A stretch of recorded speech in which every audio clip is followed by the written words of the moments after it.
Game On. Presented by Bank of Hawaii. Aloha and welcome to the Clarence T.C. Ching Athletics Complex in Manoa for University of Hawaii football on Spectrum Sports. For tonight, the Rainbow Warriors will face off with the reigning Mountain West Conference champions of Utah State. The Aggies have won 6 straight games in this series, with Hawaii's last victory coming all the way back in 2010. That's spanning 4 different head coaches in that time. Tonight, Timmy Chang gets his first crack at the Aggies, but it comes on the heels of a humbling 55-13 loss at Fresno State. You go out there, you're able to move a little bit, get a penalty, next play, interception going the other way. Quarterback, receiver not on the same page, and you watch how the response is. What you want to see your team do is you want to see them respond. You know, it's okay. It's still just, hey, we could have made field, we could have done things different here, could have done it. Can't go back and do anything about it, right? Let's move forward and let's go and put these things together that we know that are coming up. This is what they're doing. How do we handle this? When I see the things and the things that happen play in and play out, you know, there's certain things that I quickly understand about where we're at. You want to correct it. You want to point out those things that, hey, the response wasn't what we wanted. You know, the being at the play but not making the play it's not good enough, right? It's just not good enough.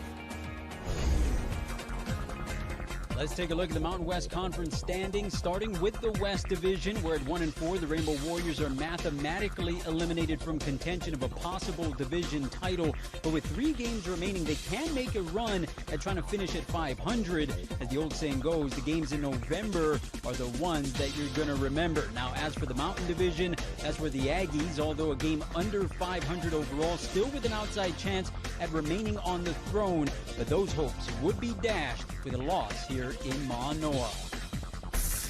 How's it going, everybody? Aloha and welcome to Game On, presented by Bank of Hawaii. I'm your host, Rob DeMello. Joining me, we got our resident quarterback, Jordan Helly, Rainbow Warrior beat writer for the Honolulu Star Advertiser, Stephen Tsai, and the captain, Spectrum Sports analyst, Kavika Halams. All right, guys, this is the final 3-game stretch for this Rainbow Warrior football team. The first of back-to-back home games. We're at 2-8 overall, 1-4 in the Mountain West Conference. All of the goals that they set out in front of them when this season started, those have all expired as far as winning season goes, trying to get into a bowl game, trying to win a conference championship. And so, Jordan, do you believe in the old adage of the most dangerous team is the one that has absolutely nothing to lose? There's a little truth to that, right? For this group, there's definitely nothing to lose at this point in the season. And I think for the University of Hawaii, it's an opportunity to play loose. It's an opportunity to get some guys reps, maybe some of the younger guys, some of the guys coming back off of injury that haven't had significant time so far this season. But I think there is a little bit of pressure because of the way things have gone the last 3 weeks, right? That Nevada win 4 weeks ago, 5 weeks ago now, really, on the calendar feels like forever ago when they were 1-1. All of a sudden, you lose 3 in a row. Things start unraveling, and there's a little bit of pressure to kind of get things right and get back in the win column. Stephen, with 3 games remaining, as Jordan alludes to, as far as you got to start thinking about the future, not only thinking about right now, but what's the balance here for head coach Timmy Chang? When you look at this Rainbow Warrior football team, you have seniors that you're trying to win for, you're trying to finish strong, but at the same time, you got to think about next season. You got to replace all those seniors with guys that need game time experience. How do you find that balance here tonight? Well, I think one of the hopeful things is that some of the developing players are the good players. And so you're looking at guys like Kawali Nishigaya, you're talking about Braden Shager, you're looking at Tylen Hines. These are the guys who are expected to be future guys, but they're also present guys now. So they're really giving them a boost. And the way they've tried to kind of structure how to use players now with the redshirt rules and everything, right now, they're emptying the bank accounts. Right now, they're going to use everybody. I think if you're healthy today, you can play. And I think that's not been the case earlier in the year. They've been trying to keep some guys ready. Now everybody's available to play. Yeah, it's that game you play with the 4 games. If you play 4 games or less, then you're allowed to redshirt, right? And they've been keeping track of that. They've been very strategic about that. But Kavika, when you look at the Rainbow Warrior fan base right now following this team, there's a lot of anxiety in the air because they're riding the wave of a rebuilding season, which everyone understood heading in. But then you also have the stadium issue, New Aloha Stadium project. You're playing at the Clarence T.C. Ching Athletics Complex. How badly does this fan base, this football team, everyone involved just need to get lost in these 4 quarters of football so that you forget everything else that's going on with this program and you could just enjoy some football here? I mean, no question about it. And first of all, congratulations to Josh Green, our new governor, and the great things that's coming out of his mouth is positive for the University of Hawaii athletic program in general. But more importantly, the fan base knowing that Utah State has been a thorn in the side of the Warriors all these years. They have 6 straight wins, 3 straight here at home. So this is an opportunity for the fans to really get behind, forget everything that the political side of what's happening outside of the stadium, but understanding that these young men really need your support at this time, and you're not going to forget these moments when you build upon a program that is struggling, won-loss records. But when you look at the future of where it can be, it starts with the fan base and understanding that you can't do it without the fans as well, and they'll be the first to acknowledge that. Get behind these guys. This is a big game that can ruin a lot of opportunities for Utah State, but more importantly, get off that slide of being pretty much owned by Utah State Aggies in the last 6 years. Yeah, it's been a rough stretch here over the years against Utah State. It's been a rough stretch here over the last couple of years, and really the 42-point loss to Fresno State last week took some shine away from the way they started conference play, where you had 4 games where you picked up 1 win, you had 3 one-possession losses, but when you have a game like that happen, it kind of takes the shine away. And the one thing for Timmy Chang and this coaching staff, and they've been very clear about this week, is that they have to continue to push this team and make sure that they rally behind the power of belief. You know, the message is control what you can control. We need them to understand how close they are, and we keep talking about how close they are, but it's not good enough, right? The standard is here, and you got to work above it consistently in everything you do, and everything matters. The message to these guys is stick together. The brotherhood's the brotherhood. The love for each other is there, right? You play for these seniors. You play for them because of your love for them, their commitment and passion to stay here and set the foundation. Now, they're not going to reap all the benefits that the next year's team, the following year's team, 5 years, 10 years, 20 years from now.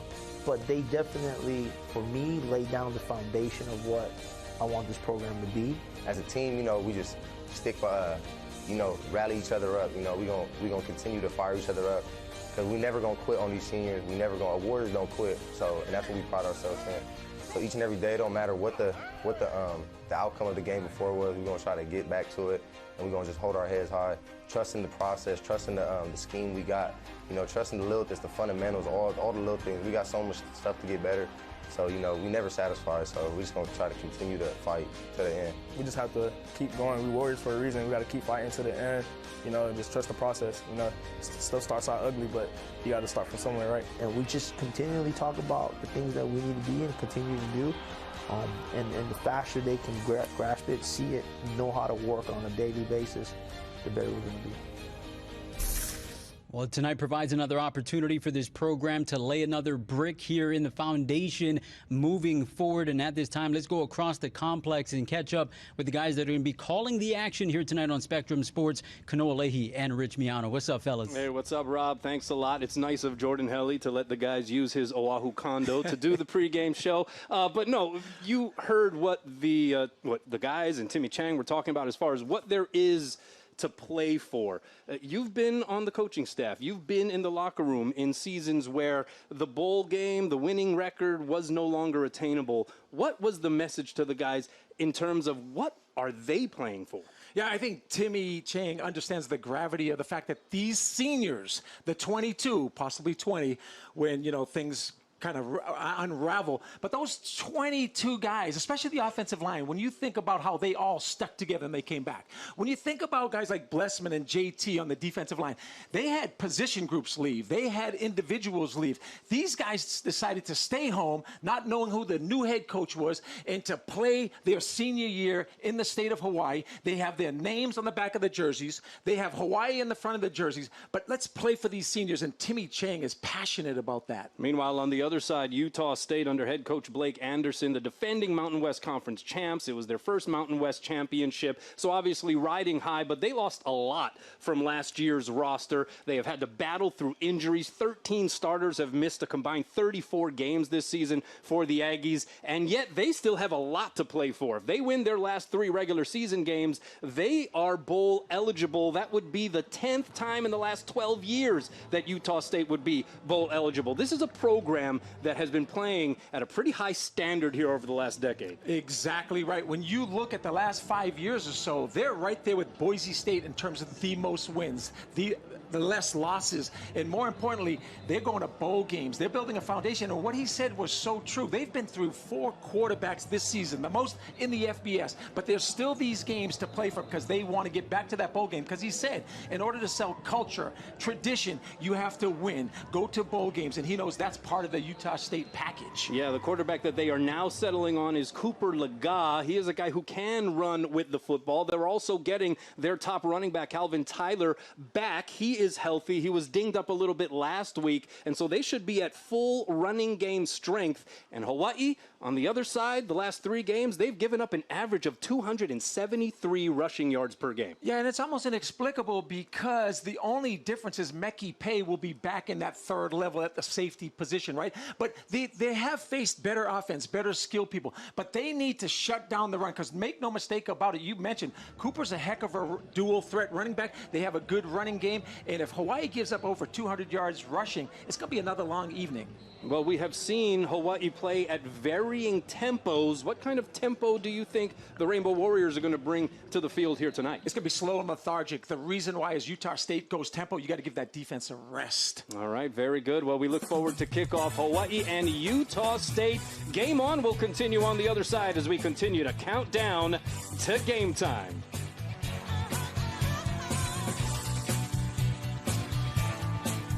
My heart was in bad shape. If it wasn't for my doctors, I wouldn't be here talking to you. Oh, I just love the doctors at Kaiser Permanente. Thanks to them, I'm still here. Every one of them made me feel like my life mattered. That's why I love Kaiser Permanente. The people and the doctors, they talk to me where I can understand and feel comfortable. I really appreciate them all. They're like my family. They saved my life. The newly refurbished Ala Moana Hotel by Mantra. Conveniently located and always an island favorite, celebrating 50 years. Now make it yours.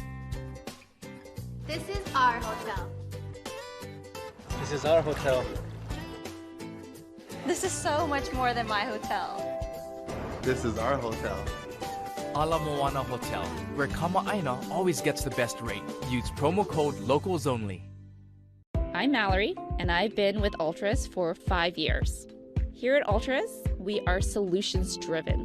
When it comes to processing payroll for our clients, we're not just looking at payroll. We're looking at the whole HR picture. We want to dig deep. We want to look at how things are being handled and how to create a more efficient way of doing things, so your time can be spent with your family, your company, and your people. And you can leave all that other stuff to us. That's what makes us different. Mom, what? Hey, I only said I'm covering your down payment. I talked to my banker, Ryan. I can use my home equity. Are you trying to make me cry? Everyone needs a Ryan in their life. Get your banker at ASBHawaii.com.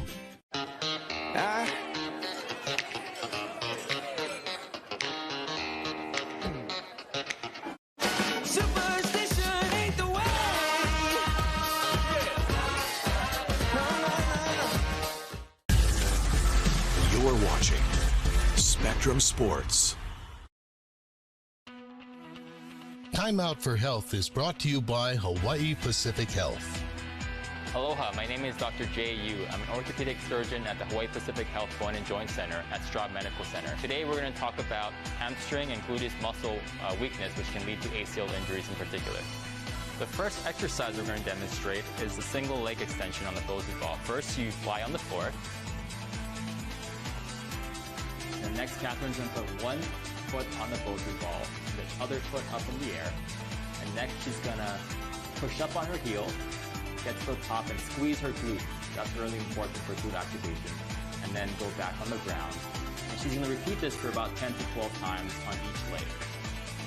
Another exercise that Catherine is going to demonstrate is a single leg deadlift. So first, she's going to stand about shoulder width apart. She's going to lift up her left leg, and with her left arm, she's going to reach down for her right foot. She's going to keep her back straight, chest forward, and repeat this about 10 to 12 times on each leg. Now, this exercise is really good for glute and hamstring activation and strengthening.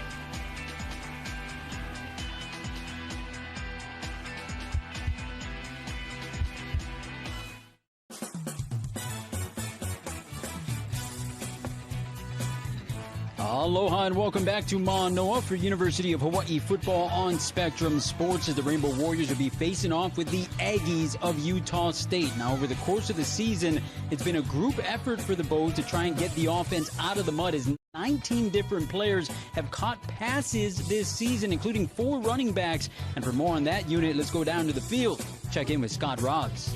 Hey, thanks a lot, Rob. Well, Dedrick Parson coming into the season, I think, was a clear-cut #1 running back for the Bows. But as the season has progressed, Kylan Hines, the rookie out of Plano, Texas, has emerged as a real threat out of the backfield. He's a Todd Graham recruit, came in as a slot back, but Timmy Chang watched him quite a bit and said, I think we can make him a running back. And so far, so good for the freshman. Tylen came to us, right? Didn't really know what we had with him, but, you know, there's some slot backs that we have, right? I think there's about 4 or 5 guys at the slot back position. And we're like, you know, let's move him to running back because he has some quick twitch. He has something about him. So he can actually play both running back and he can play slot back for us. Personally, I like both. You know, running back feels more natural to me, but at the same time, like in the offseason, I train at receiver too, so I can do both. And like I like learning new stuff, so receiver always fun to me. You know, I did 707 growing up, so I just like to be versatile. To see him get the ball, you know, make that long run in Michigan, it's like, ooh, he's a little different, right? When he gets the ball in his hand, and you keep seeing it, you keep seeing him how he runs, how he pops through the hole. And my play style, I want to get a lot from Barry Sanders, because you know, he was a small back, and he gave me like a lot of hope and faith. And he's just trying to find his role, find his way. He goes and plays special teams, so he's an important part on kickoff. He's an important part on punt. He's an important part now on kickoff return. He just adds a lot of value to us in what we do. Whatever the job's done, I just try to execute it 100% for sure. Well, with Hines' ability to not only run with the ball, but to catch it out of the backfield, look for Hines to have more touches in tonight's game against Utah State. Back to you guys, Rob. Thanks a lot, Scott. Let's take a look at the Rainbow Warrior offense by the numbers, where Hawaii ranks 10th in the conference in scoring at under 20 points per game, 8th in total offense at 327 yards per outing, which is the same ranking for rushing at 133 yards a game. All right, Kavika, I want to ask you about Tylen Hines. We've been watching this guy just get better and better as the weeks have gone on, and also getting more and more touches as the weeks have gone on. He's like a chameleon out there. He's versatile. I mean, if you need a power back, he can give you that power, even though it doesn't look that way, right? If you need the speed guy, he can be that speed guy. If you need a pass catcher from the backfield, he can be that guy too. What surprises you the most as far as what Tylen Hines brings to the game? I think what surprises me the most is not seeing him on the field as much as we should be seeing him on the field. So I think Coach Chang recognizes the value of this kid and what he brings to the table. And like you talked to him, he practices at wide receiver, so he's comfortable catching the football in space, down the field, down the sideline. In screens, I would like to see a lot more packages, but this is something special. No question, watching him in the preseason and in the summer, watching how he works out. Glad that he stuck around. I know he's a Todd Graham recruit, but bought into what Timmy Chang is all about and their coaching staff. And take nothing away from Dedrick Parson. He earned the spot that he was able to get in the beginning of the year, but you can't overlook the production when he's on the field and just the fright that he'll be putting into the defenders and the defensive schemes that come into Hawaii when they have to defend Dedrick Parsons, and throwing a kid like Hines in the slot and doing a lot of different things in the back foot at the same time as well. But I think the longer the season goes along, and especially this game, moving on to the tail end, I think you're going to see him involved deeply a little bit more in the game plan, and rightfully so. This kid definitely deserves a shot. He can do it. Special teams, he does it all. And he's on special teams coverage, and this guy shows a lot of heart, that he's willing to do anything to get on the football field. He's definitely a lot of fun to watch. And Stephen, I want to ask you, over the last 6 weeks, the University of Hawaii has kind of dipped its toes into the run and shoot pool, so to speak, where you see it in some games, you see it in some quarters more than others, you see it late in games. Do you think with 3 games remaining here, and this is their final push, and as we talked about, there's going to be more players available to you because of the strategy of redshirting and all that, do you think that as these 3 games play out, the playbook gets opened up a little bit more as far as jumping into that pool? I think so, but I think they'll still be wading into it because they don't. It's never going to go back to the old June Jones, Miles Davis type of run and shoot, because they want to use a tight end now, and that past run shoots didn't have that. And also, it's a different type of blocking scheme too. So I think for practicing for 8 months with a certain offense and then trying to put everything in this quickly, it's going to take a little bit. So I think it's going to take a little bit of the off season. You'll see incrementally more run shoot concepts in it, but they can't fully go into it yet, especially since they don't have the personnel for it. Well, you can't talk offense without talking about the quarterback, sophomore Braden Shager. He's had his moments this season. He's had ups, he's had downs. He's shown to be a very skilled quarterback with some inexperience in situations. Jordan, how would you assess how Braden Shager has played here since becoming QB1 and being the unquestioned quarterback of this football team? Yeah, I think so far it's been a little bit of a mixed bag, right? You've seen the flashes, you've seen the talent, but that hasn't necessarily matched with the production on the field. You saw some of his numbers, right? Nothing eye-popping. Touchdown interception ratio, completion percentage under 56%, averaging under 180 yards per game. But I do think part of that is the fact that this offense is still looking for an identity. And one thing that Stephen pointed out too, right, the differences with the run and shoot and kind of dabbling in it a little bit, the number of receivers that he's had. Run and shoot days, right, you're talking about 4 guys, maybe 5 guys that catch passes. It has been a revolving door out there, and I don't know if they've really been able to settle into a rhythm with Shager and who the best 4 or 5 guys out there are in terms of pass catchers. Well, on the other side of the football, one guy that's been making the most of his opportunity is linebacker Logan Taylor. Listed as a senior, it's believed that he will have 1 year of eligibility remaining because of the COVID year. We'll see how that plays out. And check this, since taking over as the starter, he's got 40 tackles in 3 games as the starting linebacker of this team. That ranks 2nd nationally in that stretch. I would describe my play as relentless effort, because at the end of the day, it's effort gonna get you to the ball, and you can have a certain fit, but sometimes the game, everything's going sideways, and you just got to get to the ball. Yeah, he's one of our leaders in the locker room on our team. His faith is really strong. He leads our prayers. He's such a good kid. He's what we call a 4-core guy on special teams. He plays all 4 special teams, and he just leads out there, right? He gets everybody lined up. He gets everybody set. So it doesn't surprise me that when he gets his opportunity, he plays as well as he does. We got a real young team, and being mature, kind of being an example, I think that's a big part. Just being able to have fun, showing that you can be disciplined and have fun at the same time. And I tease him because he's so much in the faith as he is. He's like our dirtiest player, and so it's kind of a two-way go, right? How can you be so in your faith and you're so dirty, you're always hitting guys, stay up. I love to hit. It's legal violence, so just being able to go downhill, doing what CD preaches, playing downhill, getting to the ball, effort. The effort never gonna change. So I pride myself in just having effort and being able to just get to that ball. All right, Kawika, I'm going to let you go first on this one because as they're showing highlights of Logan Taylor, I thought you were going to run through a wall over here. And when you talk to the teammates of Logan Taylor, they say, hey, this guy's a natural-born leader.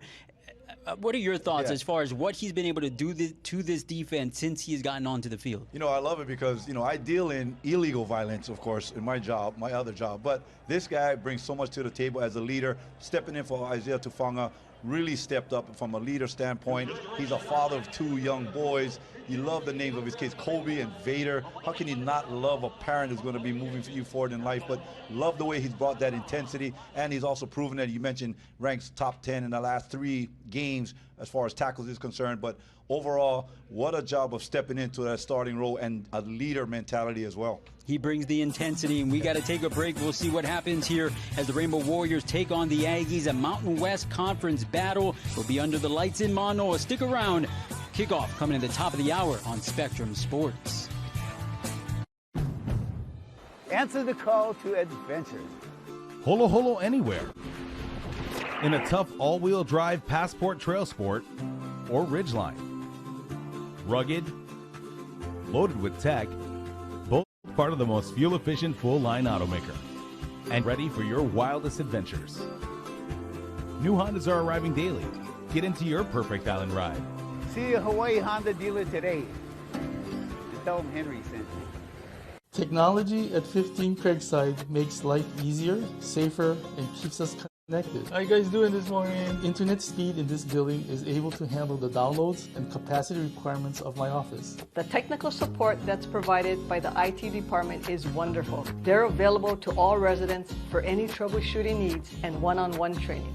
Voice technology allows us to ask about 15 Craigside's community events, dining, and activities. There's always something fun to do.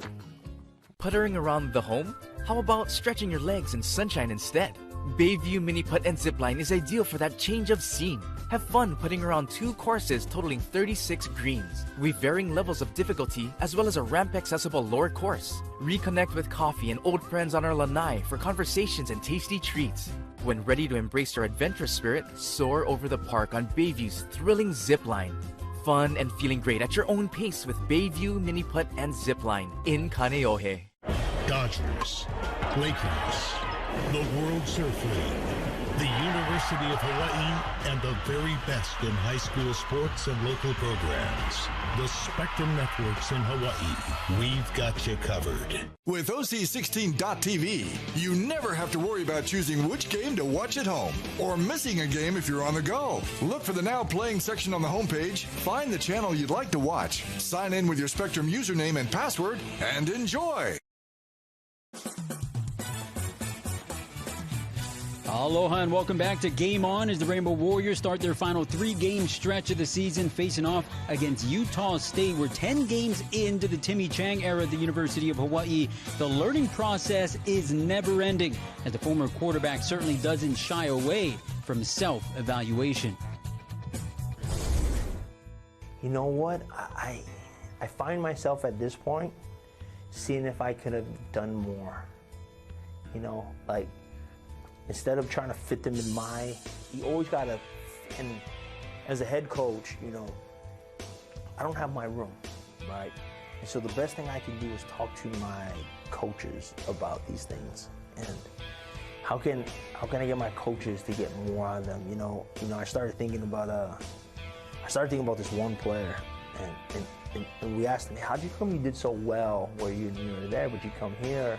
And it's a roller coaster a little bit. And his comment was, well, I had a coach that kind of coddled me and nurtured me, you know. And so it's one of those things where it's like, you know, did we do everything possible? Should I have coddled him and nurtured and maybe he needed that rather than got to move 100 miles an hour.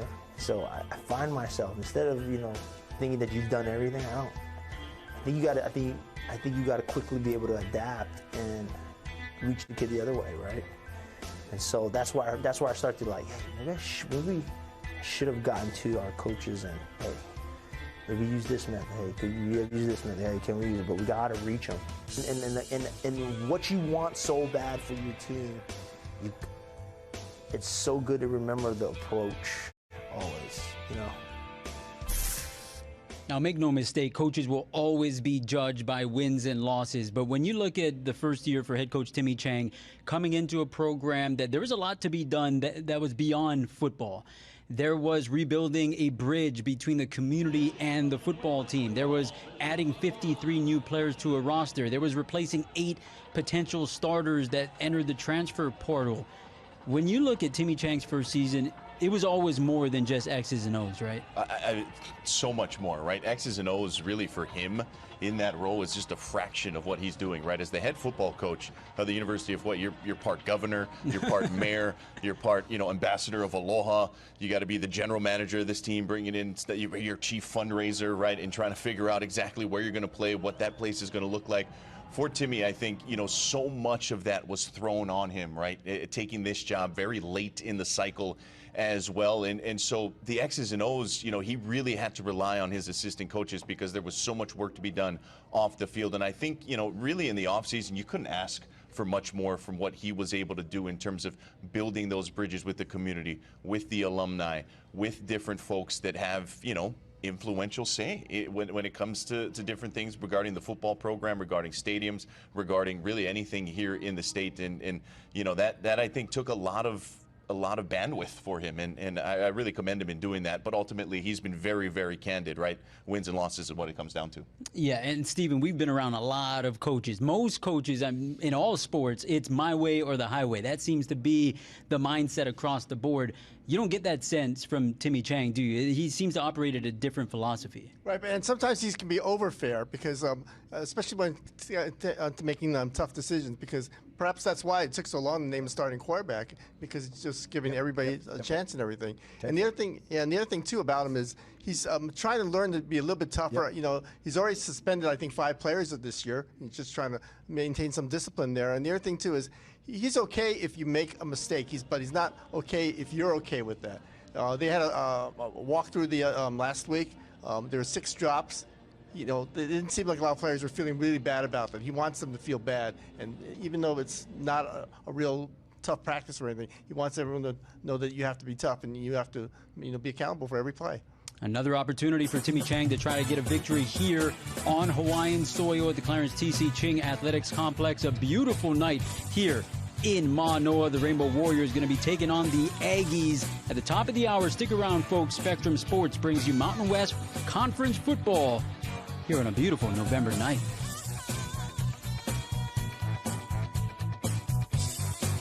It was 2 minutes from the end of the first half when things went, and Dad's handmade Moroccan burgers bit the big one. So with less than an hour before the final whistle, Mom runs off to Long's to pull a new game plan together. A team's worth of burgers, buns, and brats. They were hot dogs. Mom, I'm telling a story. Anyways, with only 20 minutes left on the clock, she pulls together a full post-game meal, like a champ. Luckily, when the clock is ticking, our Longs has everything we need. Make Longs a part of your day. At Bank of Hawaii, we believe that part of living your happy is feeling safe and secure. It also means knowing your hard-earned money will be there when you need it. That's why Bank of Hawaii is proud to be the #1 local bank people trust with their money. And the only bank in Hawaii ranked one of America's most trusted companies by Newsweek. Because when you can trust that your money's safe, it's a lot easier to live your happy.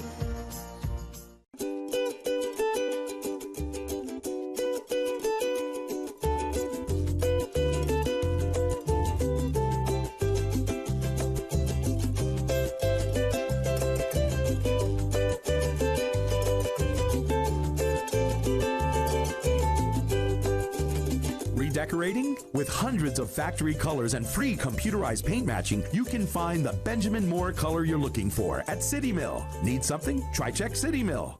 At Spectrum News, we're striving to help inform your community, providing the latest news from journalists right here in Hawaii, the local sports you love, and now the local news and weather that matter most to you. Download the all-new Spectrum News app exclusively for Spectrum customers. Your community connection. Enjoy more ways to watch your favorite University of Hawaii and local high school sports on TV, online, and on the go. The best of local sports wherever you want it. Only on Spectrum Sports, OC16, and XCAT.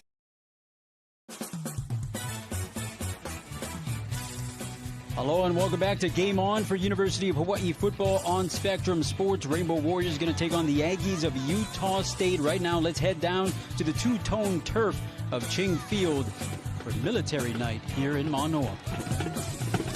In honor, men and women, we salute you with Armed Forces Salute.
Please rise as we honor America and those service men and women currently stationed throughout the world in the playing of the national anthem. This evening, the colors are presented by members of the Joint ROTC Color Guard from the UH Manoa campus. They are led by Lieutenant Colonel Michael Arguello, Air Force ROTC, LTC Gerard Melander, Army ROTC, and Captain William Ellis, Navy ROTC. Retired Staff Sergeant Samuel Hesh will be leading us in the singing of the National Anthem and Hawai'i Pono'i. Conducting the National Anthem and Hawai'i Pono'i is Associate Director of Bands, Adam Kell.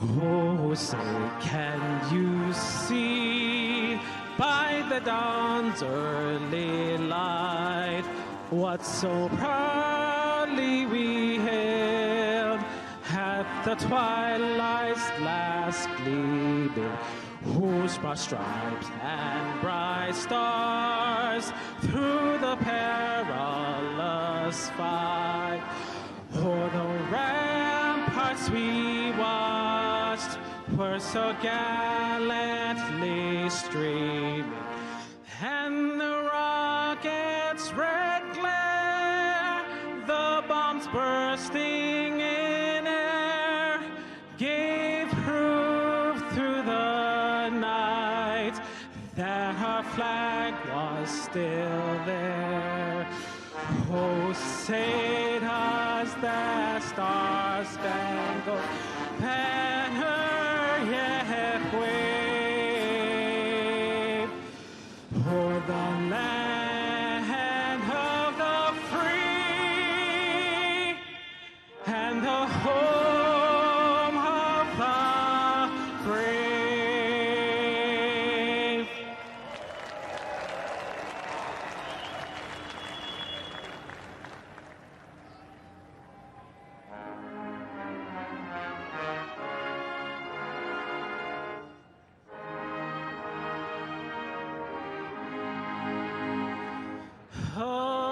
Hawai'i Pono'i Nanai Komo'i Kalani'a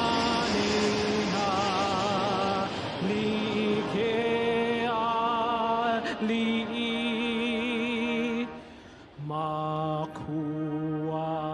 Makualani e Kamehameha e na kawae pale me ka ihe makualani e kamehameha e na kawae pale me ka ihe.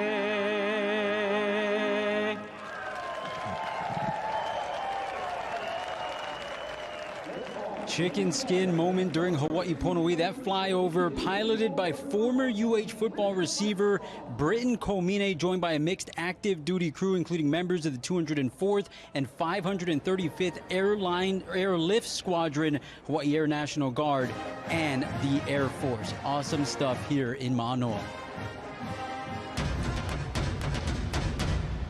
All right, it's almost time for kickoff. That means it's time to check in with our watch list. Let's start with the impact players from Utah State. Aggies have started 3 different quarterbacks this season.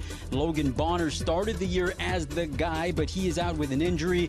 We have Cooper Laga. He will be starting this game against the Rainbow Warriors. He will be taking the snaps here for the Aggies. And certainly a homecoming for Aggies captain, defensive lineman, Punahou graduate Hale Motuapuaka. And Jordan, he has been the heart and soul of this football team, not just this year, but last year as well. Yeah, without a doubt. Obviously going to the conference championship last season, and he's everything you want, right, as a interior defensive lineman. He's a huge reason why their 2 inside inside linebackers. AJ Bongpachan and MJ Tafisi have over 155 combined tackles between those two guys. He clears up so much room and a lot of fun to watch. But you're right, he's the glue that holds everything together. All right, let's move on over to the Rainbow Warriors, and starting with you, Kavika, as far as who do you have your eye on here tonight in this very important game against the Aggies? You know, a guy who had his first touchdown grab against Fresno State, Tamatoa Mokiao Atimalala, TMA. I'm hoping that he gets on track. Had a couple of drops early in the year, but I think the last 3 weeks, he's shown to be a guy that you can trust with the football and targeting him a little bit more. I look to him to have a breakout game here tonight. All right, Steven Tsai, where are you going with this? I'm going with El Manning. Last game, he had 12 pancake blocks. Hey, Hawaii's going to need some protection to get this offense going. Jordan Helly. I go special teams. Special teams have been a strength, I think, early on, middle portion of the season. Tough week, last couple of weeks, right? Matt Shipley, who started the season 9 of 10, he's just missed. He's got 2 misses in the last 2 weeks, including that blocked PAT late against Fresno State. Look to maybe see them get a little bit more on track once again. Could be a difference in a game that Hawaii feels like could come down to the final possession. And I'm going to the defensive side of the ball, where after waiting a long time for an opportunity, Kahuku's Nalu Emerson recently moved from defensive back to linebacker, where the aggression that made him a special teams regular dating all the way back to the Rolovich era has been a perfect fit for Chris Brown's lion den in that linebackers room. If Logan Taylor needs a spell here tonight, and it's a game that the Aggies are expected to try and establish the rush, so that is very likely. Expect Nalu Emerson to get in there, get his first real opportunity here as a Rainbow Warrior. That aggression that he's been bringing to special teams, you're going to see that on the defensive side of the ball, diving head first like it's Laie Point out there. All right, Kavika, when you look at this game, Rainbow Warriors and Aggies, we talked about it as far as the Bows are playing for pride at this point. There's nothing that they can gain as far as winning season goes, bowl game, conference titles, all of that. This is all just trying to stack as many wins as you can, finish strong here in the first year. What do you want to see out of this Rainbow Warrior football team here in the first half, especially when you consider coming off of a big loss to Fresno State? Pride. I mean, just care. Just the ability to care about your teammates, the fans, the state, and let's show it here tonight, and let's see how it pans out. All right, Steven Tsai, real quickly, what do you want to see? I just want to see progress, because whatever they do this game is going to probably build toward next year. Jordan? Britton Komine flies the plane overhead, right? Former pass catcher. Let's see a few balls in the air tonight. All right, let's see it. Well, the Rainbow Warriors and the Aggies going to be kicking off here very shortly. Stick around, enjoy the game, folks. Kano Leahy and Rich Miano are going to guide us through this one. We will be back here at halftime to talk about the Rainbow Warriors and the Aggies. Have a lot of fun tonight, because the Rainbow Warriors came out to play.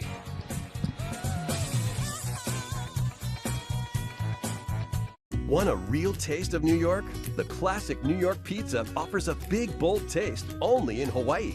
It's handmade with 16 inches of foldable crust, a sweet marinara sauce, and your favorite topping. And at 30% larger than our large, classic New York pizza is only $10.99 for carryout.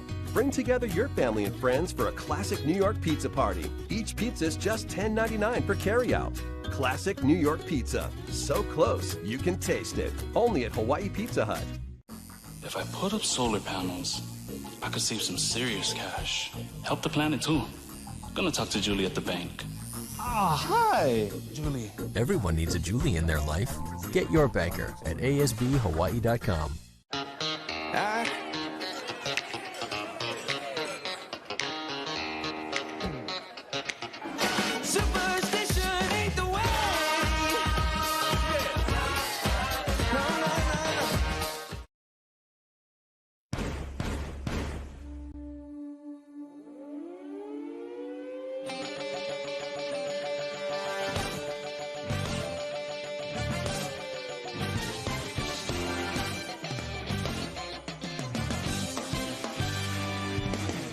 With a conference title, a bowl appearance, and winning record no longer within reach, the Rainbow Warriors are left with 3 games to finish strong and define themselves as a future force.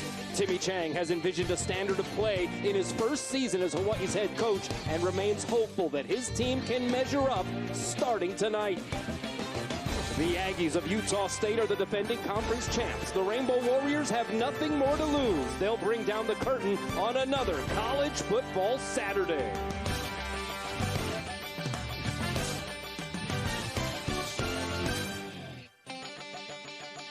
And with With that, we welcome you to Clarence T.C. Ching Athletic Complex, where some gloomy weather earlier has given way to a beautiful sunset here in Manoa. The Rainbow Warrior football team, 2-8 overall, 1-4 in the Mountain West Conference, playing host to the Utah State Aggies, 4-5, 3-2 in the league.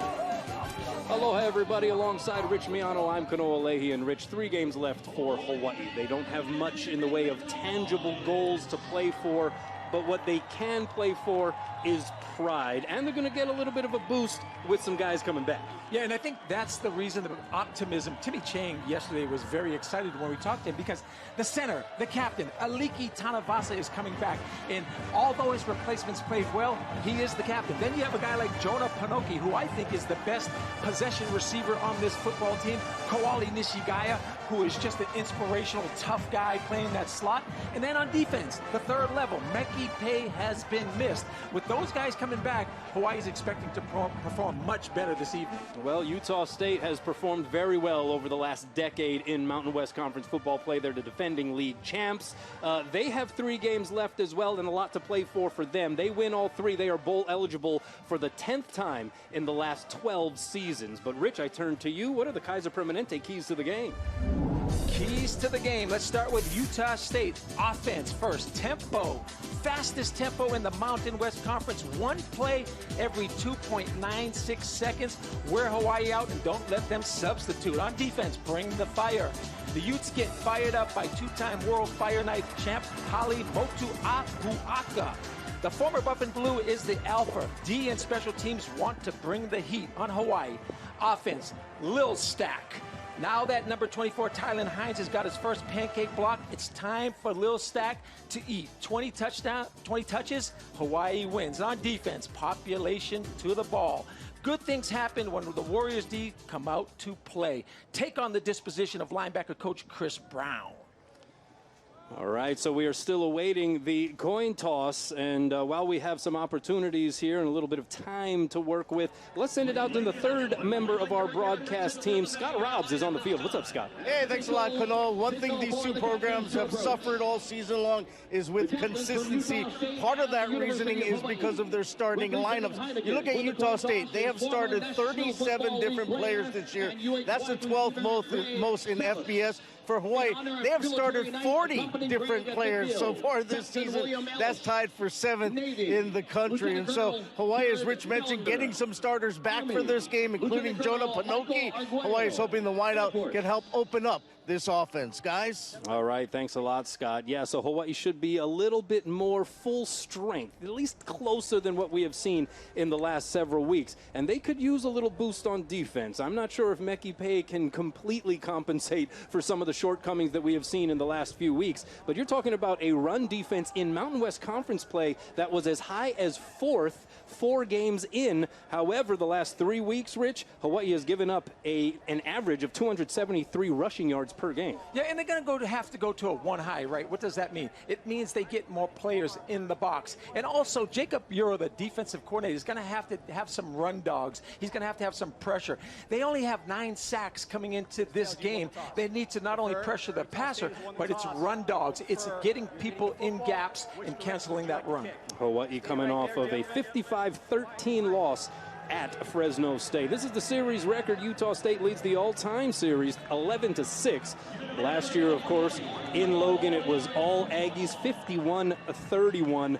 It was the Mountain West Championship season for Blake Anderson, their head coach, now in his 2nd year, and this Utah State program. Also, the Aggies have won the last 6 meetings in the series, including the last 5 by an average of more than 20 points. Yeah, District 5 Coach of the Year, right? 11 wins last year and a sound victory over San Diego State.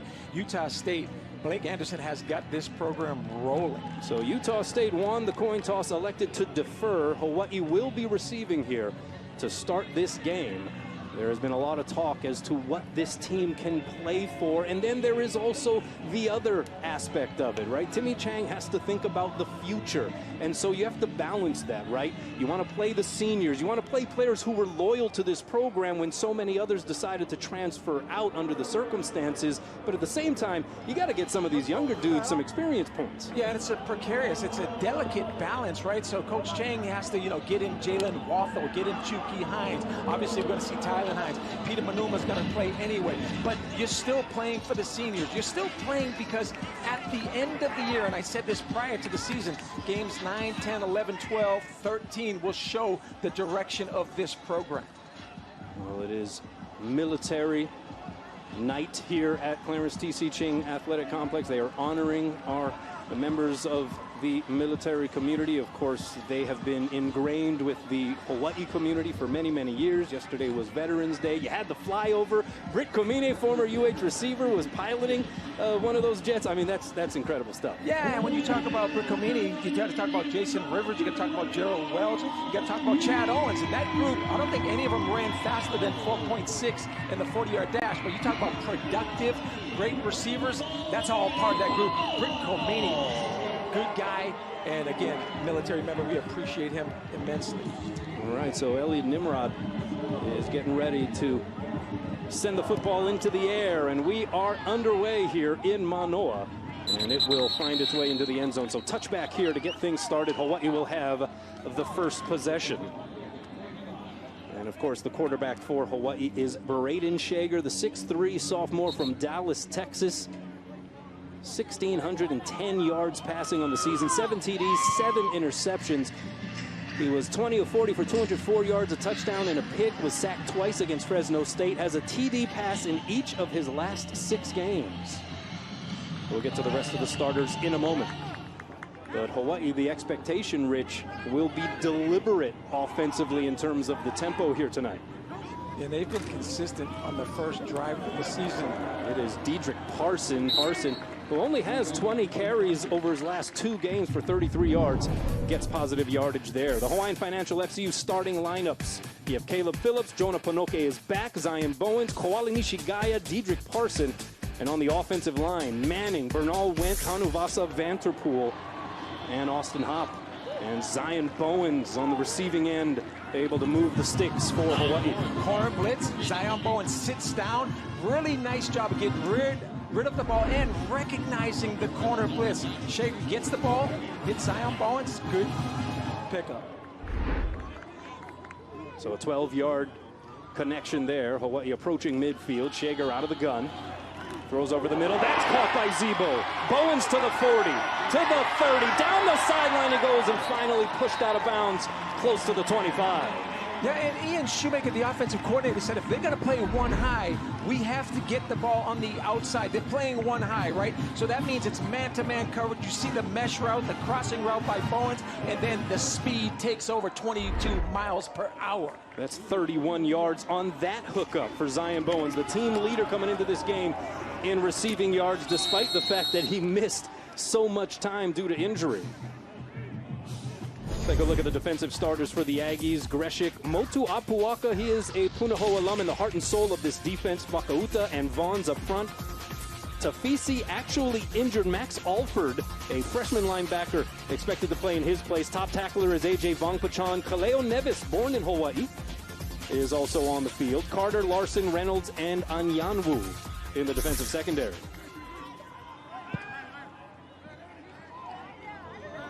So 2nd and 8 here for the Bows. Wearing the all blacks. And this one is connected to Caleb Phillips, and Phillips will go! A penalty flag is thrown on the field. And that's going to be a pick. That's going to come back. You saw the run and shoot concept, right, with the choice route to the flat, but there was a pick prior to the ball being thrown, or during the ball being thrown. Pending the call, 24-yard touchdown. Number 8, offense, blocking downfield on a legal forward pass. 15-yard penalty from the previous spot. Still 2nd down. Referee Scott Campbell there on the announcement. Yeah, and watch the left side. You don't get to actually see it, but it was there. It was a pick. Offense calls it a rub. Officials call it a pick, and it is illegal. Well, Hawaii has been throwing the ball the last few weeks, Rich. In fact, Braden Shager averaging 42 attempts per game the last 2 weeks. Yeah, and you'd like to see that thing where you actually get in front of the defender, but you don't make contact with him. So again, technical mistake by the Hawaii receivers. So 2nd and long here, 2nd and 23 is what they're calling it. Shager, they're going to run a screen, and Parson couldn't break the tackle.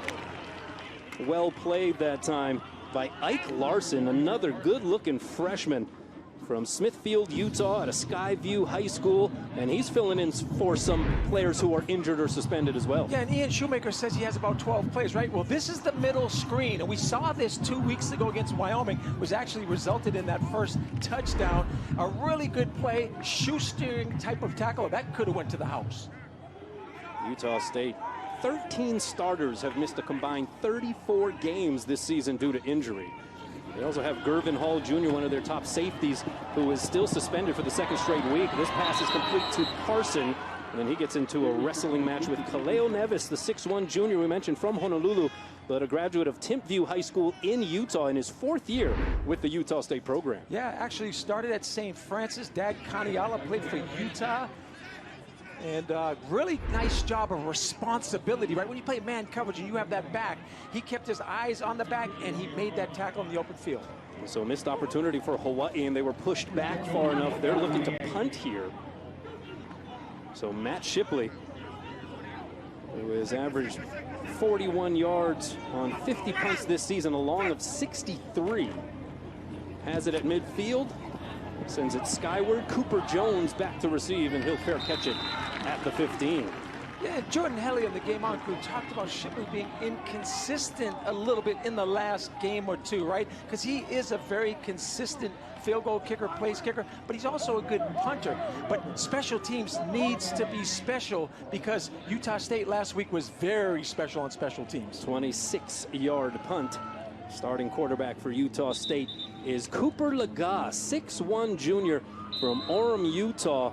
He got his first action last season, played in a couple of games. His first pass attempt was in the Jimmy Kimmel LA Bowl against Oregon State, and it was a touchdown. He filled in for an injured Logan Bonner, doing the same. Bonner, who had such a great season last year, breaking his foot in the 4th game of the year against UNLV, and so it has more or less, even though Laga has dealt with some injury as well, been his show. And the first play from scrimmage offensively for Utah State is a connection with Brian Cobbs. He's the top receiver, team leading 48 catches, 573 yards, and 4 touchdowns coming in. Pretty good pocket, a little bit of push inside, but that deep dig, you have to maintain that inside leverage as a defensive back. And a wide open receiver. This is Josh Sturzer, the tight end, being chased, but nobody's going to catch him.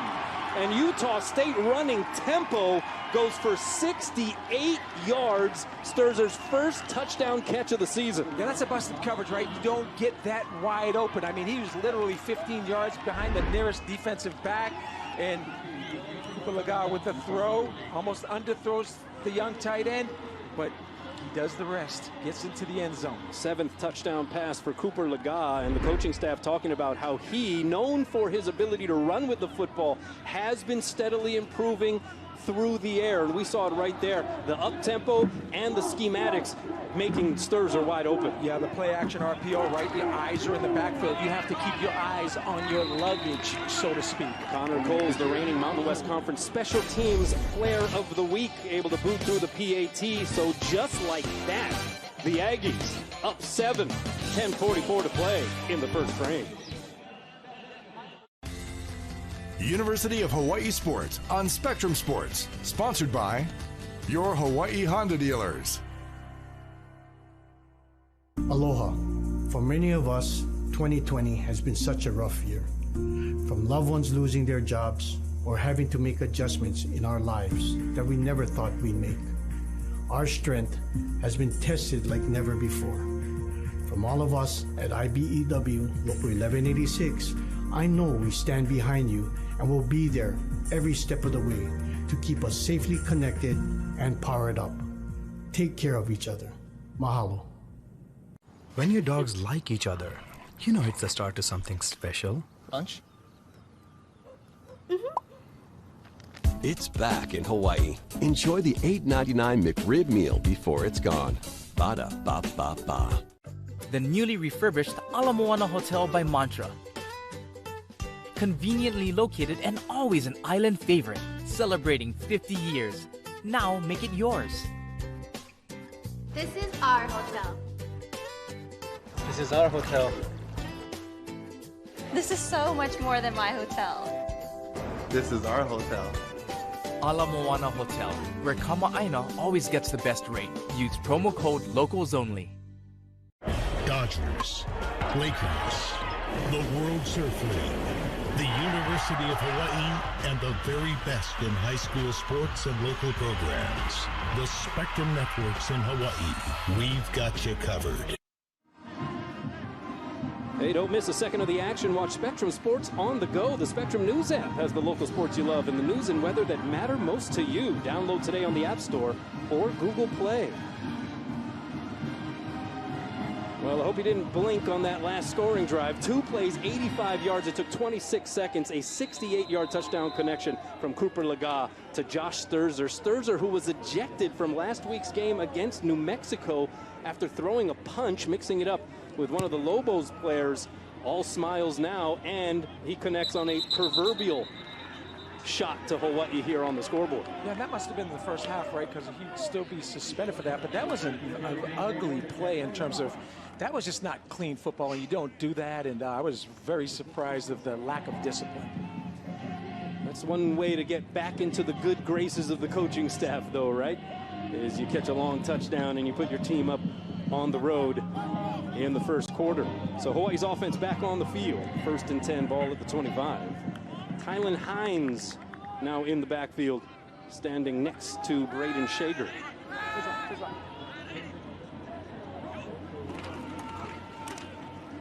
Shager with time, sits in the pocket now, fires a wide open Jonah Panoke.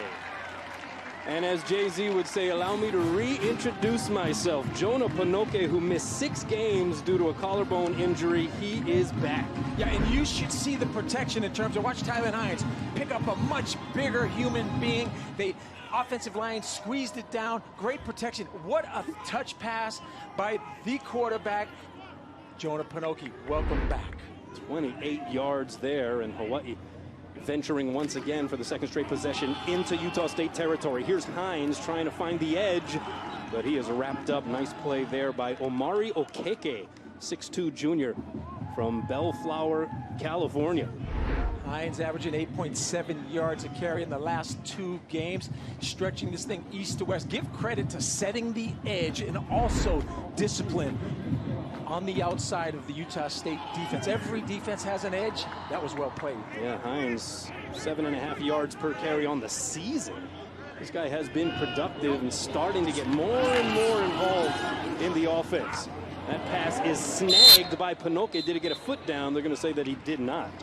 So Jonah Panoke, the 6'2" junior, well, the officials are going to talk it over, so they haven't quite made the final ruling just yet, it appears. See if he does. Maybe that toe doesn't drag. It's very close, and I'm glad they're looking. Ruling on the field. Ooh, looks like they're going to say it was completed. 3rd down. Maybe that back foot, that back toe was able to get down before that front foot landed out of bounds. But Jonah Panoke out of St. Louis School. This is a guy who brings maybe the most experience to this receiving corps. But that injury kept him off the field for some time, and I don't know, by that replay, what do you say, Rich? You always ask me to give you a clear and definitive answer. I'm saying he was out of bounds, but at the same time, here we go with 3rd down. Panoke came out the gate like gangbusters. 7 catches, 101 yards, 49 yards after the catch on 9 targets in the opener against Vanderbilt. Shager has to get rid of it, finds Phillips, and did he haul it in? They will say that he did, falling to the turf. Ruling on the field. Is an incomplete pass. Oh, so one official said yes, it was a catch. The other said no, and so we've had now a couple of disputes there on the receiving end here the last couple of plays. Yeah, but real good protocol on this one, because it's the back judge that comes all the way in, and as he sees that ball on the ground being trapped, side judge kind of view was blocked, and I'm liking the fact that they're getting together and they're collaborating. So 4th and 4, sort of in that gray area on the field, right? So Hawaii keeping the offense out there. And they're going for it here, Rich Miano. That's man coverage one high, right? So, ooh, quick timeout by Coach Chang, I think. The ruling on the field of the previous play of a completed catch is under review. So they're going to take a look at that would-be catch by Caleb Phillips. Correction, we're going to review the incomplete pass. So here is the replay. The ball touches the turf. And it moves, and that's where I think he doesn't complete the catch. But well, if we can open up the mic, we finally have George Gusman back up here in the booth with us. He is our Spectrum Sports rules analyst. George, what are the rules here regarding the football and a catch and it touching the turf? Well, what we're looking for here is control. And at this point, it appears that the control happens with the assistance of the ground. I believe that this will be upheld After as review, a complete pass. the ruling on the field of an incomplete pass will stand fourth down. quick and concise. George knows his rules. It's good to have you back, George. Yeah, and we were talking pregame, right, about, George, how the rules are different from high school to college to the National Football League, and how those guys in Germany watching that Tom Brady game tomorrow, they must really be confused with the rules of American football. Yeah, scholars are still debating over what exactly is a catch. Yeah. But Hawaii deciding to change course here, and they bring Matt Shipley out once again to punt. So a similar area of the field where they punted the last time. Yeah, and last time the net 26 yards should have been 31, right? You want this ball to go to the 10-yard line, and that's a sky punt. Nobody back for Utah State to receive this. And it takes an Aggies bounce, and it will be retrieved by Peter Manuma at the 15. So the Aggies are going to start about the same point in the field as they did on the first possession. They got a touchdown on that one. What will they do for round two?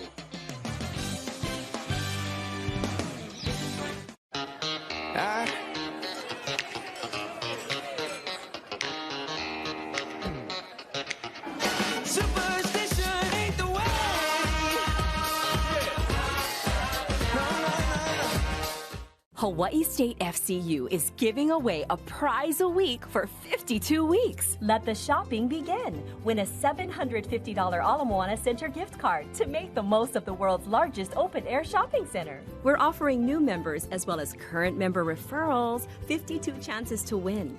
The sooner you enter, the more chances to win. Plus, qualifying new members will get $52. Visit a branch or contact the credit union for more info. Hawaii State Federal Credit Union, always right by you.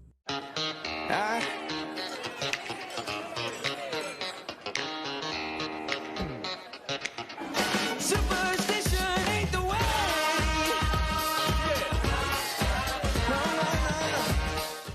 At Spectrum News, we're striving to help inform your community, providing the latest news from journalists right here in Hawaii, stories that connect with you wherever you are. Introducing the new Spectrum News app. Refreshing storytelling, at home or on the go, exclusively for Spectrum customers. The local sports you love, and now the local news and weather that matter most to you, all easily accessible with the touch of a finger. Download the all-new Spectrum News app, available on the App Store and Google Play. Spectrum News, your community connection. Welcome back. Let's take a look at the defensive starters for Hawaii up front. It is Andrew Choi, Blessman, Ta'ala, John Tuitupo. Ta'ala, by the way, now playing in his 63rd straight game. Pene Pavihi, Logan Taylor, Jonah Kahahavai-Welch, and Malik Hausman. And then on the back end, Hugh Nelson, Leonard Lee, Peter Manuma, Verdell Edwards, the listed starters. We are anticipating seeing Meki Pei on the field, and in fact, we can confirm that he is back after missing several games to injury. Every time you talk about Blessman to Allah's start, I mean, it's not Lou Gehrig, it's a different sport, but you talk about an Iron Man. That guy is amazing. So Utah State play action. They're going to throw down the field, and that goes in and out of the hands of Brian Cobbs. The throw was there, but so was the coverage on the back end. Jonah Kahahavai-Welch applying some pressure there on the quarterback, Laga. You talked about the accuracy of this RPO. I mean, his hands are in the pocket. He gets his eyes back downfield, and watch the corner route running away from the inside defender. That's a great throw, not a good throw. Malik Hausman was there in the defensive secondary. Here's a running play. And this is Calvin Tyler Jr. He is the top back for Utah State. Late flag. We have a flag down on the field as well. Tyler, who played limited snaps last week due to injury, but the coaching staff telling us that he is quite all right here for this matchup with Hawaii. 740 yards on the ground this season, couple of touchdowns. 13th all-time on the Utah State rushing list. There's no foul for targeting. The runner is short of the line to gain. 3rd down. Yeah, and you saw Peter Manuma come in, and he was so low to the ground that he had to kind of, the head is part of the body, so he didn't, it wasn't malicious, it wasn't egregious, and they decided not to call it at all. So that brings up a 3rd and short here for the Aggies. A quick strike drive in their first possession. Sometimes the best calls are no calls. But here they're looking to convert on 3rd down.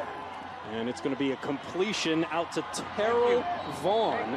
And a flag coming out at the end of that play. And another one out of bounds. Terrell Vaughn, the 5'7" junior from Oxnard, California. Went to Westlake High School. Was in JUCO All-American at Ventura Junior College. We'll see what this is about. 15 yards on the would-be reception, but a huddle among the officials. A lot of misdirection, a lot of bootleg action thus far from the Aggies offensively.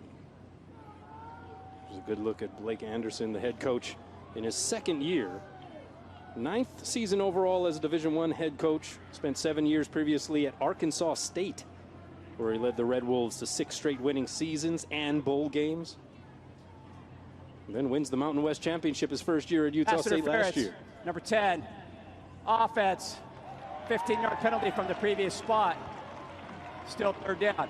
There's no foul for a late hit out of bounds. All right, so just the one penalty, and it's on Justin McGriff, the 6'6" senior receiver from Tampa, Florida. Costly penalty when you think about 3rd and 1, moving the change, changing the field Enforcement position. will be half the distance to the goal. That's a biggie right there. Wasn't sure if it was a pick or somehow he used his hands to push off, but again, costly penalty. So it goes from 3rd and rather short to now 3rd and 14. And that encourages the crowd to try to turn up the volume knob. And you get a chance to see those wide splits. You see trips all the way over by the numbers. Down here, the X receiver, the single receiver, all the way past the numbers. It's a little shovel pass. This is Tyler putting on a juke move, the stiff arm to break a tackle, and he gets 1st down yardage out to the 30. Missed tackle by Hawaii safety. You're going to see a really nicely designed underhand shuffle pass. Good for 16 yards, but it was right there. It was the missed tackle.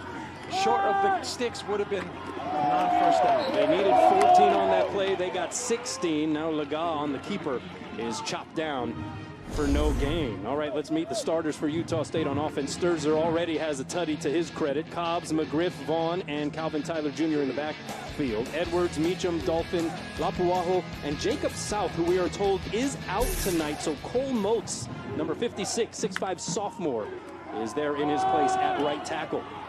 Here's Tyler, rudely met in the backfield, and he goes backwards. Logan Taylor, Pene Pavihi, Jonah Kahavai Welch. Yeah, I think Kahavai Welch was the initial. What he did was he got extension, 2-gap. He changed the line of scrimmage, and then you're going to see, number 1, Pene Pavihi. Good job of keeping your shoulders square initially by Jonah, and then Pene cleaning up the back. Pene in his 6th year with Hawaii from Pongo Pongo, American Samoa. Team's leading tackler coming in. So another 3rd and long situation here for Utah State. This is a heave down the sideline, contact on the route, and a penalty flag is thrown. It was Hugh Nelson who was trying to stay step for step with Brian Cobbs. Yeah, to me, from this angle, it looked like incidental contact. He ran up Pass on the interference, legs. number 3, defense, 15-yard penalty from the previous spot, automatic, 1st down. Yeah, I just think that he's running and he kind of stumbles, but there was no grabbing, there was no hand battling. I don't agree with that call. As a former defensive back coach, I don't understand why. I mean, you're known to be a little bit biased towards the defense, though. Here is Tyler on the run, and he is gang tackled at midfield. What do you think about the tempo here so far? We saw Utah State very quick to the line on that first possession. Obviously, penalties have gotten in the way a little bit here, but again, trying to up the tempo, no huddle on this snap. First in the Mountain West, 2.96 per play. And that is a keeper by Laga. He can run with it. Coming into this game, 57 rushes for 189 net yards, 2 touchdowns at a long of 32. And I knew he was athletic, and I knew he was a dual threat, but I'll tell you what, he's a better thrower thus far than I thought he was coming into this football game. And that's something that Blake Anderson and the rest of the coaching staff on the offensive side has said he has vastly improved in his throwing ability here over the course of his career at Utah State. He is a junior, but again, played minimally his first 2 years with the program. A couple of stints last year, and then with the Logan Bonner injury early in the bowl game, it was Cooper Laga's show, and he delivered. Again, first career pass was a touchdown. He's the first FBS quarterback to ever do that. Yeah, he had a great bowl game in place of Bonner, and having a good season when he's healthy. Tyler following his block, and he gets across the 40, but a penalty flag again coming out on the field. We've had some laundry here tossed about this evening so far. Yeah, it hasn't been clean, but going back to the quarterback, Levi Williams, the backup is out, so the freshman Bishop Davenport, all of these guys have won a game this season. The only school in the FBS to have 4 quarterbacks that have won a football game. Illegal block below the waist, number 61, offense. 15-yard penalty from the spot of the foul. Still second down. 61, that's Waylon Lapuaho, 6'4" freshman from South Jordan, Utah, 310 pounds. Yeah, that rule, again, blocking below the waist, has changed again this year. But again, a safety rule to protect the lower extremities of kind of defenseless players in the box. Penalties have been a bugaboo for Utah State this year. They are the most penalized team in the Mountain West. 12 penalties last week against New Mexico in a win, by the way, for 113 yards. And we're seeing it again already here this evening. Laga going to try to run out of there. And he gets chopped down, takes a licking at the end of that play. You had Pavihi on the scene, Kobe Wyatt, Logan Taylor, of course, always seems to be where the ball is. Yeah, and you mentioned leading tackler Panay Pavi, but Logan Taylor, the last couple of games, he's almost leading the nation in tackles in terms of games played. And you got to see Panay, you got to see Fo'oi Shaw, 98. So this is third and a hefty 18. The throw by Laga is caught just shy of the 40-yard line. Caught by Brian Cobbs. Cobbs, who is a grad transfer from Maryland, where he caught 59 passes for 858 yards and 2 touchdowns in 4 years. And that brings up 4th down, and Utah State going for it here. They've actually been pretty good on 4th down this season, as you see, 52% conversion rate. Why are they spreading the field? It thins out the box. It's easier on protection. It also does not allow the corners to overlap if a run breaks. It determines what coverage as well. 13th play of the drive here, a drive that started at the Utah State 17. And the play clock winding down. It looks like Utah State going to call a timeout, and they're going to talk it over. Delay game. And it looks like they're going to change their mind 5-yard penalty with 2:53 left. Or did they call a timeout? I think they decided to just take the delay of game, give them a little bit more room here on the punt.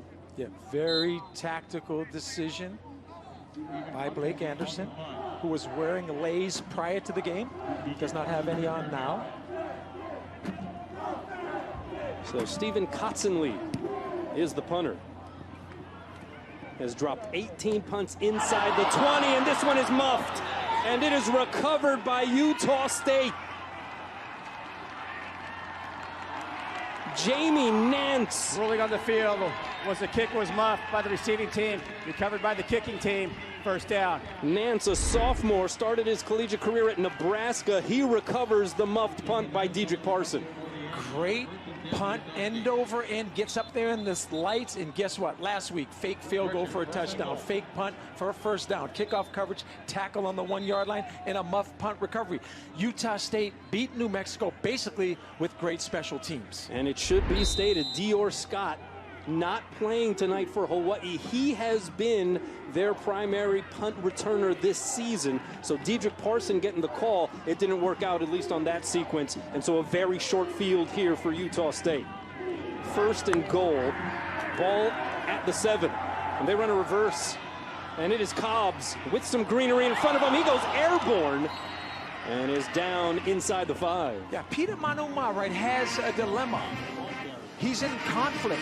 Does he play the pass on the reverse, or does he come up? He comes up, and you're going to see this type of athleticism more and more in college football and even the National Football League. Guys just hurdle low tackles. Brian Cobbs comes from good stock. His dad, Robert, part of the Penn State national title teams in '82 and '86. More compact formation here. The fake handoff, the throw to the end zone, a little too tall, intended for Brock Lane. Even too tall for the 6'4", 240-pound frame of the Chandler, Arizona native. Logan Taylor there in the coverage. Yeah, a really good run fake, right? He really bends his knees, he gets down, he holds it in there in the mesh point. Logan Taylor correct with his eyes. Great job. I know Chris Brown was proud of that young man. So 3rd and goal here. You see the 3rd down conversion rate for Utah State, 9th in the Mountain West.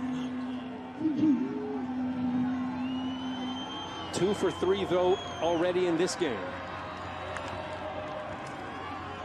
Here's a throw to the corner and nobody home. But JoJo Forrest playing defense there on that occasion. JoJo Forrest has hips. He has quickness. He's been injured a little bit, nicked up this season.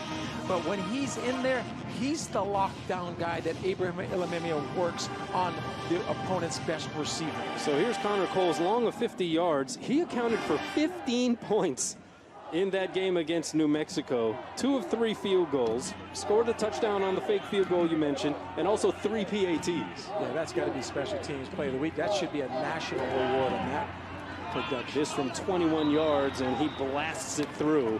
And Utah State now up 2 scores. They scored 10 first quarter points. Still $1:43 left to play here in the first stanza.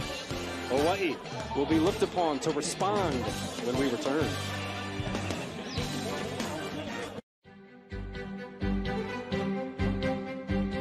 Metal Gold, pure, essential, full-flavored goodness that fuels dreams and inspires us to push harder, reach higher, and dig deeper to find our greatness.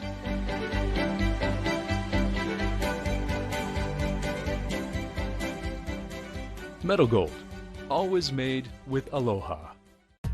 Home. It's where you live, you're happy. At Bank of Hawaii, we want to help you live it even more. So to help you do more with today's record high home values, we've increased the amount you can access of your hard-earned equity to up to $400,000 without an appraisal. You can even lock in a low fixed rate for the first 5 years. Apply with Simplify by Bank of Hawaii. It's the fast, easy way to get more cash, more peace of mind, and just plain more happy. Because Haumea loves to dance. Because Jaina dreams of a cancer-free future. Because Guy knows why preventive care matters. You are why we're reimagining healthcare. To give you more choices. To be there for you. To see you in new ways. Hawaii Pacific Health. So Connor Coles with the field goal puts Utah State up 10, but those 3 points were gifted after the muff punt by Dedrick Parson. Gave Utah State the short field. Yeah, but the offensive coordinator, right,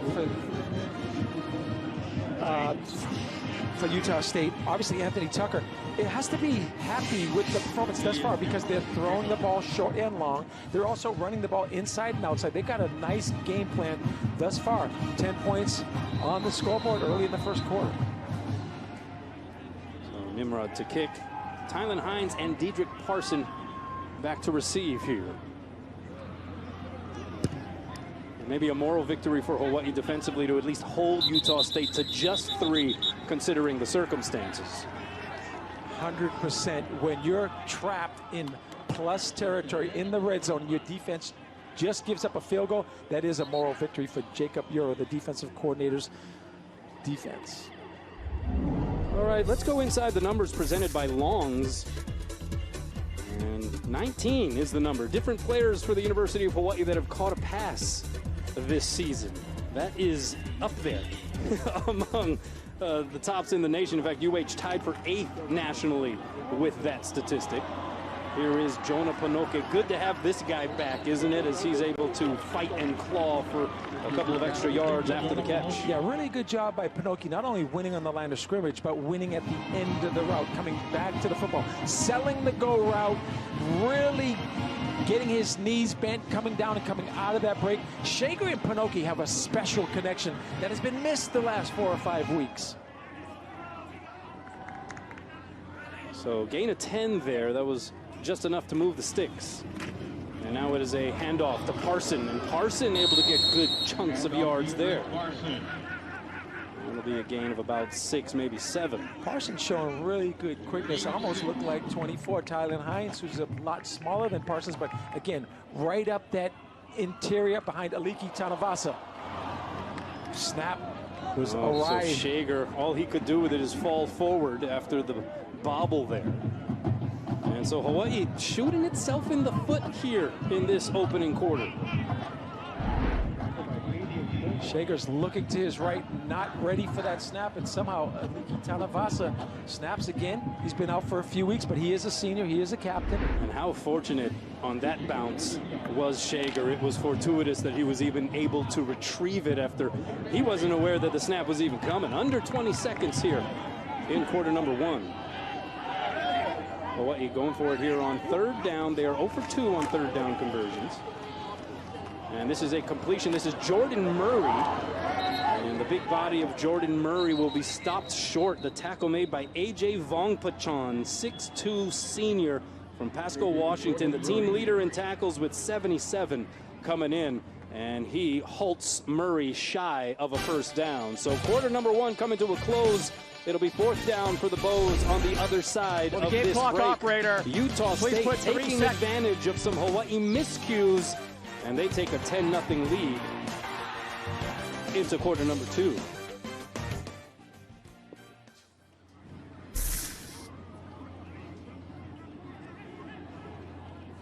All right, so we are being told that they are actually putting time back on the clock, so that is not the end of the first quarter. So they're going to put 3 seconds back on, keeping all of our production crew very much on their toes there in the truck. And that play, right, in particular, Jordan Murray, 6'3", 245 pounds, needs to get that first down. But that was not a clean route. And so a 4th and short here. And Hawaii bringing the offense out on the field, Rich, in their own territory. 4th and a yard. And so a bit of a rolling of the dice with 3 seconds left in quarter number 1. It is Najee Bryant Lele in the backfield. Pistol formation here for Hawaii. Bryant Lele gets the handoff, and he is off to the races. Being chased by Michael Anyanwu, who finally cuts him down. Number 22 on number 22 crime there on that play, but not before Najee delivers in a big way. Najee's biggest run as a Warrior, 43 yards, right up the middle. Good job cutting and then using that speed to get out of bounds. Much more eventful end to quarter number 1.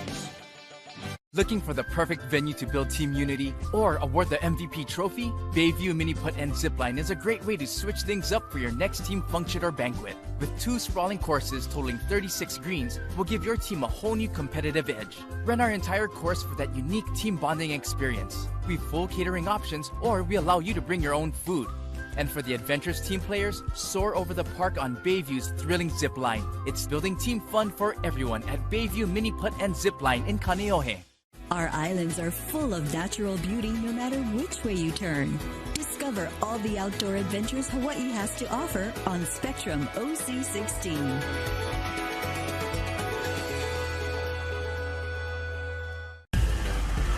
You're watching Spectrum Sports. When your dogs like each other, you know it's the start to something special. Lunch? It's back in Hawaii. Enjoy the $8.99 McRib meal before it's gone. Ba-da-ba-ba-ba. Dance party. Let's go. When inspiration strikes, say yes with the new Priority Unlimited credit card from First Hawaiian Bank. Wherever you shop, whatever you're shopping for, you can earn 2% cash back on everything you buy. From small stuff to big stuff to stuff you want. A card that rewards you for every purchase and helps you stay connected to everything that matters.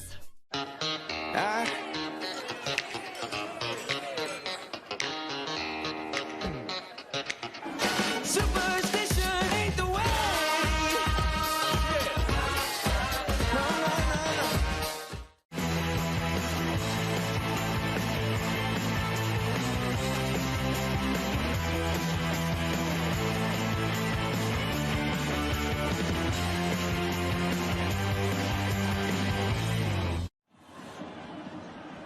Yes, Military Appreciation Night here at Clarence T.C. Ching Athletic Complex. And a busy weekend in Manoa. The 57th Annual Outrigger Resort Rainbow Classic continues tomorrow. Our coverage, Hawaii versus Eastern Washington, begins on Spectrum Sports at 4:30. So much appreciation for the military. Two brother-in-laws, they're in the service. And, of course, in Hawaii, they're a big part of the fabric of this community. Yeah, I am the son of a veteran, the grandson of a veteran, both naval vets. And so, yes, a big mahalo to all of our members of the military. Thank you for your service. An odd ending to quarter number one, but it ended well for Hawaii as Brian Lele was able to get the huge run on fourth down. Now the throw to the end zone is bobbled, and it falls incomplete. Jordan Murray was the target. The 6'5", 240-pound senior came into the season with a lot of expectation. Penalty flag on the field, though. Yeah, roughing the passer. Really a drop. That's in his hands. He needs to secure the catch, but there was a roughing the passer call. Ian Shoemaker, the offensive coordinator for Hawaii, has talked occasionally about how they have tried to force feed Jordan at times.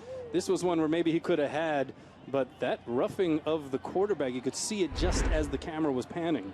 Yeah, and when we talked to Ian Shoemaker, right, about the consistency and the percentage of Shager, a lot of it is drop balls. A lot of it is routes that are not run properly. That ball is put exactly on the chin. Byron Vaughns was the perpetrator of that penalty, and El Manning was off to the races. Yeah, when you talk about discipline, Hawaii's been a pretty disciplined football team False this start. year. Number 75, offense, 5-yard penalty, still first down. Take away the first few games of the season. They haven't turned it over that much. They need to take it away a little bit more on defense, but got to know the snap count. Il Manning has way over double digits in penalties. Yeah, Hawaii actually fourth best in the conference in penalty numbers. We mentioned Utah State is at the bottom in that statistic. Almost 80 yards worth of penalties per game. Shager has to get rid of it. He fires it incomplete. Caleb Phillips was the closest Rainbow Warrior to that one.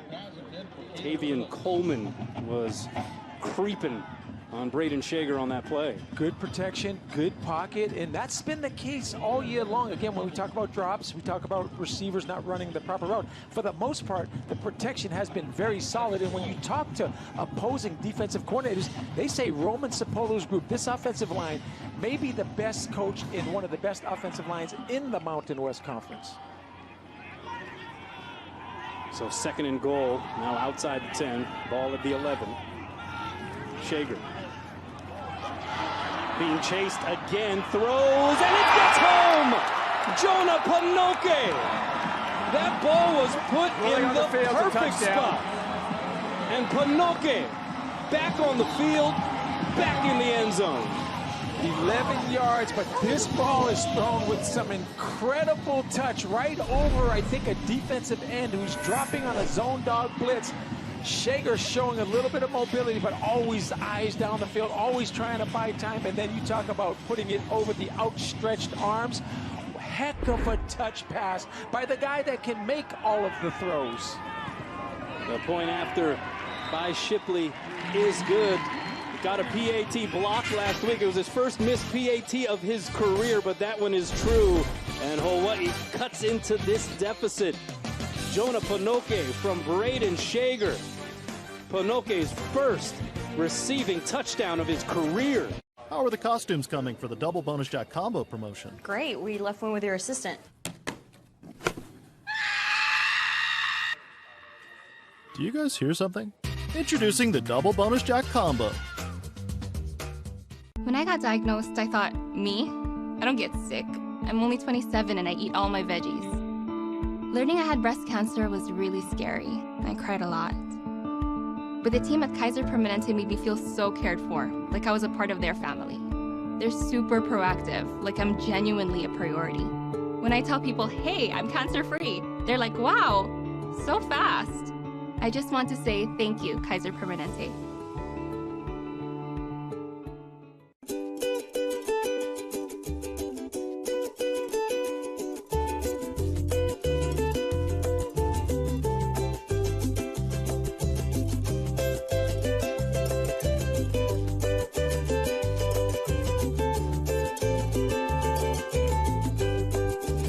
Redecorating? With hundreds of factory colors and free computerized paint matching, you can find the Benjamin Moore color you're looking for at City Mill. Need something? Try check City Mill. My double bonus jack combo gives you double the seasoned beef and double the cheese. Let's see that again. Double beef, double cheese, 2 ads for the price of 1. Not bad. Welcome back. There you see the scoring drive. 7 plays, 75 yards. Jonah Panoke on the receiving end of a 13-yard touchdown pass from Braden Shager. And yes, I repeat, Jonah Panoke's first career touchdown catch as a Rainbow Warrior. I'm going back to St. Louis in the state championship. I remember that touchdown catch, and I expected many more from that young receiver because he is a really good receiver, and he's gifted, especially in the possession, the over-the-middle type of grabs. Hawaii needed that, down 10-0 after the first quarter. Now able to change the complexion and vibe of this thing here very early on in quarter number 2. The boot by Kyler Halverson ends up in the end zone. Halverson has been awfully good at that here this season, so touchback for Utah State's offense. Let's send it down to Scott Robbs. What's up, Scott? Hey, Kanoa, you look at Utah State quarterback Cooper Legis. He's out of Orem, Utah. The guy had an incredible high school career.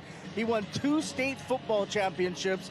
He won a pair of state championships in the javelin, and he was a 2-time 195-pound state wrestling champ for Orem High. Kind of reminds me of Rich Miano at Kaiser, guys. Well, I wasn't the wrestler he is, and that's why he's so tough, right? Yeah, yeah. He was wearing the singlet. You were wearing the Speedo because you were the diver. I was a track guy. I was a football guy. I appreciate that, Scott. Here is Laga. That pass is caught down near the ankles there by Justin McGriff.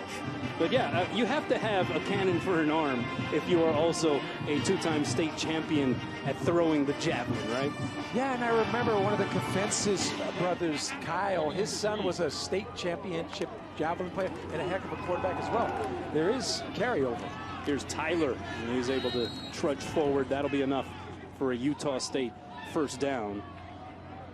I mentioned Calvin Tyler Jr. Spent 4 years at Oregon State. He was former teammates with Hawaii linebacker Isaiah Tufanga over there. Played in 14 career games with the Beavers before matriculating to Logan. And boy, has he been productive. A lot of Power 5 transfer FBS guys ending up in Logan, Utah, and basically from big programs really adding to the talent level.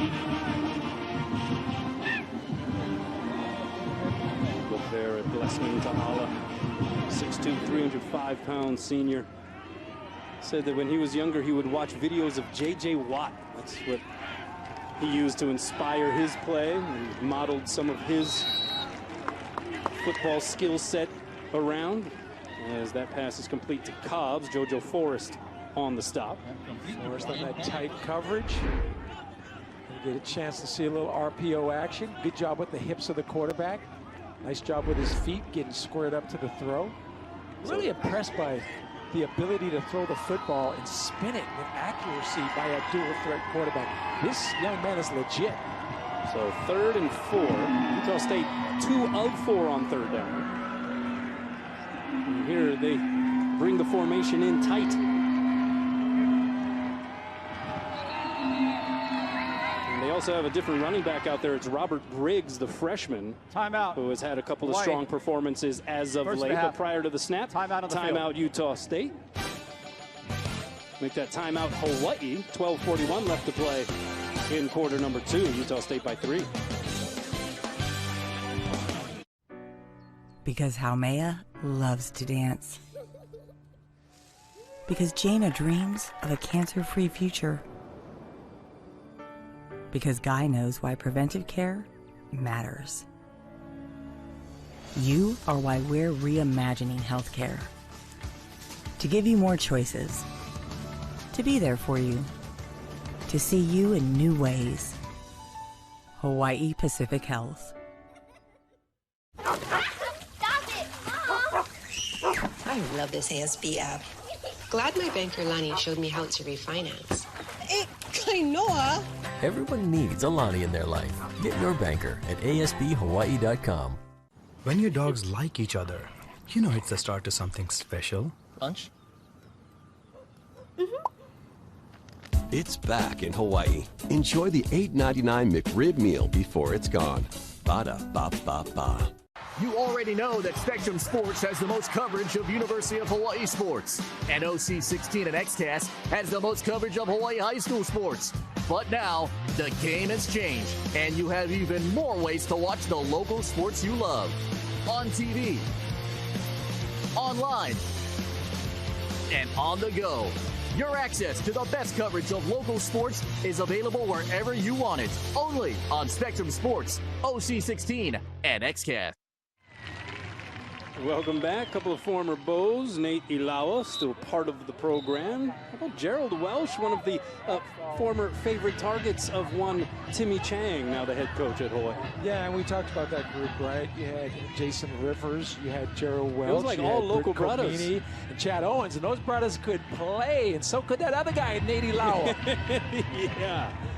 Nasty Nate. You know, talking about this offense, right? It's a blend of tempo, air raid, and really, Blake Anderson was on the front end of the spread tempo offense. Lincoln Riley, Cliff Kingsbury, Art Briles. Spacing is big in this offense. Yeah, the splits are as wide as the field can allow as that pass is complete to McGriff. Just one added note on Nate Ilawa, who we saw moments ago. Now the director of recruiting, to be specific. That is his role with the University of Hawaii program. Yeah, him along with Jeff Reinbold. I mean, it's a 24/7, 365-year job in terms of they're going to go big on JC. They got the transfer portal. You got the freshmen. And we talked a lot about with Coach Chang about recruiting. Robert Briggs there on the carry. The 5'6", 175-pound freshman from Belleville, Texas. But he's rushed for 341 yards coming into this game and a touchdown. This throw is down the sideline, and it is hauled in. Brian Cobbs against JoJo Forrest. Catch. First down. And that's a biggie. Yeah, and I don't like what Cobbs did after the play. It was almost taunting, and it could have been called.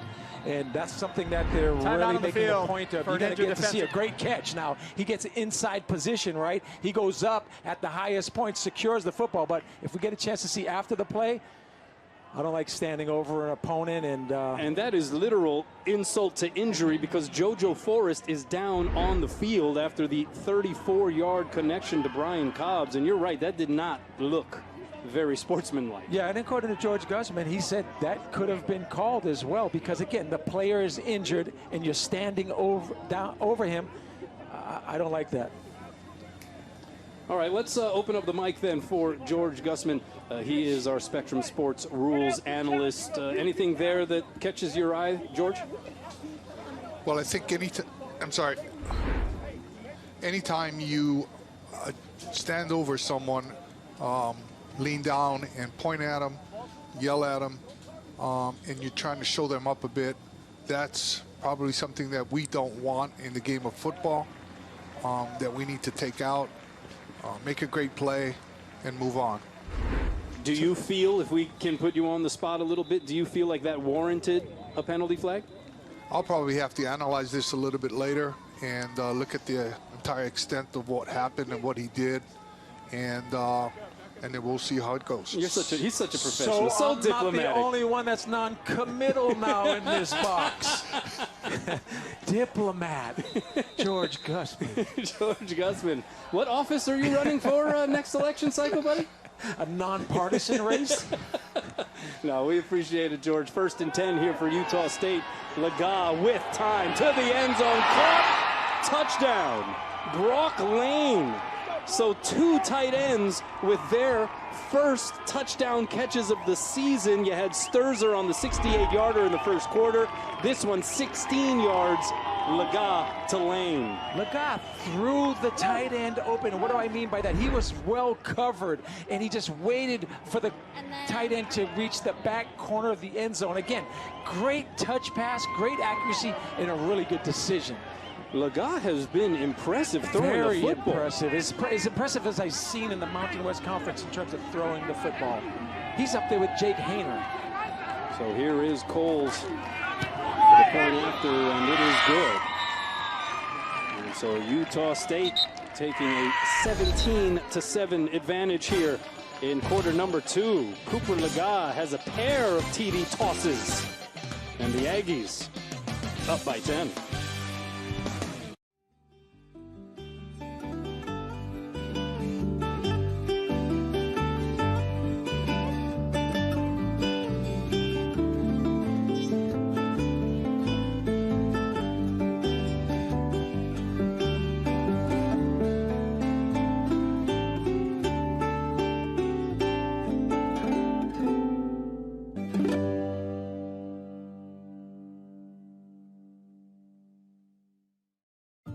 Wanna live and feel life, chase my dreams in the sky, oh, in my pursuit of happiness.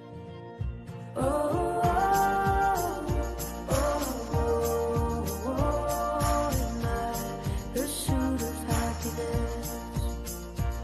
At Bank of Hawaii, nothing means more to us than helping you pursue your happiness. Bank of Hawaii, live your happy. It was important that 15 Craigside allow pets because Viva, our Havanese, is part of our family.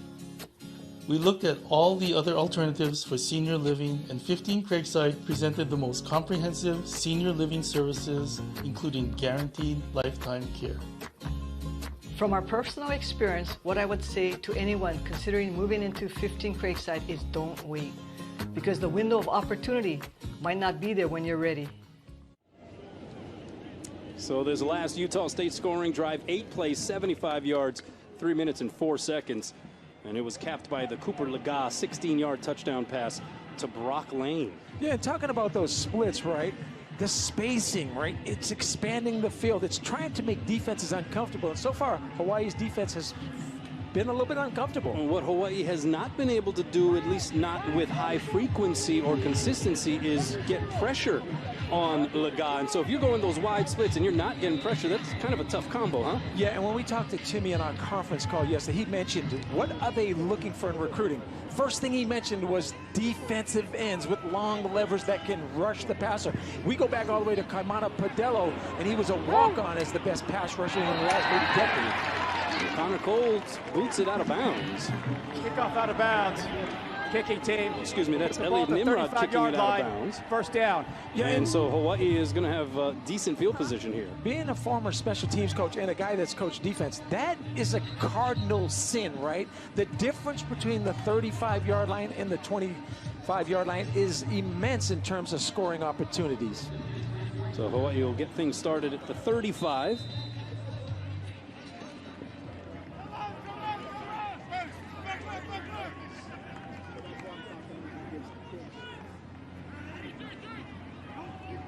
And so here is the play action.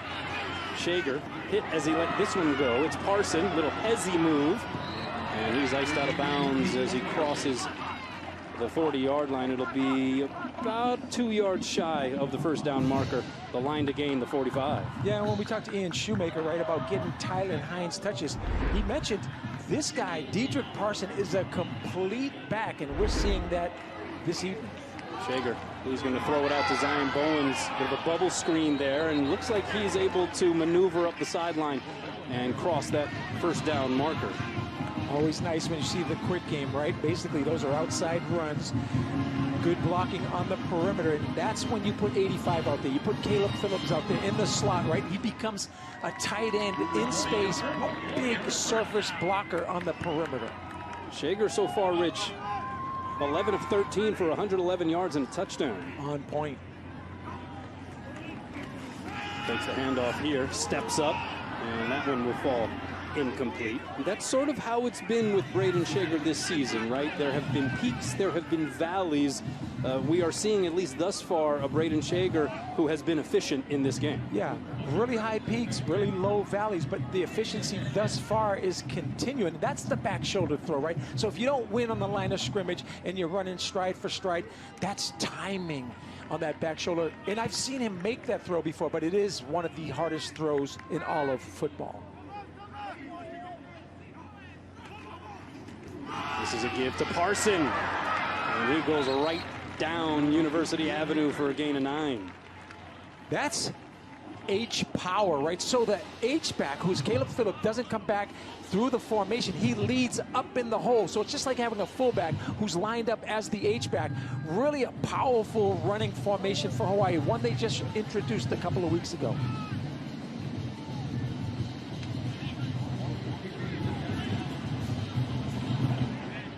We've seen now the 3 running backs that have been most utilized here this season for Hawaii: Parson, Hines, and Bryant Lele, who had that big run on 4th down. Here's a big run by Parson, right up the gut. Yeah, and that's an unbalanced line, right? So you have a guard and a tackle, so they have the numbers to the right side. You're going to see a tight end and an H-back, and they just wash the line of scrimmage down, and big hole for Dedrick Parsons. Breaks off 14 yards there. First 3rd down conversion that was successful for Hawaii, but Pokesi Vakauta says enough of this, and he blows up the play in the Hawaii backfield. How do you stop the inside run? It's by penetrating the line of scrimmage. You're going to see 96 just come with a full head of steam. He recovered a fumble against Hawaii last year, one of 21 players of Polynesian descent on this Utah State roster. Very impressive in terms of recruiting Polynesia. 3 players from the state of Hawaii. 2nd and 13. Flag comes out. Shager is able to get it to his receiver, but it was out of bounds. Found Jonah Panoke over there in front of the Hawaii sideline.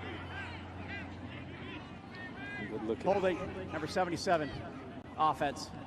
10-yard penalty from the previous spot. 2nd down. That's Austin Hobb. Good look there at Timmy Chang. And hey, look, this has been tough this year, right? And you have to continually reset week to week and try to find ways to inspire and motivate your players. And sometimes, you know, as a coach, you know this, Rich, you're in danger of maybe sounding like a broken record. You're trying to say the same things because the same elements apply every week. Yeah, and especially when you have 8 losses, right? And you're talking about reflection. You want to make sure you coddle these kids, you love them up, but you also still got to coach them hard.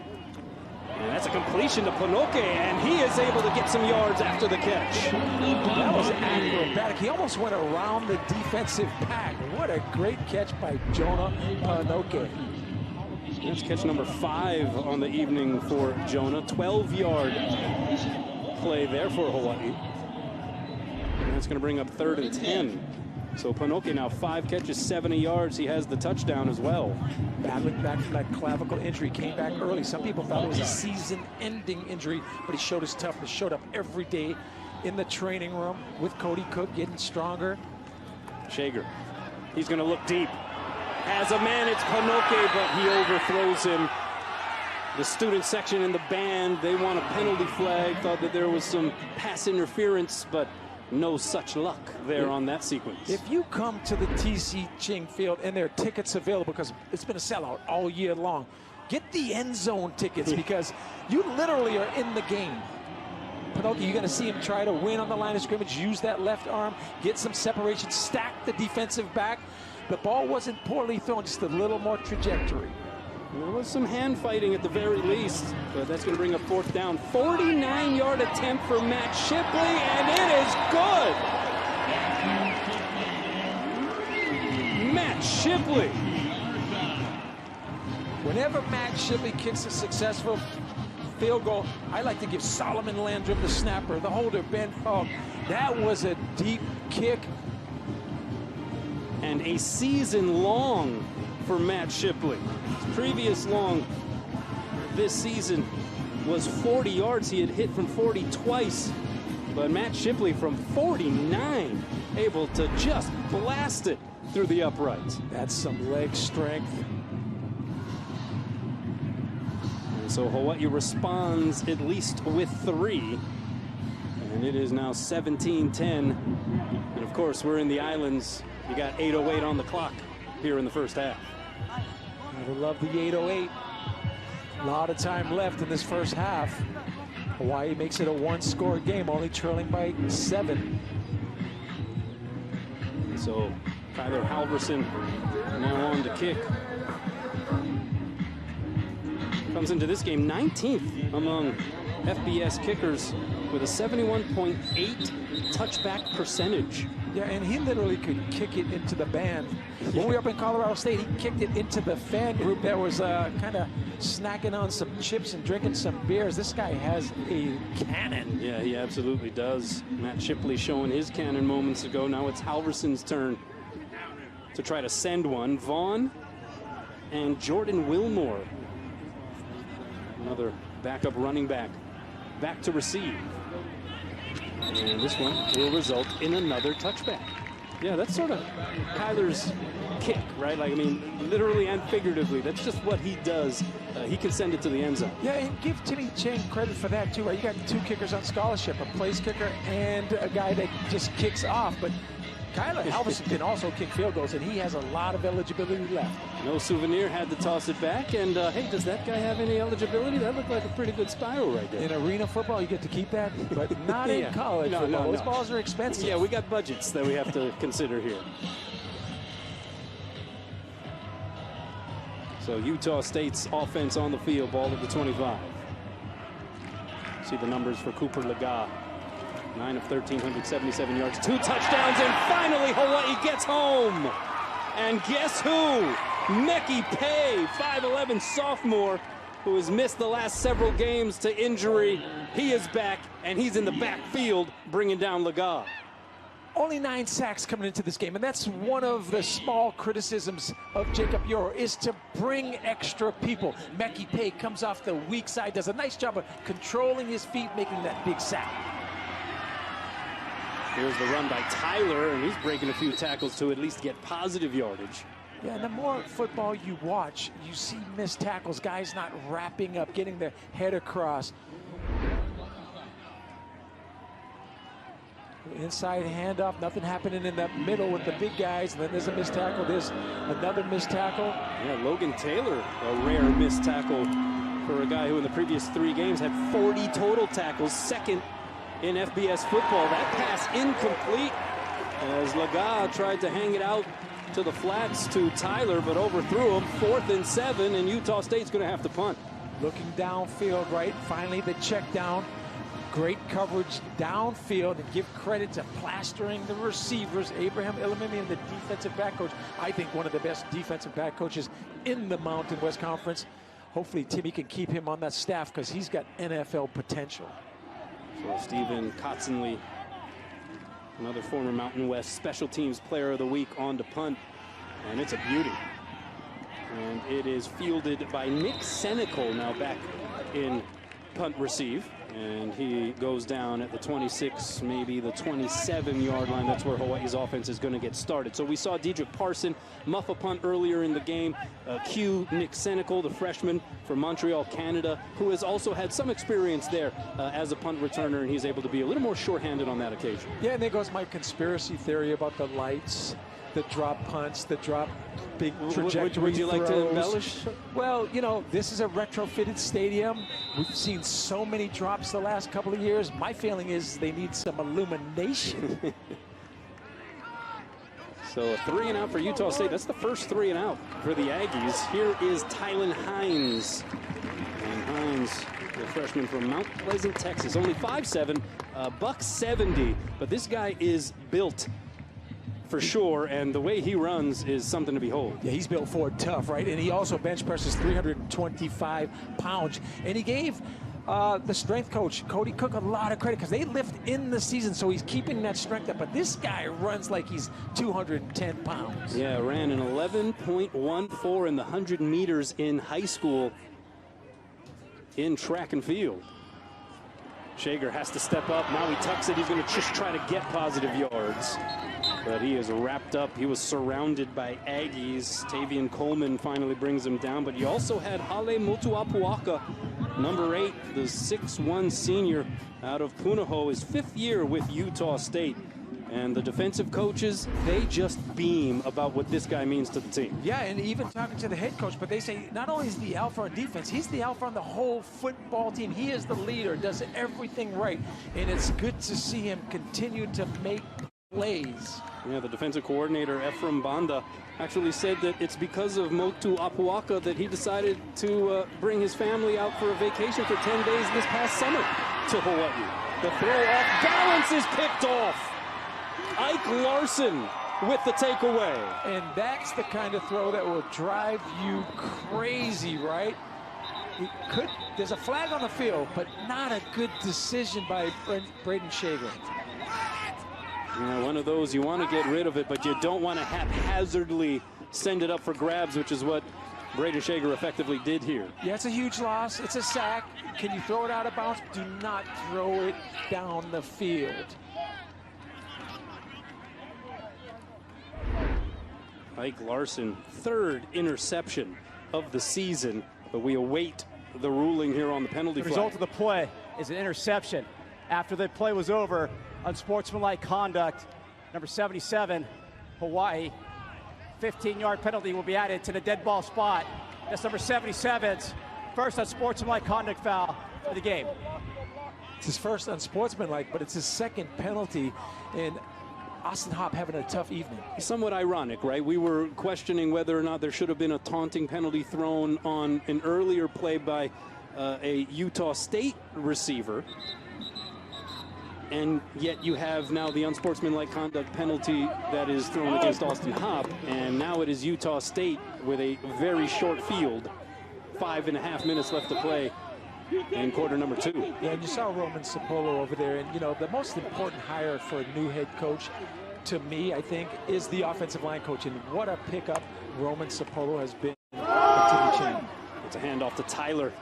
And he is met by Peter Manuma, able to stand him up as fellow Rainbow Warriors come over to also lend a hand. And now you're starting to see a lot of chirping between these two teams. Yeah, Meki Pay, Peter, a little chirping back there. But that was a heck of a tackle now. Make no mistake about that. That's textbook. That's clinic stuff. Really nice job of wrapping up, keeping his head up, eyes up, rip, wrap, grab, cloth, come to balance. Second of the half, 30 seconds. Peter Manuma entered this game tied for 2nd on the team in tackles.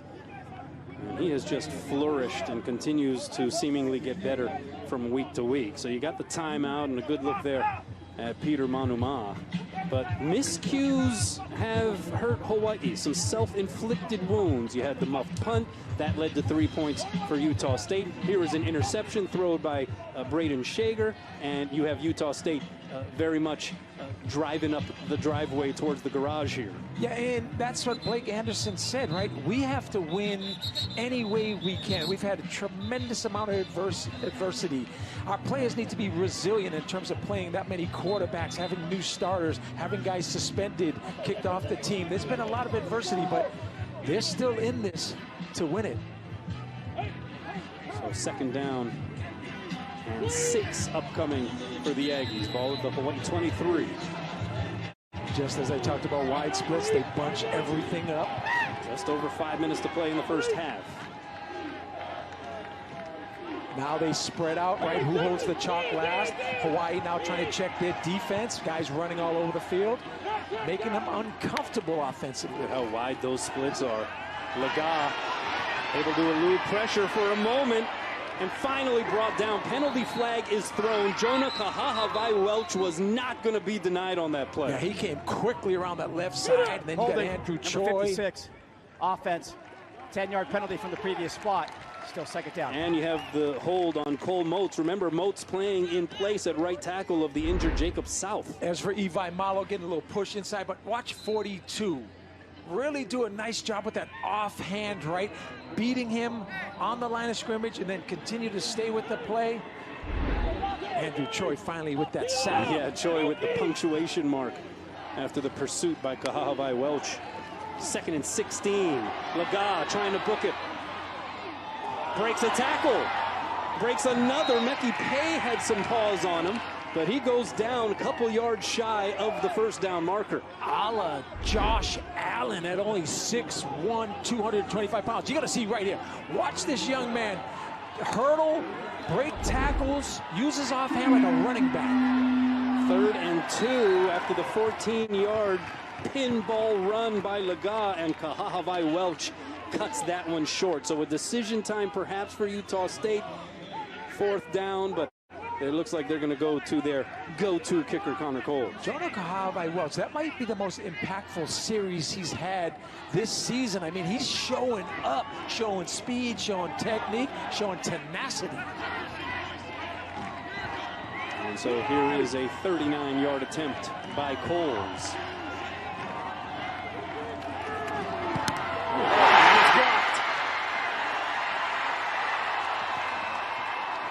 And Hawaii, when they needed some Manoa magic trying to come from behind here, they come up big with the stuff on the field goal. However, there is a penalty flag. We'll see what this is about. But John Tuitupo saying, ole on the Connor Coles kick. JT showing that athleticism, the penetration, then getting the hand up. He's got long levers. He's an athlete, great penetration. Not the first time he's blocked a kick this season. Yeah, that one riled the fans up pretty good. But again, long discussion here amongst the officiating crew.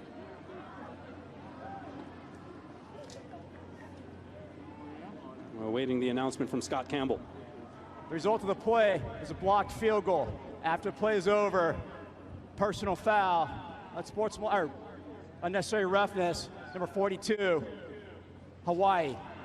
That 15-yard penalty will be enforced from the dead ball spot. It'll be 1st and 10, Hawaii.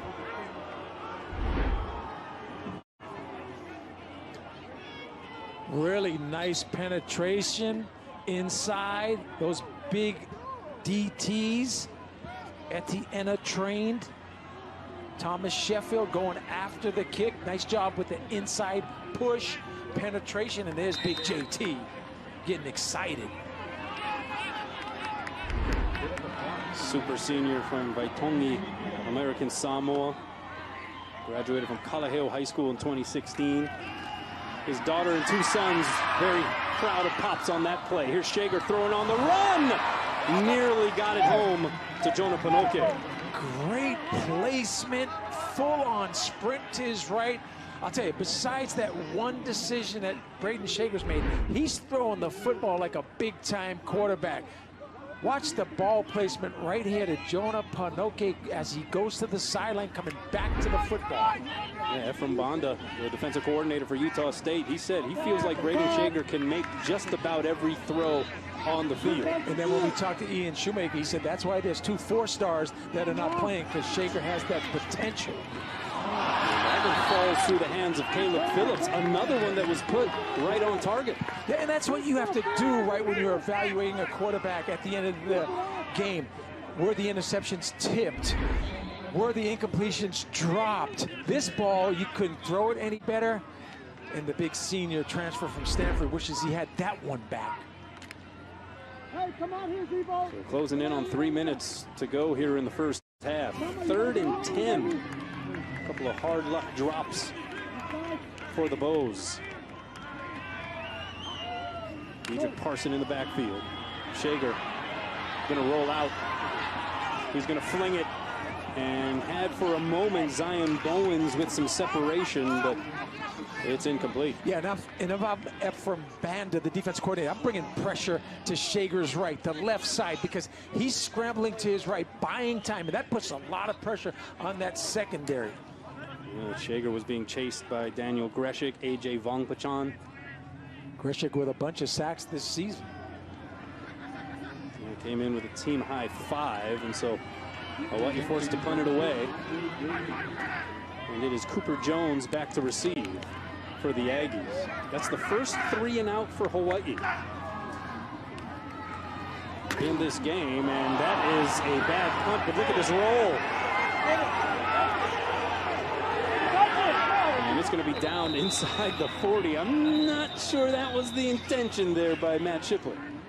The thing about it is dangerous because when it goes past the line of scrimmage, if it hits a white jersey, it's a free ball. We saw Scott Harding do that for a living. Good for 37 yards, but watch this.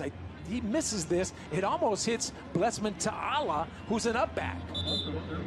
Yeah, you're right. It was sort of a fire drill on the part of the receiving team there. Just get the heck out of the way. Remember Scott Harding years ago, the punt return team would literally go off the field and let that ball roll. One of the greatest punters in NCAA history. That ball almost touched somebody. So Utah State, solid field position, 2:56 to still do something with them. They have all 3 timeouts. This is a handoff to Tyler. Oh, evades one tackler. Gets away from Logan Taylor. And finally, Peter Manuma wraps him up. I think Tyler may have stepped out of bounds a couple of yards earlier. Yeah, and that's not discipline, right? We talked about every defense has an edge, a force player. Eyes are going inside, stacking those inside gaps, but somebody's responsible for that D or O gap, and then you have a missed tackle, putting your head down. There's Tyler again. Spins away. And then falls forward for another good bite of yardage. Andrew Choi finally making the stop, but Calvin Tyler Jr. will have been providing the Hawaii defense a heavy dosage of number 4. Now they fake the handoff. They swing it out to McGriff. He's pushed out of bounds. That's going to bring up 3rd down and a few.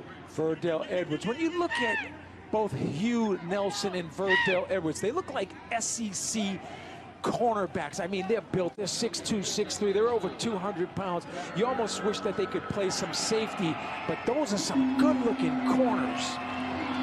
So 3rd and 4. Fake handoff to Tyler. It's batted in the air, and it is caught by, no, falls incomplete. McGriff had his hands on it, pass, but it fell incomplete. That was up for grabs on a tantalizing 2nd or 2. Good job on the quick action. Watch again. Jonah Kahavai-Welch get his hands up there. Very impactful in this football game. Nice job of reading the 3-step, the quick game. And Sturzer and McGriff closest to it. In fact, that was kind of a pass breakup, one against the other. And so in this part of the field, Utah State, with a little over a minute and a half left in the first half, they're going for it on 4th down. Laga. He's going to throw it, has a man wide open. It is Tyler out of the backfield. And Calvin Tyler hits pay dirt on a 37-yard touchdown pass by Cooper Laga. Interesting 12 personnel, and then when you look, somebody's eyes are in the backfield. When you're looking at JoJo Forrest, the cornerback comes in on the slant.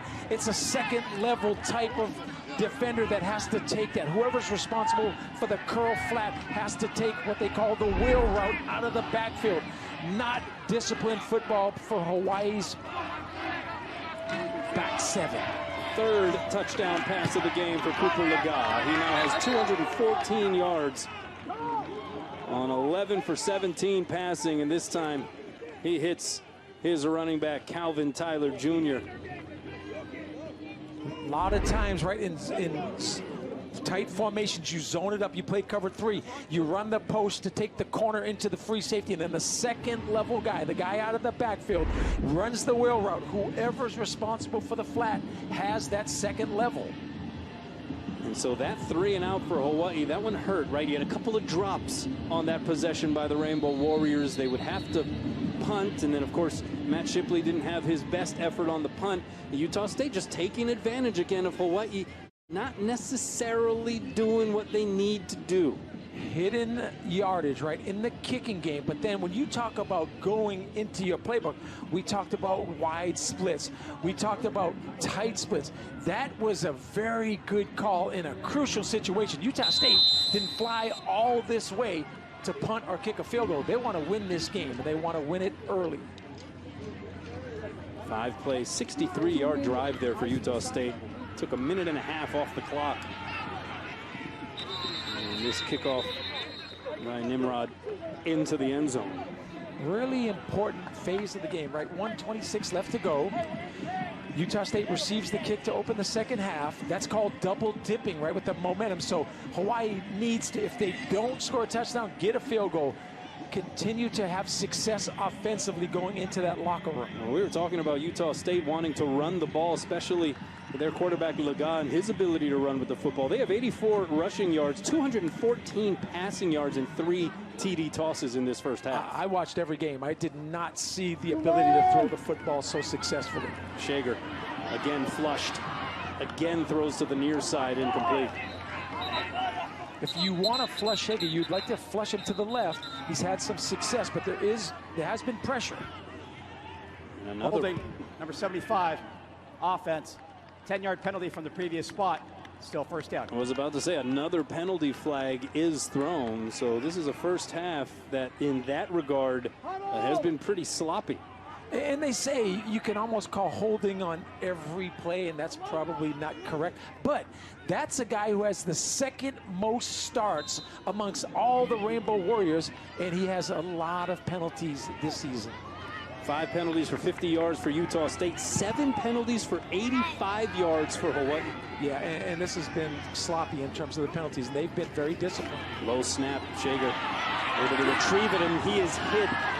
Looked like there was contact with his arm as he was trying to pass the football. Going to the field's an incomplete forward pass. Second down. Shager definitely was under duress. I think his arm was also hit. He could not extend on that throwing motion.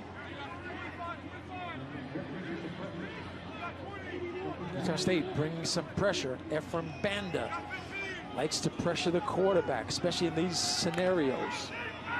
2nd and 20.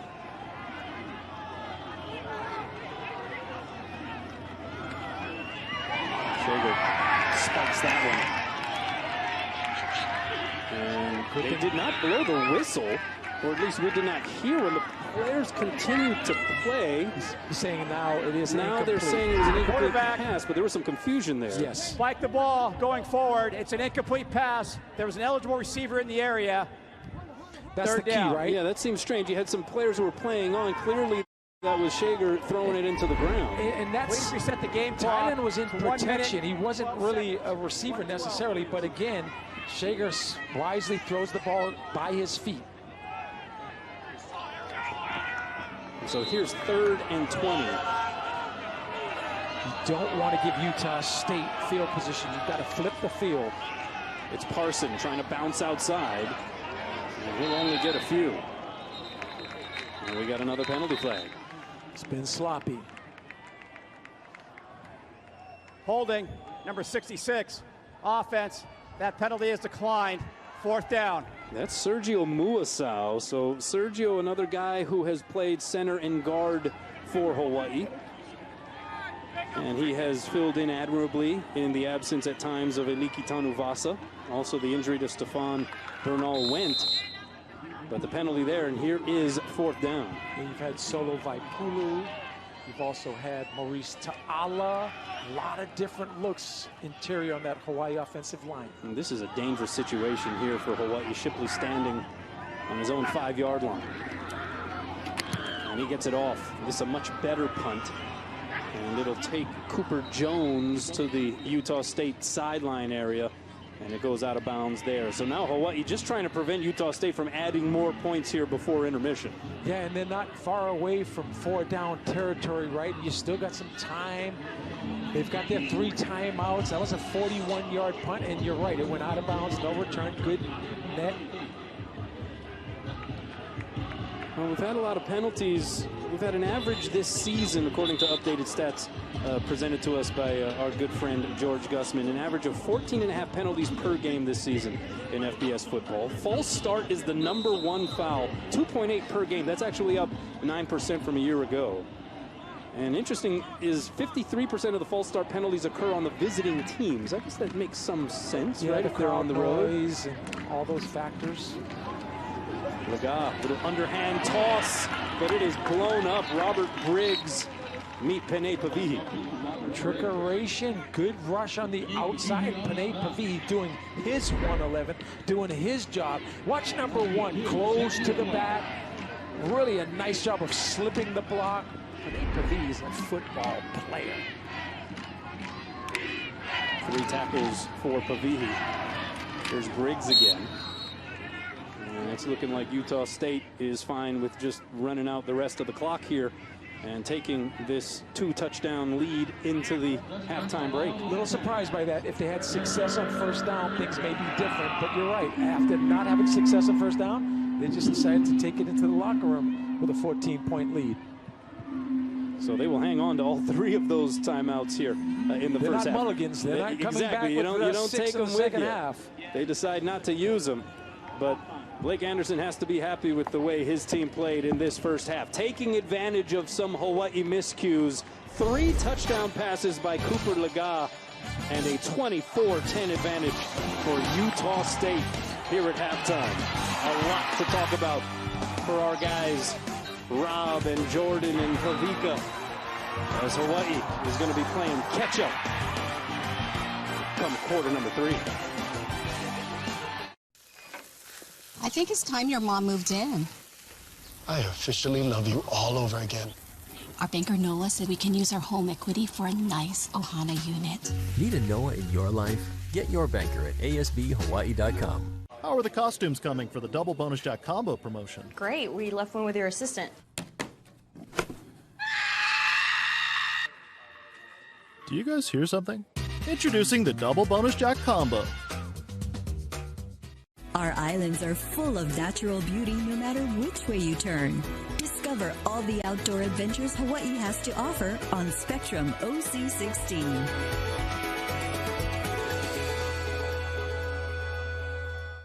You're watching Spectrum Sports, the home of University of Hawaii sports. Because Haumea loves to dance. Because Jaina dreams of a cancer-free future. Because Guy knows why preventive care matters. You are why we're reimagining healthcare. To give you more choices. To be there for you. To see you in new ways. Hawaii Pacific Health. I'm Mallory, and I've been with Ultras for 5 years. Here at Ultras, we are solutions-driven. When it comes to processing payroll for our clients, we're not just looking at payroll. We're looking at the whole HR picture. We want to dig deep. We want to look at how things are being handled and how to create a more efficient way of doing things. So your time can be spent with your family, your company, and your people. And you can leave all that other stuff to us. That's what makes us different.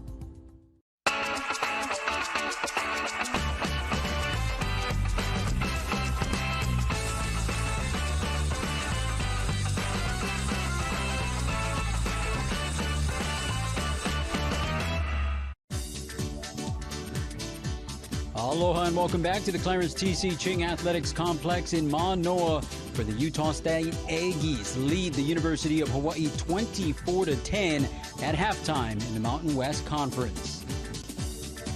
How's it going, everybody? Rob DeMello joined by Jordan Helly and Kavika Hallams. And guys, the Rainbow Warriors find themselves in a world of trouble here, down 14 points It's a game that they did themselves no favors. A lot of miscues, missed opportunities, and the Utah State Aggies taking advantage of that. Yeah, that's the other big thing, right? Utah State has been able to really make Hawaii pay, and really could have been a little bit worse, right? The muff punt, Hawaii at least holds them to a field goal.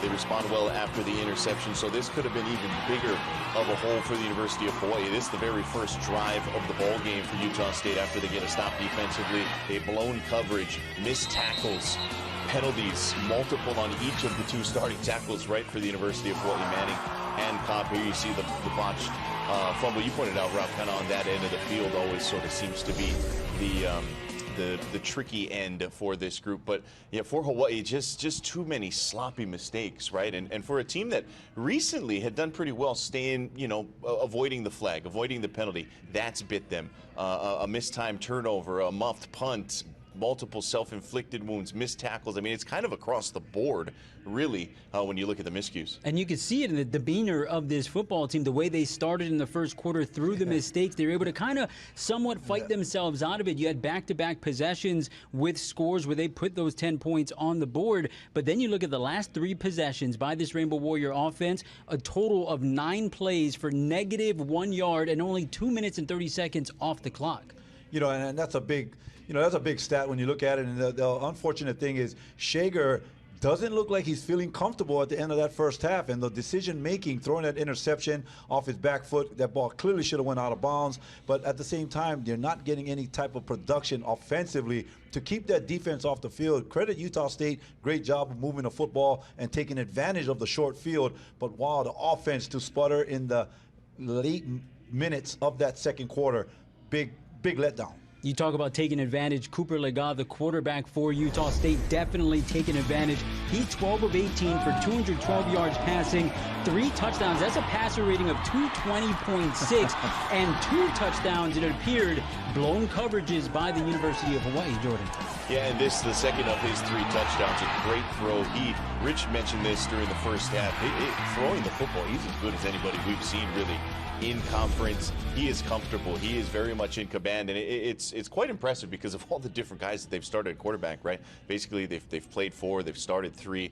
This is a group that has rotated a number of different guys at the position, but here's Lega, who's gotten his opportunity, and he really has taken it in stride, and you can see how comfortable he is in this no-huddle, quick tempo, RPO type offense. They have gashed Hawaii at times on these blown coverages. They've taken full advantage. Logan Taylor leading the Rainbow Warrior defense with 9 tackles. Going to need another second half like that if there's any chance for the Rainbow Warriors to fight themselves out of this one. But again, the Aggies lead 24-10 at halftime. We have a lot more to talk about, so stick around here on Spectrum Sports.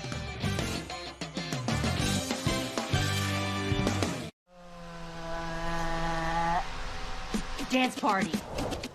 Let's go. When inspiration strikes, say yes with the new Priority Unlimited credit card from First Hawaiian Bank. Wherever you shop, whatever you're shopping for, you can earn 2% cash back on everything you buy. From small stuff to big stuff to stuff you want. A card that rewards you for every purchase and helps you stay connected to everything that matters. Rainbow Warrior football, putting forth their best effort and owning up to the challenges set before them. Experience the passion and the possibility of where this team can go. Only on Spectrum Sports pay-per-view. You're watching Spectrum Sports.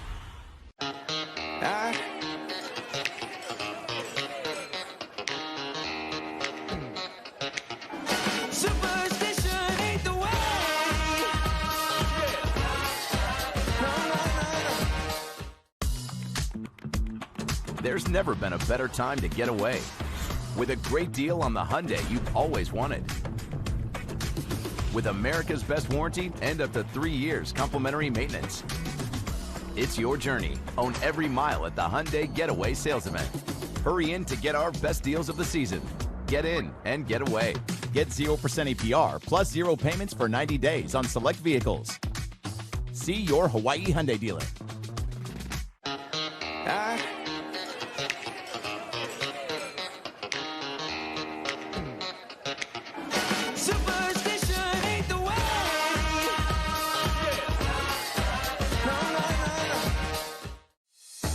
get cooking.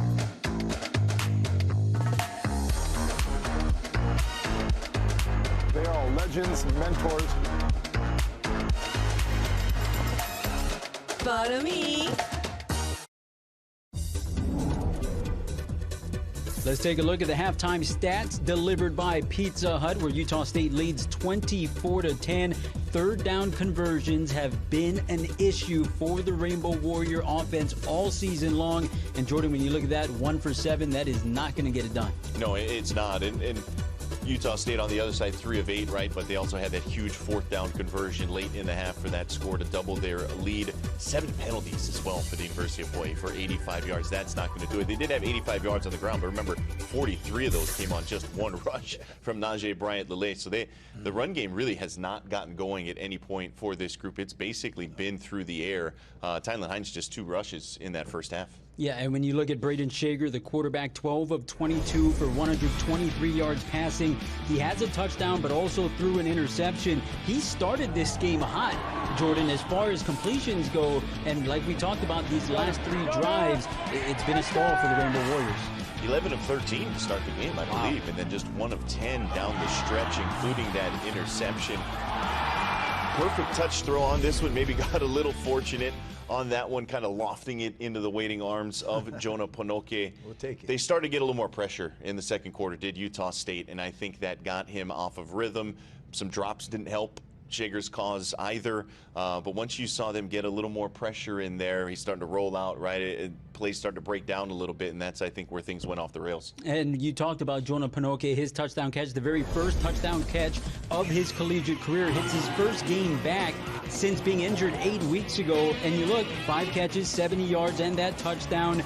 An average of about 14 yards per catch. Kavika, you knew coming in how important it was going to be to get number 1 on that field. How big do you think that is for Shager? That's a great start and a great supporting cast around him. But Jonah Ponoke, 5 grabs, 70 yards in that first half, and a touchdown. You can't help but love his return.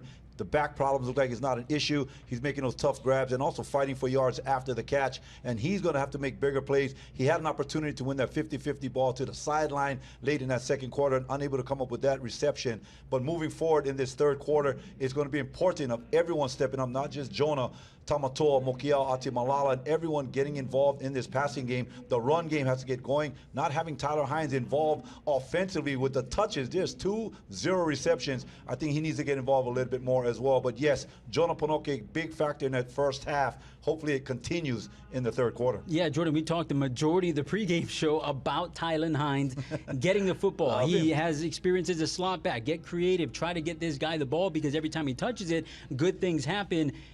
That could not have been in the game plan of 2 touches for Tylen Hines in the first 2 quarters, right? I can't imagine, right? And so for Hines, as you point out, he's versatile, right? They've put him back at return as a returner, but he hasn't really had any shots to impact the game as a kick returner with all those touchbacks. So, yeah, they're just trying to find a way, right? Be a little more purposeful in how they go about finding him the football, but they've got a big hole to climb out of, and obviously that might require, less runs, more throws. So maybe he got to get involved in the screen game. And Kavika, obviously 24 points in the first half. Defensively, that looks like an issue, but the defense really had their moments. The offense struggle, I think, kind of compounded things for the defense because they were getting put back on the field. I mean, like we talked about, 2 minutes and 30 seconds went off the clock for 3 drives. What do you want to see out of the Rainbow Warrior defense here in the second half? And the turnovers, of course, added to that as well. And yes, the defense stepped up when they had to. They rallied to the football. A couple of missed tackles, but overall, Utah State is huge up front.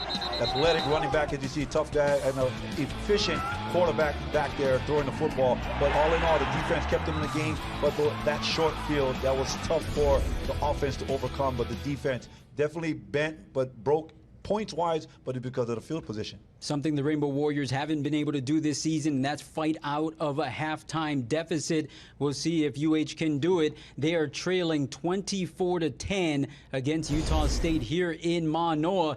And it's military night, and the dogs are out. Maybe that's what you need out of the UH defense here in the third quarter. We shall see again. Bows down 14 at the break.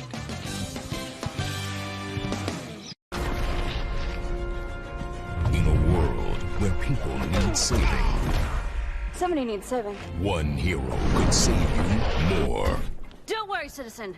I'm here to save. Already saved. Today? Switched into Farmers Hawai'i so he could save an average of $453 on his auto insurance. If you need saving, get a quote from Farmers Hawai'i. We are farmers. Bum, bum, bum, bum, bum, bum. Call 808-FARMERS or visit farmershawaii.com for a quote today. That's 808-FARMERS. The doctor will see you now. But do they really? Do they see that crick in your neck? That ache in your heart? Will they see that funny little thing that wasn't there last year? The new bounce in your step? The way your retinal scan connects to your blood sugar? At Kaiser Permanente, all of us work together to care for all that is you. From Maka to Makai, make Honda your perfect island ride. It's a party every time you're in a fun Honda Civic or HRV. So grab your Aloha, hit play on Apple Music, and get the patina started in style. New Hondas are arriving daily. Get into an UI Civic or HRV. Your perfect island ride. See a Hawaii Honda dealer today. Tell them Henry sent you. I love this ASB app. Glad my banker Lani showed me how to refinance. Kainoa! Everyone needs a Lonnie in their life. Get your banker at ASBHawaii.com. My Double Bonus Jack combo gives you double the seasoned beef and double the cheese. Let's see that again. Double beef, double cheese, 2 ads for the price of 1. Not bad. The newly refurbished Ala Moana Hotel by Mantra. Conveniently located and always an island favorite, celebrating 50 years. Now make it yours. This is our hotel. This is our hotel. This is so much more than my hotel. This is our hotel. Ala Moana Hotel, where Kama'aina always gets the best rate. Use promo code LOCALSONLY. I'm Mallory, and I've been with Ultras for 5 years. Here at Ultras, we are solutions driven. When it comes to processing payroll for our clients, we're not just looking at payroll, we're looking at the whole HR picture. We want to dig deep, we want to look at how things are being handled and how to create a more efficient way of doing things so your time can be spent with your family, your company, and your people. And you can leave all that other stuff to us. That's what makes us different. Mom, what?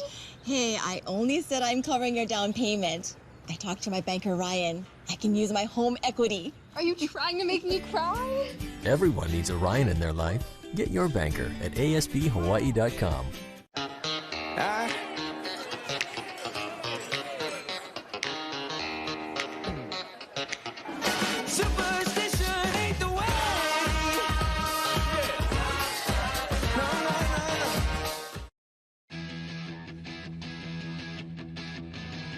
Hey, sometimes you just got to do what you got to do to get the job done. MacGyver situation over there, trying to protect the camera here in Manoa. The University of Hawaii trails 24-10 to Utah State. And so with that being said, Kavika, what kind of duct tape do the Rainbow Warriors have in the locker room here for the second half? Well, I hope it's a lot, but moving forward, I'm hoping that defense really comes out and really holds that 3 and out. Utah State has the football, contain the quarterback who already nearly matches his entire season total of passing yards in the first half. Jordan, this offensive line has been one of the solid groups this season, probably their worst half here of the year when you add in the penalties. What do you want to see out of that group? A little more consistency, a little more discipline, right? I think one thing that can help them out, they are a group that likes to run the football. Hawaii didn't necessarily get to that in the first half. Maybe it's not too early, right? It's not too early or too late, I should say, to abandon the run. Maybe see if they can establish that. They need a stop, though, to start the second half on defense. We shall see. Utah State leads 24-10 at halftime. On the other end of this break will be the third quarter as the Rainbow Warriors try to fight themselves out of a 2-possession deficit. We'll be right back. Looking for the perfect venue to build team unity or award the MVP trophy? Bayview Mini Putt and Zipline is a great way to switch things up for your next team function or banquet. With 2 sprawling courses totaling 36 greens, we'll give your team a whole new competitive edge. Rent our entire course for that unique team bonding experience. We have full catering options, or we allow you to bring your own food. And for the adventurous team players, soar over the park on Bayview's thrilling zip line. It's building team fun for everyone at Bayview Mini Putt and Zip Line in Kaneohe.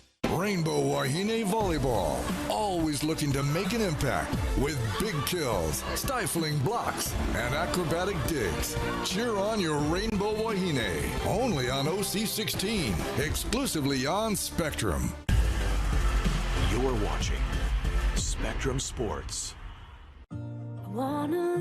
At Bank of Hawaii, we believe that part of living your happy is feeling safe and secure. It also means knowing your hard-earned money will be there when you need it.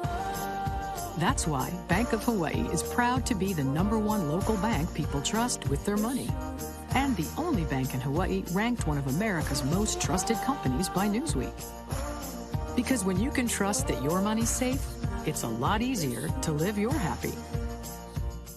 When your dogs like each other, you know it's the start to something special. Lunch? It's back in Hawaii. Enjoy the $8.99 McRib meal before it's gone.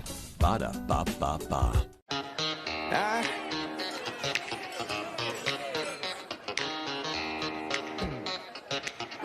Superstition ain't the way.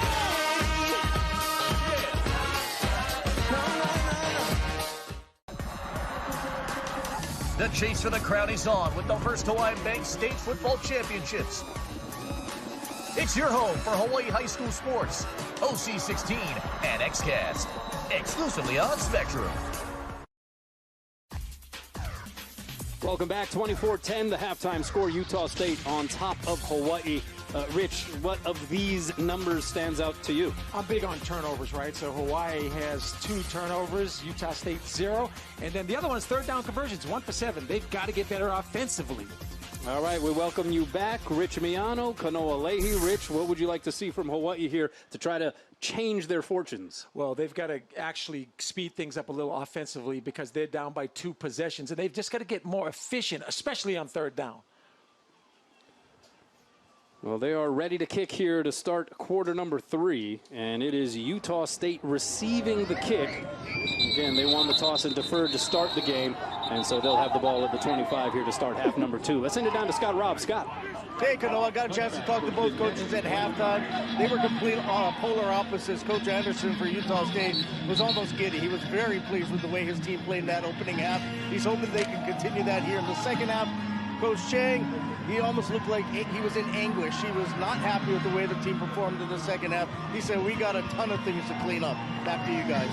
Thanks a lot, Scott. Yeah, and how. And they could start with maybe trying to limit the chunk plays for Utah State. 7 passes of 15 or more yards, including the 68-yard touchdown pass from Cooper Laga to Josh Sturzer to start the scoring here this evening. And now you got the rain coming down as well here in Manoa. Yeah, and the 7 penalties, 85 yards. We talked about the 2 turnovers. So it was not a clean half for this Hawaii football team.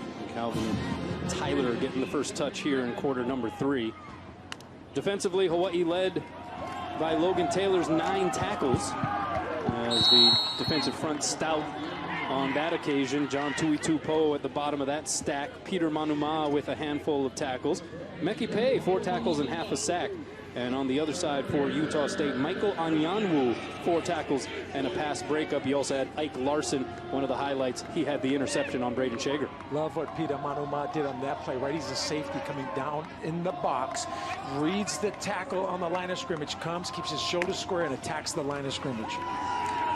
Laga, he's going to toss it out. This is Tyler, a little bit of room to run. He loses the football on the way down, but a great chop down tackle there by Malik Hausman. Hausman now listed as a senior, but he has a chance to have 1 more year of eligibility. One of the most consistent defenders, the nickelback. Watch this open field tackle as he comes up, and he puts his hand right on the football and gets it out. Malik Hausman, nice play on third down.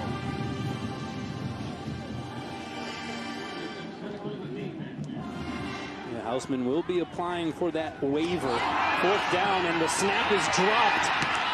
Constantly able to somehow get it off anyway, though, and it takes a little Utah State bounce. That was an amazing ad-lib play by Stephen Kotzenle. And that's that reverse Manoa magic. Timmy said everything goes against the Warriors. They have a chance to sack the punter, change the field position, block the punt. Watch this. The ball squirting around, picks it up, tries to go to his right, goes to his left, kicks it with his left foot, and he gets decent yardage on the punt. I mean, that alone should put him into consideration for Special Teams Player of the Week. Just that play by itself. Yeah, kicking with both legs. That's rugby style, 34-yard net. Well, he is from Melbourne, Australia, and of course there has been a lineage and really a litany of Australian punters that have made an impact on American football. Matt McBriar, former UH punter, one of the trailblazers in that regard, and really his exploits along with a handful of others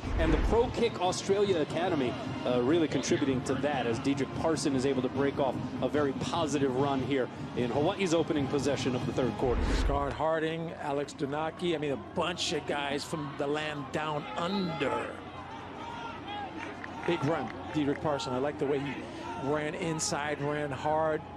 A dependable running back. Parson 8 rushes for 49 yards. This pass is complete to the far sideline.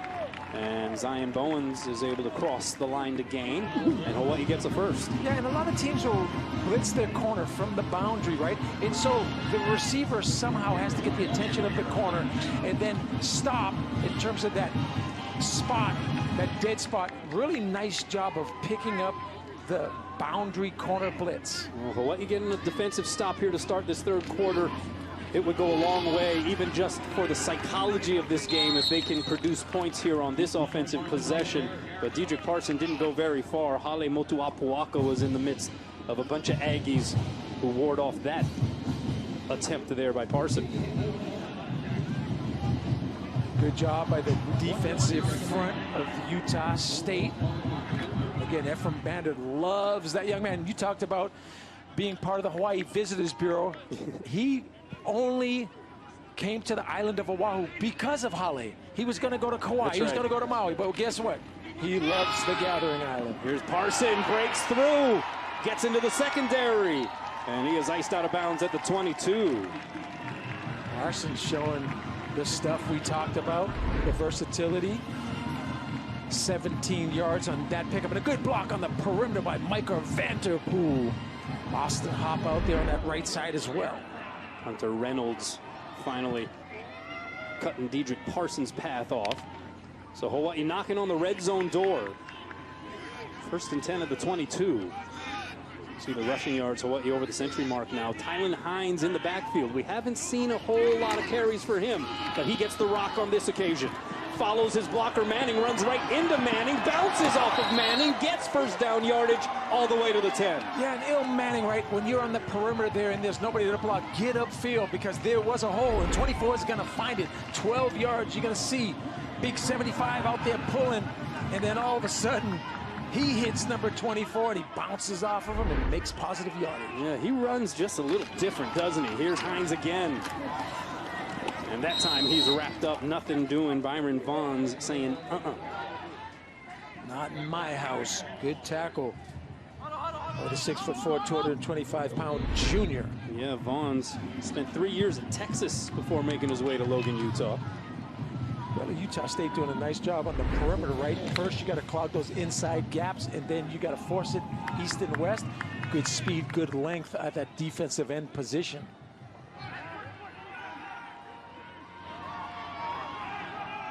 So 2nd and goal here for Hawaii. And this is Najee Bryant-Lele getting the carry. And he will fall forward for a couple. Last week, Hawaii introduced that quarterback OGOH, right? Kind of power play. Haven't seen that this evening. Interesting call right here in the inside zone.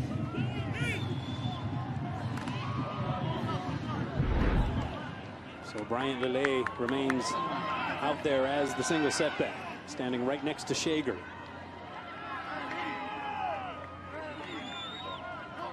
Third and goal, Shager looking to throw. Steps up, still surveying. Has room to run, but he'll fire to the end zone. It's broken up. Michael Onyanwu getting in the way of that one. Really nice job downfield, right? The guys in man coverage playing plaster. The guy who rats and hole. Now the late flag has been dropped. Jalen Walthall, by the way, the intended receiver there. Walthall missed the last 2 games. He is back available for Hawaii. This has to be a dead ball foul. This happened really late. Bill Manning's helmet is off, and yeah, some extracurriculars have sprouted up here throughout the recent stages of this football game.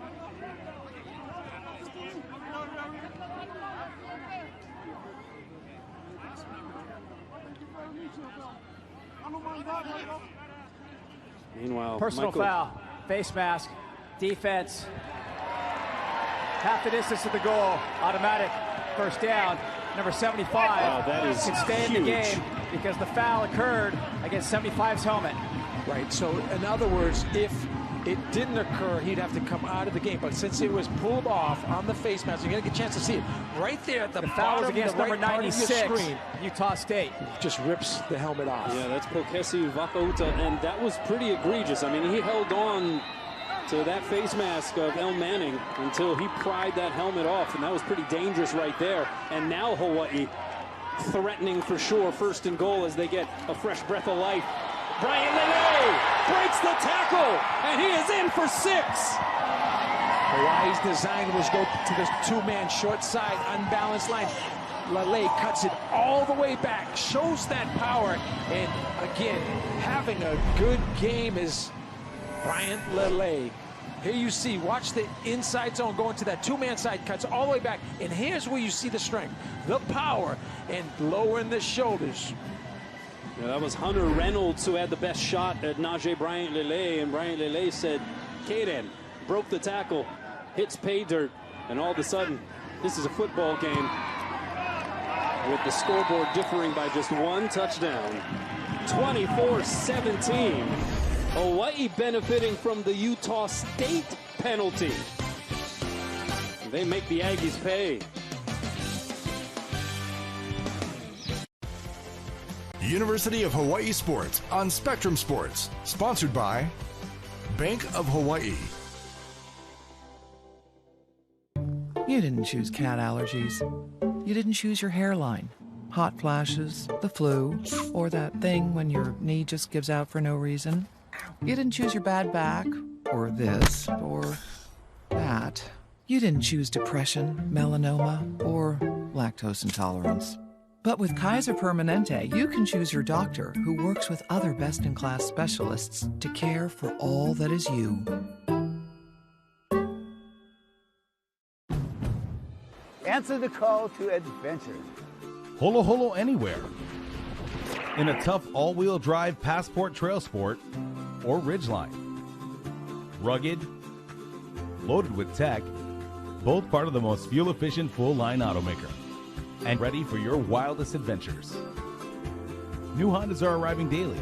Get into your perfect island ride. See a Hawaii Honda dealer today. And tell them Henry sent you. Huh? Ah, the party. On my way. Dessert? Stopping at Long's for a pie. Okay, cancel that. Ugh. Of course. Oh, come on.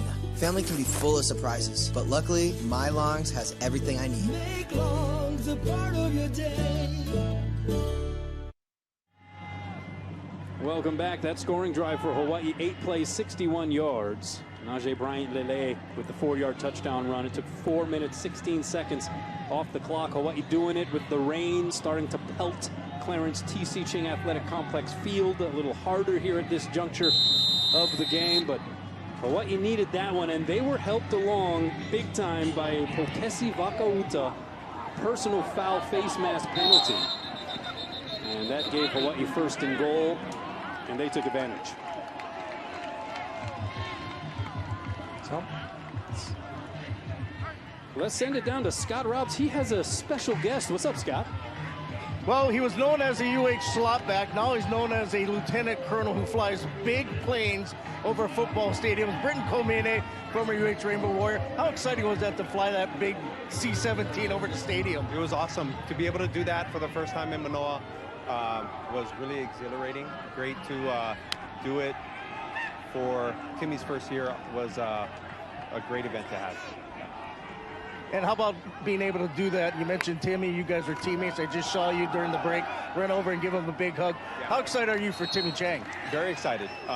Very excited with the excitement he's brought back to the community and to the program and to the brotherhood, right? And to have just the excitement back in Manoa is really special. How long have you been in the military now? 17 years now.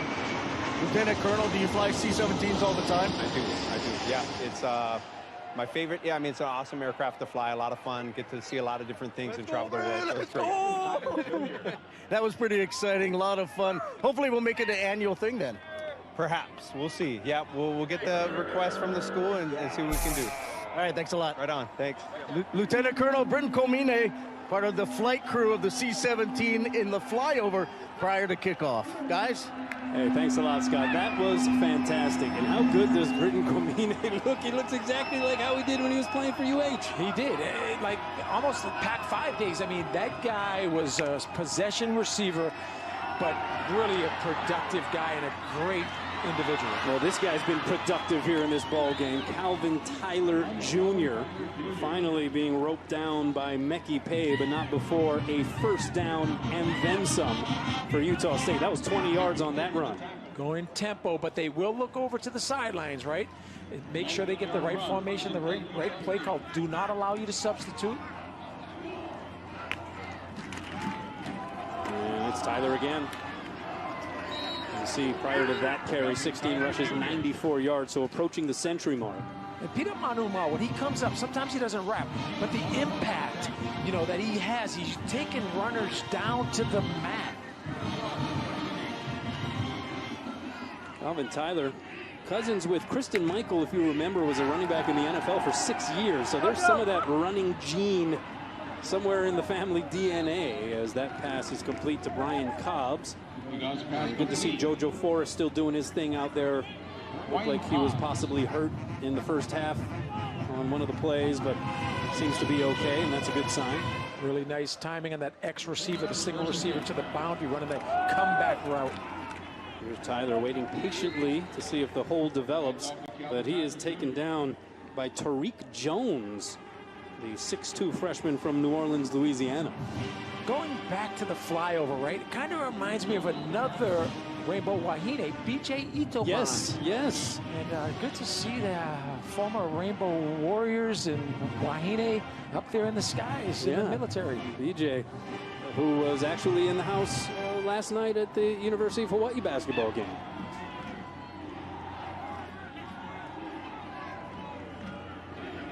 Britton Komine, part of the aerial assault that was the UH football offense, and now doing his thing, flying over Hawaii football games. What a sight to behold as that pass falls incomplete. You have number 8 guarding number 8, JoJo Forrest on Brian Cobbs. 808 in the 808, right? So you got great coverage. You have position.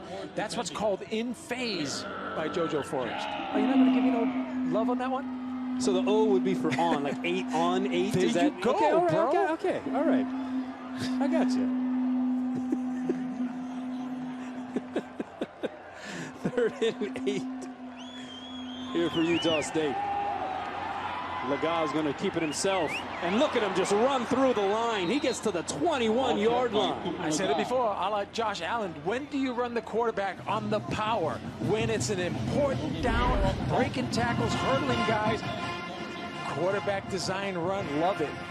Look at the athleticism. Big, strong guy. Well, a find for Utah State. Logan Bonner goes down, and Logan Bonner will still, when he is healthy, probably get an opportunity to play football in some form at the next level.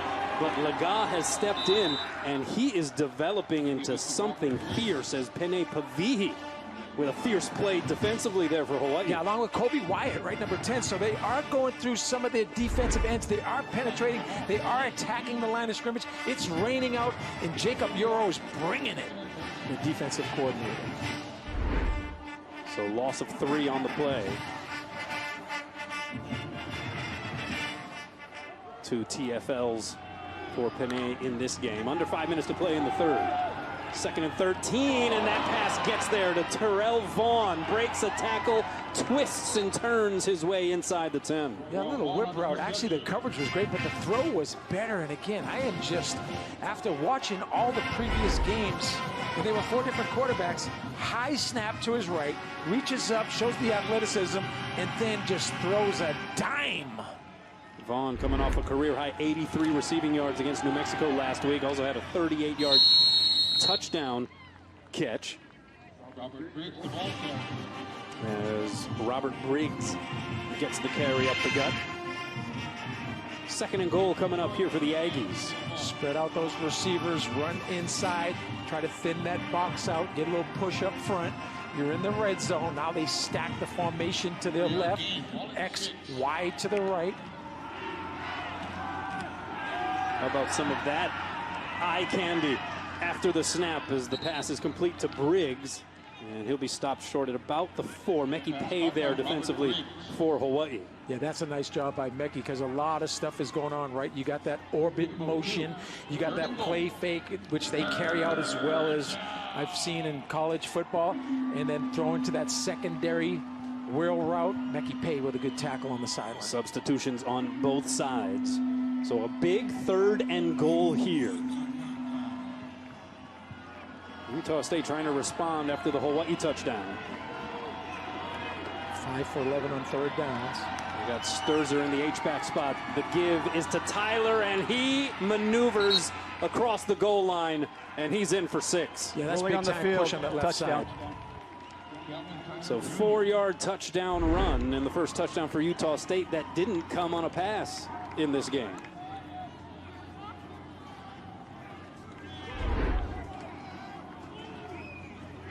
Utah State goes the full 75. Calvin Tyler with his 3rd touchdown run of the season. Offensive coordinator Anthony Tucker has to be pleased with how they responded, right? A little bit of adversity. Hawaii scores a touchdown. Utah State drives right down the football field. Connor Cole's on for the PAT, and it is good. And so Utah State going tit for tat in touchdowns here in half number 2. 31-17. Up 2 scores on the Bows. Want a real taste of New York? The classic New York pizza offers a big, bold taste only in Hawaii. It's handmade with 16 inches of foldable crust, a sweet marinara sauce, and your favorite topping. And at 30% larger than our large, classic New York pizza is only $10.99 for carryout. Bring together your family and friends for a classic New York pizza party. Each pizza is just $10.99 for carryout. Classic New York pizza. So close, you can taste it. Only at Hawaii Pizza Hut. It was important that 15 Craigside allow pets because Viva, our Havanese, is part of our family. We looked at all the other alternatives for senior living, and 15 Craigside presented the most comprehensive senior living services, including guaranteed lifetime care. From our personal experience, what I would say to anyone considering moving into 15 Craigside is don't wait, because the window of opportunity might not be there when you're ready. Our islands are full of natural beauty no matter which way you turn. Discover all the outdoor adventures Hawaii has to offer on Spectrum OC16.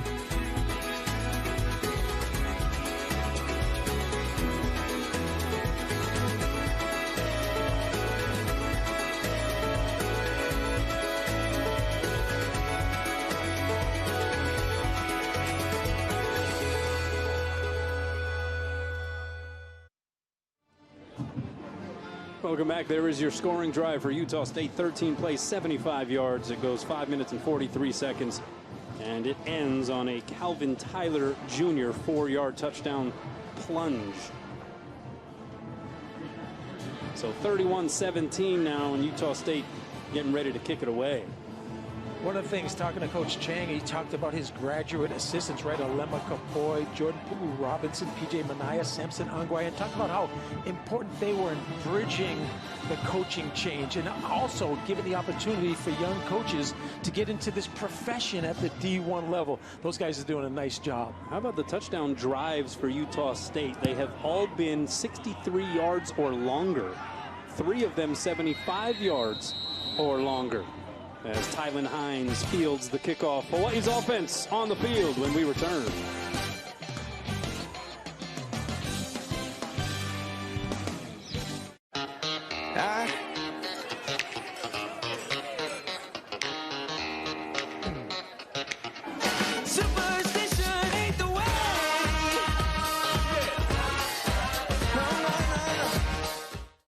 Hey, I'm officially a Zipster now. I signed up for Zipster rewards, and now I get to feed on free Zippies. Well, me too, but what does it mean to be a Zipster? Being a Zipster rewards rolling in like a hero at the potluck. Exactly.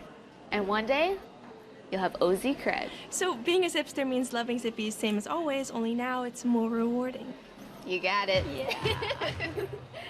This month, warm up to a super combo with the grilled tuna melt and tomato bisque combo. Tired of the usual boring dates? Why not some fun, friendly competition instead? Bayview Mini Putt and Zipline is a welcome change to the typical date. With safe social distancing between putting greens, get to know each other and find out what sort of sport they are. Are they one with flair or with game all their own? We've got 2 courses totaling 36 greens to find out.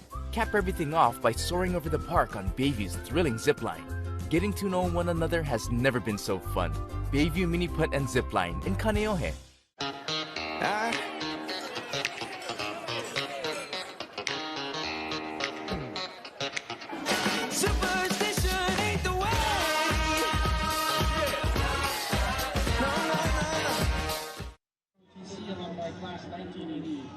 Welcome back. 31-17 Utah State over Hawaii here in this Mountain West matchup. We got D1 Open Football semifinal action for you. Campbell and Kahuku Friday, 3:45. That is going to be a big-time matchup. Late game, Mililani and Punahou on Spectrum XCast. We're getting into that time of year, man. This is the blockbuster heavyweight matchups in state tournament time. Very impressive last night, right? Waipahu and IA, and today my Kaiser Cougars went down to Waimea. It was not pretty. So if I'm feeling a little down up in the booth, you may not get a lot of Kaiser pride in me. You've put a good face on to this point, my friend. And there's some movement prior to the snap. Okay, but let's go back to this. Who are you picking in the open division? Oh, putting me on the spot here. In the open division, I mean, I think you got to go with Kahuku, right? Offside, number 94. Defense in the neutral zone, causing a reaction by the offense. 5-yard penalty, still first down. 7th penalty against Utah State in this game. Punahou is so well coached. They've got enough athletes. They've made it competitive. But I'll tell you what, Kahuku is loaded with Kai Carvalho going bye-bye. It's tough to defend those guys. Well, and I think, you know, it might even be presumptuous to already assume that it's going to be Punahou and Kahuku in the final. Let's not overlook the possibility of what Mililani and Campbell could do here in the semifinal round. That throw is batted up and picked out of the air by Hunter Reynolds. What a play by Reynolds. He had a 55-yard fumble return for a touchdown last week. First down. And he comes up with his 3rd interception of the season right here. Really a nice job of going through the receiver, attacking the ball, becoming the receiver. And if you had 1.8 million hits on TikTok on how to wear your pants, you'd be kind of excited right now, too. That's right. Hunter Reynolds, he is a TikTok star. Can you imagine 1.8 million views on just how to roll your pants up, your football pants up? That's impressive. It's amazing how you can get popular nowadays. Also impressive, 6 tackles and a pick on the stat line for Reynolds, who spent 4 years at Michigan before making his way to Utah State. Calls South Orange, New Jersey his hometown. And so quick change here. Utah State going to work offensively. Robert Riggs getting the carry. So second pick of the game for Braden Shager. The intended target on that play, by the way, was Tamatoa Mokiao Atimalala. And how do you win football games, right? We talk about 3 turnovers for Hawaii, 0 for Utah State. More penalties for Hawaii. And then the third down conversions offensively.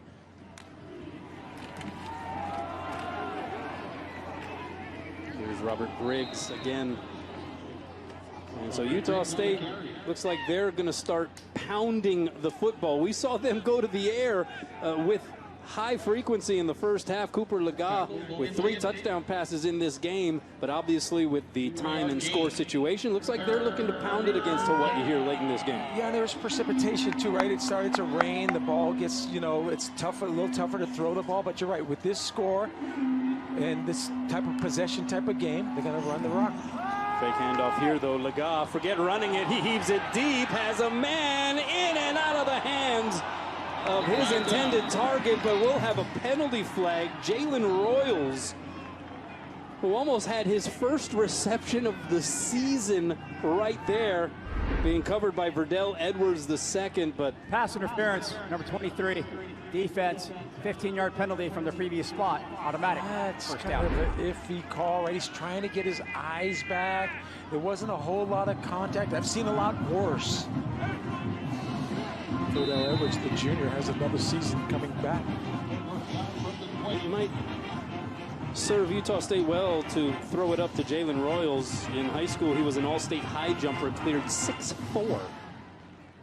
That is up there. That's some hops.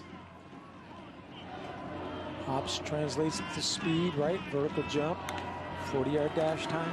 First down on the penalty. The give is Calvin Tyler Jr. And just has an uncanny ability to stay on his feet after that first hit against the defense. Yeah, you saw one of Hawaii's best tackles, if not the number 33, come up, break down, and hey, it's not easy in the open field. These guys have so much ability to transfer that power from the ground and make that vertical cut. So red zone visit here for Utah State. They're 3 for 4 in the red zone, 2 touchdowns, a field goal. This one is sent to the corner, with the intended target being Terrell Vaughn, but Malik Hausman in the area. Yeah, as part of the coverage there for Hawaii. Yeah, Hausman's key, right? We talked to Timmy Chang about guys coming back that are so important to this program. And Hausman just has been so consistent. Watch him come off his man, become the receiver, and try to attack the football. The Arizona transfer. So another third down conversion attempt here for Utah State. They're 50% here tonight. UH only 1 for 7 on third down, and that's been a big difference, right? You got to win on third down. Timeout. Utah State. And we're going to have a Utah State timeout. The story of Utah State here, especially under head coach Blake Anderson, is pretty remarkable. Won their first ever Mountain West championship game last season. They defeated San Diego State in the Mountain West title game. Then defeated Oregon State 24-13 in the Jimmy Kimmel LA Bowl. Tied a program record with 11 wins, became the first FBS program to go from 1 win the previous season. They went 1-5 in 2020, that abridged college football season, to 11 wins the following year. I mean, just really, really incredible stuff. And according to Blake Anderson, he says, obviously, when you're trying to sell your program, and he likened Logan, Utah in a different way to being unique, kind of like life here in the state of Hawaii. When you're in the middle of the Pacific Ocean, it's a different kind of culture and lifestyle. He says, when you're trying to sell a program like that, you want to be able to tell recruits, we can win titles. Yeah, and send guys to the National Football League, right? And then if you look at the history of Utah State, guys win their coaches and they get big jobs, big money, and they're hoping that Blake Anderson stays around for a few years. Well, Lega finally got legat by Blessman Ta'ala and Andrew Choi. You love to see Andrew Choi. He talks to his brother every game, texts him, calls him Zeno Choi about his performance, his technique, and there's 55 as well, Blessman Ta'ala. 3 tackles and a sack now for Andrew Choi. And Connor Cole's on for the field goal attempt. This is a 42-yard attempt for Coles. This is huge because we'll make it a 3-score game. One was blocked. He made another. And this one is good. Made it look easy. And it's now 34-17. Utah State, 42 seconds remaining here in the third quarter. So now Hawaii has quite the uphill climb to try to endeavor here to see if they can make this a ball game. A little over 15 minutes left. Yeah, talking to Blake Anderson, he also mentioned the facilities, right? He said it's kind of a arms race in college football. You don't have to have facilities like the SEC, but having nice facilities, having culture, having winning percentages, going to bowl games, sending guys to the National Football League, that's why guys go to Utah State. Yeah, it's interesting because many around the Utah State program, they point to an earlier meeting with Hawaii. You go back to 2011. They said that was actually a meeting that is widely considered a turning point for the Aggies program. In that game, Utah State trailed 28-7 at halftime. They rallied to win 35-31. Robert Turbin had the game-winning 1-yard TD plunge in the last few seconds. I think 14 seconds left on the clock. The Aggies were 2-5 before that game. Hadn't been to a bowl game since '97. Won 5 straight to end the season, 7-5 to qualify for a bowl game, and that would ignite a run of 5 straight bowl appearances. And we mentioned if they win their final 3 games and become bowl eligible this season, it would be the 10th time in the last 12 years that they'd accomplished that feat. So kind of interesting how they look at the Hawaii program as one of the key moments where they turned their fortunes as a football team and a football institution around. I think I had a good view of that game, and it was really a turning point for Utah State because of the comeback, because of their belief system, and it wasn't pleasant. There was a defensive assistant on that UH coaching staff by the name of Rich Miano. I'm not saying it was you. Yeah, they were running the ball. We were shutting down the pass. I remember that game vividly. There's Dedrick Parson on the carry. You mentioned Robert Turbin had all those yards, right? So, we take away the pass. We assist on the run. Hey, your reputation is intact. Do not worry, my friend.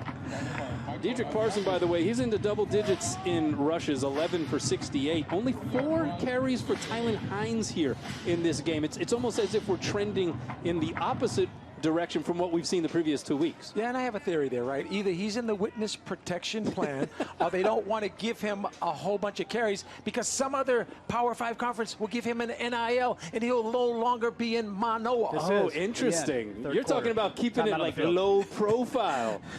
All right. The Miano conspiracy theory. 34-17. We played 3 quarters.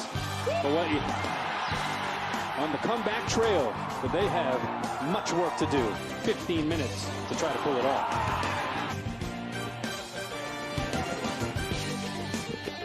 It was 2 minutes from the end of the first half when things went, and Dad's handmade Moroccan burgers bit the big one. So with less than an hour before the final whistle, Mom runs off to Long's to pull a new game plan together. A team's worth of burgers, buns, and brats. They were hot dogs. Mom, I'm telling a story. Anyways, with only 20 minutes left on the clock, she pulls together a full post-game meal, like a champ. Luckily, when the clock is ticking, our Longs has everything we need. Make Longs a part of your day. Sunday, Hawaii returns to the hardwood to face the Eastern Washington Eagles as the Outrigger Rainbow Classic continues. Rainbow Warrior Basketball, only on Spectrum Sports. You're watching Spectrum Sports, the home of University of Hawaii sports. Peisha Hawaii is a third-generation, family-owned company whose ties to the islands date back to World War II. We offer the broadest scope of ocean transportation services between Hawaii and the mainland. And we take pride in supporting our local businesses and communities where we live and work. For our Peisha Hawaii Ohana, serving Hawaii is our business.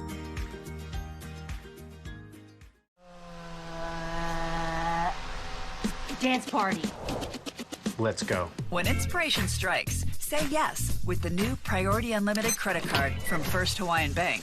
Wherever you shop, whatever you're shopping for, you can earn 2% cash back on everything you buy.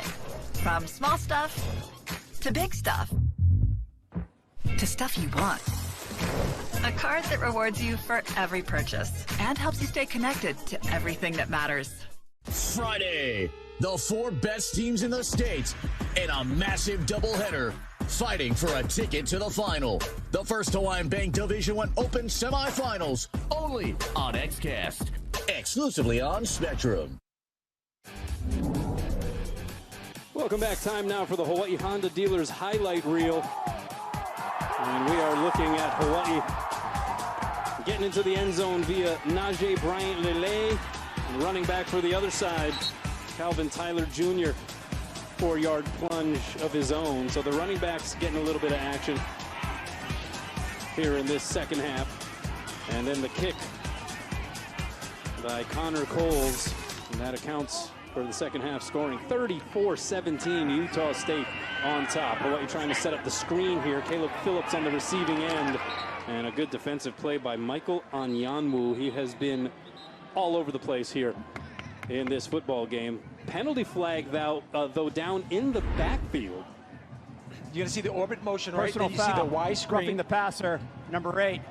Defense. Yeah, that was 15-yard penalty added to the end of the run. Automatic. And that is Hale Motuapuaka. We mentioned the heart and soul of this team, the alpha as he is referred to. He is called for the roughing the quarterback penalty. Look at Blake, not pleased with the alpha male. Why would you do that?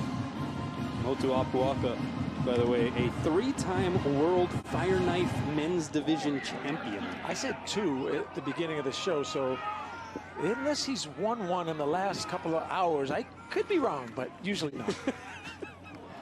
Here is Diedrich Parson. Look at him still pumping the legs. They never actually take him down, but he's ridden out of bounds by Ike Larson. Diedrich really having a good football game, averaging over 6 yards per carry. That one was good for 13. Always conjuring up the conspiracy theories, my man, Rich Miano. You're like Mianon. See, Diedrich hitting that hole. Throw by Shager intended for Jonah Panoke, incomplete.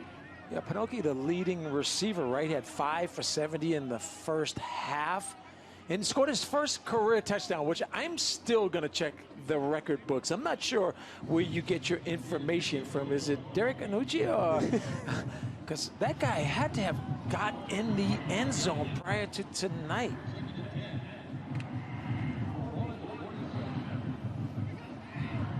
Maybe I just have a high opinion of him. Well, I mean, remember the high school career? He's been part of the program for some time.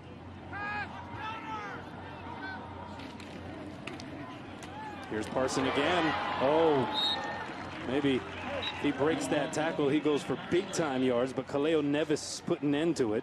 Nevis, whose brother Kahi played defensive line at San Diego State. Yeah, and, you know, they're down by 3 scores, but these are quick-hitting running plays. They had limited success through the air, but, you know, again, there's 3 possessions. They need to score points. Here's Parson, and he trudges forward for another first down. So, yeah, Hawaii deciding, hey, look, we're able to run against this defense, it appears. Diedrich Parson, the point of attack on that.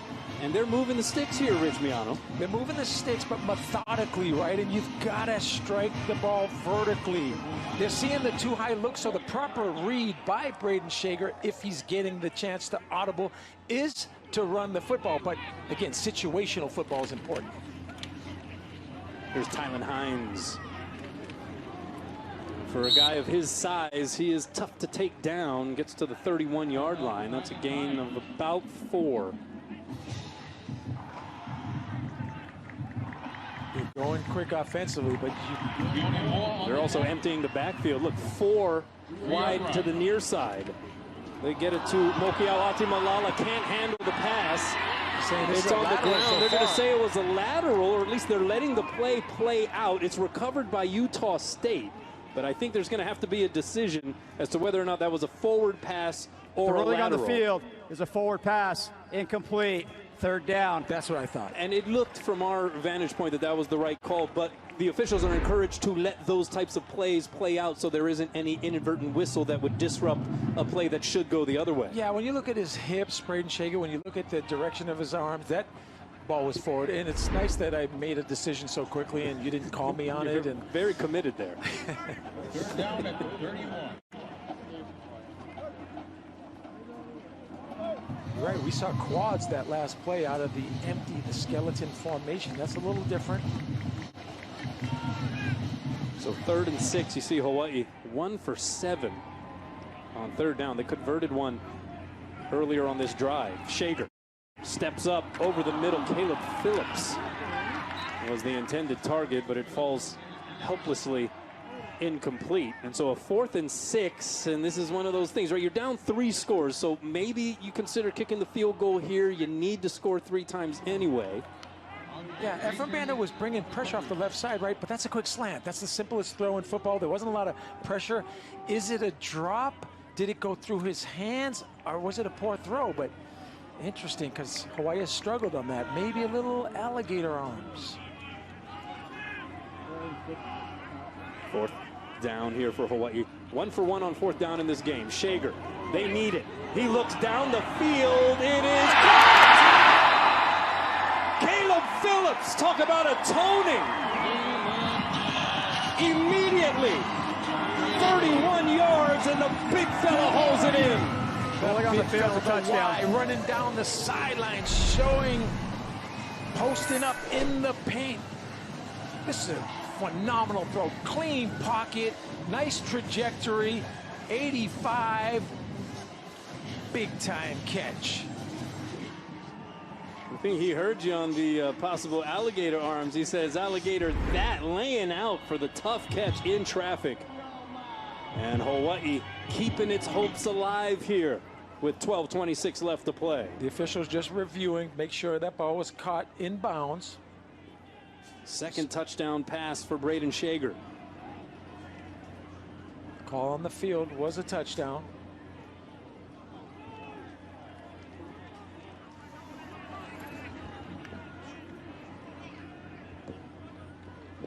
So here's Matt Shipley for the extra point. All scoring plays reviewed. And it is booted through, and it is back down to a 10-point differential. How about the onions on 4th down? Braden Shager unleashing it. And Caleb Phillips, the former Stanford Cardinal. All good. I wanna live and feel life, chase my dreams in the sky, oh, in my pursuit of happiness. Oh, oh, oh, oh, oh, in my pursuit of happiness. At Bank of Hawaii, nothing means more to us than helping you pursue your happiness. Bank of Hawaii, live your happy. Hey, looking for a reason to go outside and have a blast? Drop that controller, put down those phones, get out and discover Bayview Mini Putt and Zipline in Kaneohe. You already know that putt-putt is great for the family, a date, or celebrating special occasions. But you can also reserve the course for office get-togethers, team events, and whole groups. Don't stop there. Top everything off with a rush of soaring through the air on our thrilling zipline. We're Bayview Mini Putt and Zipline in Kaneohe. Come on out and play. In a world where people need saving, Somebody needs saving. one hero could save you more. Don't worry, citizen. I'm here to save. Already saved. Today? Switched into Farmers Hawaii so he could save an average of $453 on his auto insurance. If you need saving, get a quote from Farmers Hawaii.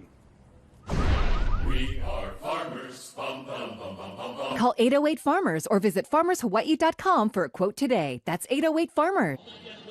Welcome back. A much-needed response by Hawaii. 11-play scoring drive, 75 yards, 3 minutes, 16 seconds. And on 4th down, Braden Shager is able to find Caleb Phillips for the touchdown.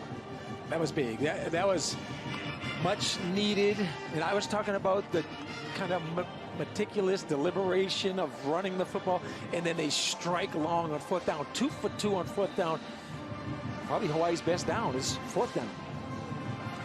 So you know what the best formation is? I believe victory formation. I believe they're now 2 for 2 on 4th down. Yes, 2 are for the 2. Rainbow Warriors. So yeah, Kyler Halverson then boots it into the end zone, and now it is incumbent on this Rainbow Warrior defense to try to conjure up some stops as we take a look at the Heineken head-to-head stat line. And we're looking at the two QBs here.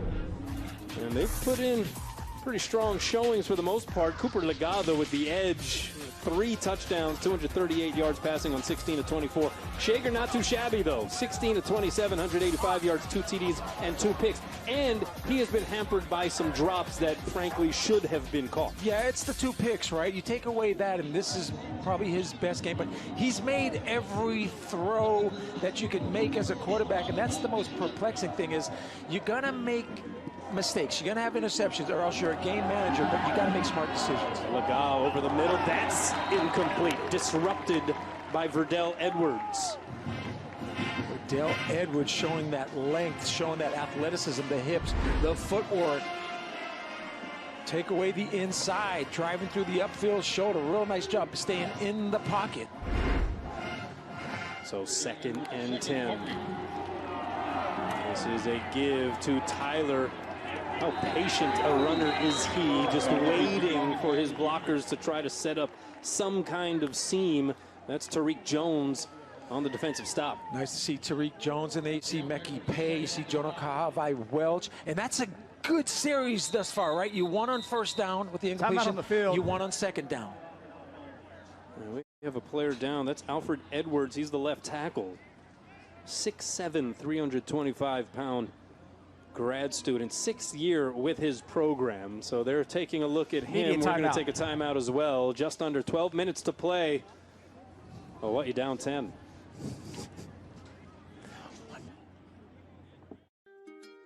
Peisha Hawai'i is a 3rd-generation, family-owned company whose ties to the islands date back to World War II. We offer the broadest scope of ocean transportation services between Hawaii and the mainland. And we take pride in supporting our local businesses and communities where we live and work. For our Peisha Hawai'i Ohana, serving Hawaii is our business. Be back in a sec. We can't wait forever. All your nacho fries, please.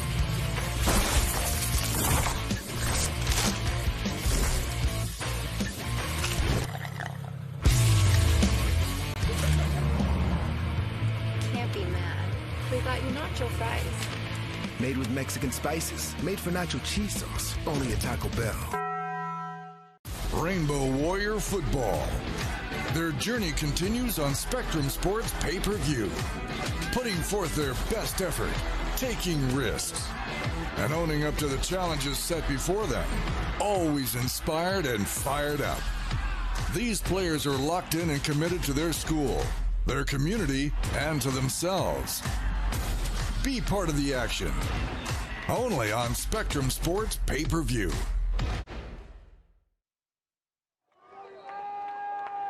And welcome back here. There's John Ursua, former University of Hawaii pass catcher. Brother Jared, of course, wide receiver coach for the University of Hawaii, but he's back in the house. Think Hawaii could use that guy? Remember the University of Massachusetts game where I think he had over 200 yards receiving. He was up there with some of the best receivers in recent history. Yeah, and probably would be up there with the Seattle Seahawks right now had it not been for some unfortunate injury, and certainly coming at bad times in his professional career, but that is one talented dude. Yeah, Jared's doing a great job. I watch him with the receivers. There's been a lot of injuries, a lot of young guys. Hawaii bringing the heat.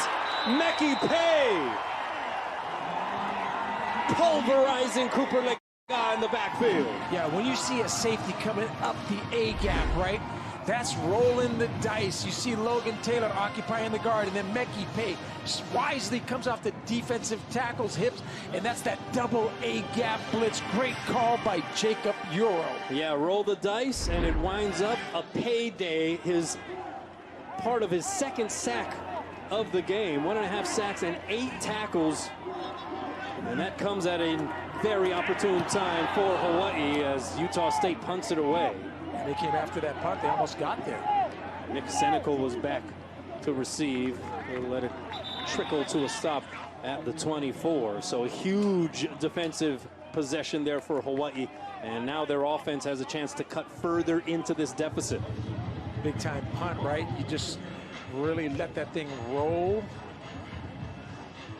Kind of like when I hit my knockdown shot, little top spin. You are batting 1,000 when it comes to getting a golf you on Monday reference to play, in. and you said you were sick. I don't know about that one. I don't know what to tell you, all right? It's not like I was lying. 1st and 10. There's Parson. He gets 3 yards on that carry. So it has been heavy Dedrick Parson here in this game. Dedrick Parson, a senior, started his career at Howard, but he is slow to get up. Timeout for an injured offensive player. And he's sort of pumping that ankle, it looks like. It was definitely a good hit. Oftentimes Parson is the one delivering the hit more so than the defensive player, but here you're right. There's a nice little collision at the end, kind of. Wasau pulling, you got Caleb Phillips blocking up. Yeah, and right there at the end, kind of ran into the thigh of Dominic Tatum. And so Parson off the field. Najee Bryant-Lele in the game. Which having a big night. He's got 47 yards and a touchdown on 3 carries. This pass to Bowens! And he's got it! What a Pulling on catch. the field is a catch. 1st down. Perfect coverage, perfect throw. Great job by Zebo. Getting almost horizontal on this one. With Andre Grayson just hanging all over him, Zion Bowens able to still pull it down. 28-yard connection there, and now they're going to whistle it dead. They got a penalty flag thrown across the way. False start, number 66. Offense. Not all 11 players were set, which turned it into a false start. 5-yard penalty, still 1st down. So you got to be set for a second, right? And Timmy Chang, Ian Shoemaker, they all talk about offensively, not playing behind the chains, not having mistakes on 1st down. Can they overcome playing behind the chains? Now 9 penalties for Hawaii, totaling 105 yards. You have 17 total penalties in this game. I mentioned Utah State, the most penalized team in the Mountain West Conference coming in. Bryant-Lele off of the toss. And he gets a few. Daniel Greshik. This is a nice job, right? He's playing the quarterback and has enough speed and lateral mobility to play the pitch into the boundary. Yeah, he spent 4 years at Nevada before heading to Utah State. That was impressive. We mentioned the team leader in sacks. And yeah, this is a guy who comes highly touted by this Utah State coaching staff. A speed option right into the boundary with only 1 defender. That should be a win for Hawaii. 2nd and 12. Shager drops back, fires to the far side. It's a perfect strike. Jalen Walthall on the receiving end. Deep out, right? About 12-yard out. Jalen Walthall, number 4, that young freshman receiver. Again, a beautiful strike. One of the toughest balls to throw is that deep out. It requires you to be able to spin it. Big time throw by Braden Shager. 13 yards, Warrior, 1st down. Yeah, showing some of that arm strength on that throw. 1st and 10.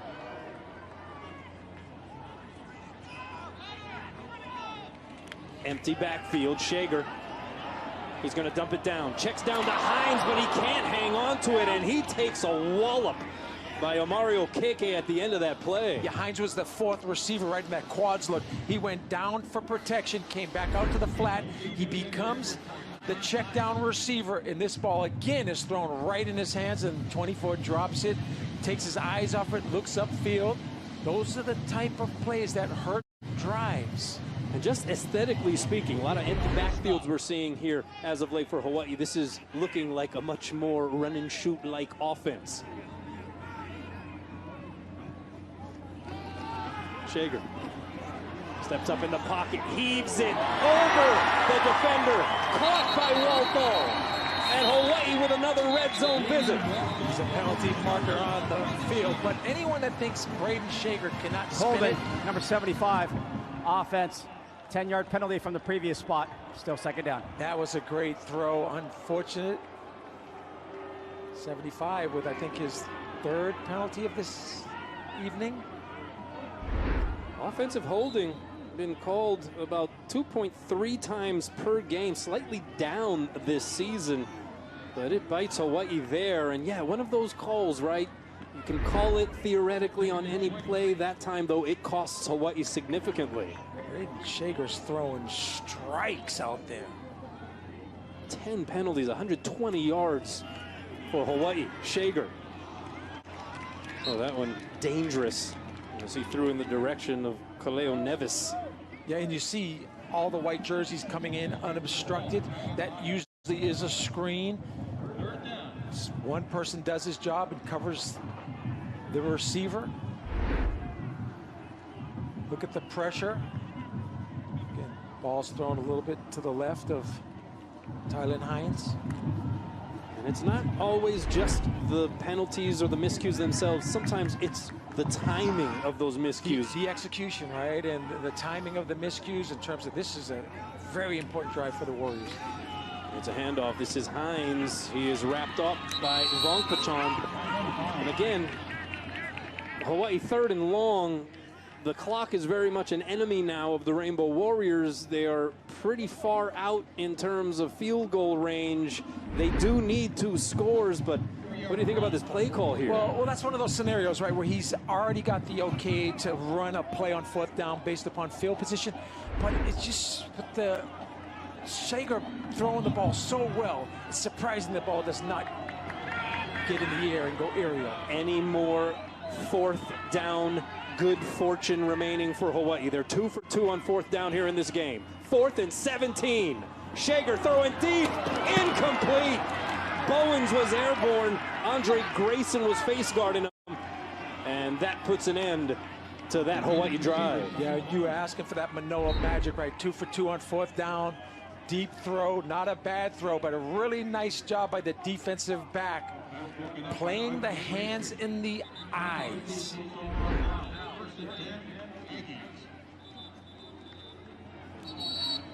So Hawaii still 7 minutes, 25 seconds left. They have 3 timeouts, but again, they need 2 scores.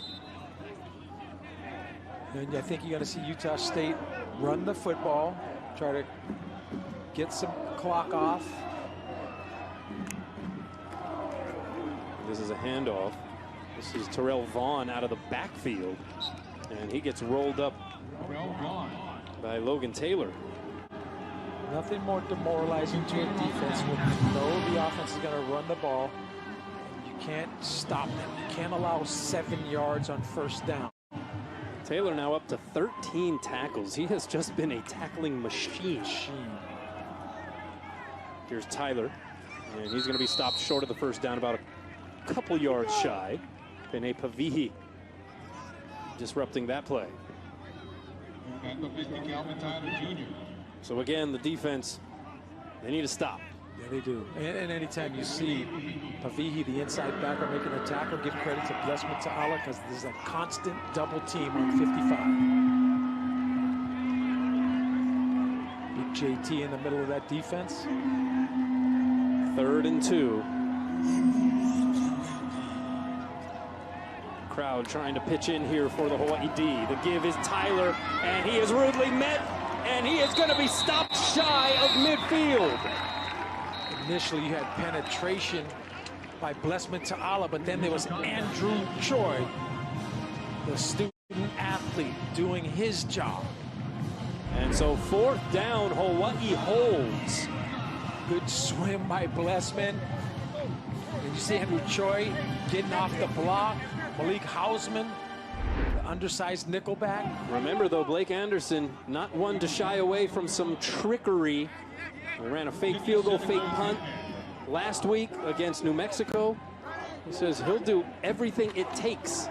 They're not pulling any tricks here, though, and the punt is going to hit the turf and bounce into the end zone for a Hawaii touchback. And that's where you have defense stays, right? Whenever you're around midfield in that dangerous territory, leave your defense on the field. They know how to play offensive trick type of formations. And guess what? That's what Hawaii did. Good call by Timmy Chang and that staff. So all things considered, Hawaii unable to produce anything on that last offensive possession. The defense, though, fills the bill. 5:28 left. Hawaii still has 3 timeouts, down 2 scores. Yeah, and I'm letting that guy rip it right there. I mean, he's shown that he can make all the throws.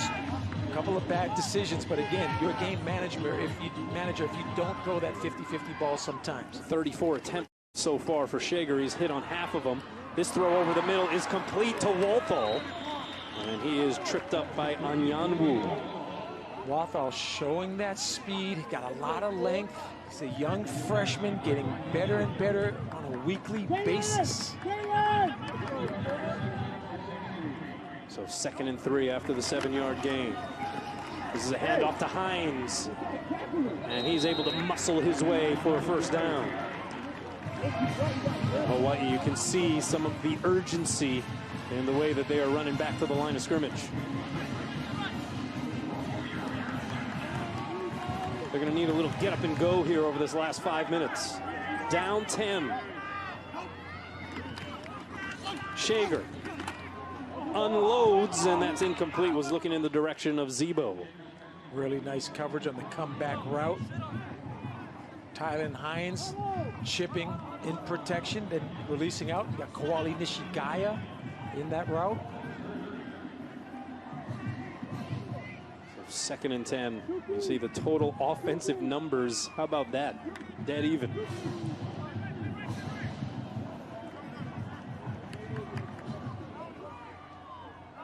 It's the turnovers, right? It's the 3rd down conversions. Shager looks the other way and is picked off. Intercepted by Ike Larson, and he's history.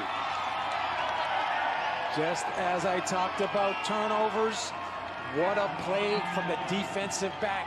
Coming on the field, interception, return for a touchdown. Showing great hands, 37 yards on that return. Great athleticism, great anticipation, great technique. Ike Larson, little Grand Larson on that pass, taking it back to the house. And Utah State may have just sealed the deal right there.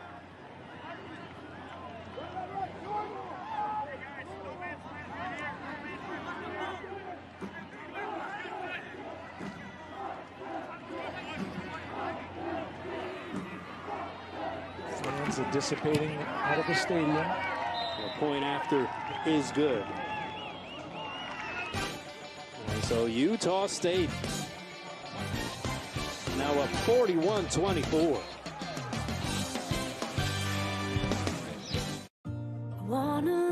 At Bank of Hawaii, we believe that part of living your happy is feeling safe and secure. It also means knowing your hard-earned money will be there when you need it. That's why Bank of Hawaii is proud to be the #1 local bank people trust with their money. And the only bank in Hawaii ranked one of America's most trusted companies by Newsweek. Because when you can trust that your money's safe, it's a lot easier to live your happy. Answer the call to adventure. Holo Holo Anywhere.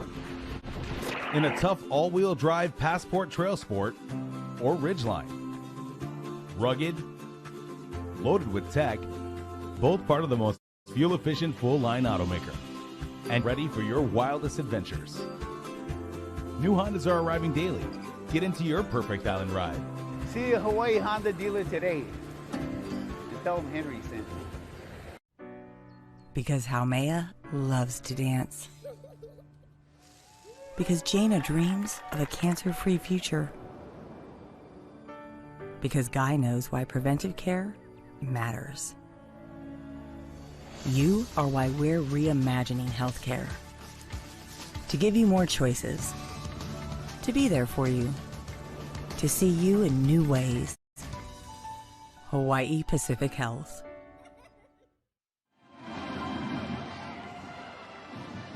Ike Larson What a night he's put together. 3 tackles, 1 for a loss, and 2 interceptions, including that pick 6, taken the other way 36 yards on the Braden Shager pass. Shager now has been picked off 3 times in this game. And that one, you could just sort of sense in the crowd. You see a few of the fans starting to matriculate towards the exits. That one felt like a backbreaker. Deflating. This amount of time in the game, and we were down by 2 scores. Now it's looking bleak. Yeah, the turnovers doing Hawaii in tonight. 4 turnovers leading to Utah State points. Nick Senecal on the return. Didn't see Alex Perry tonight. Thought we might see him, the young, tall freshman receiver.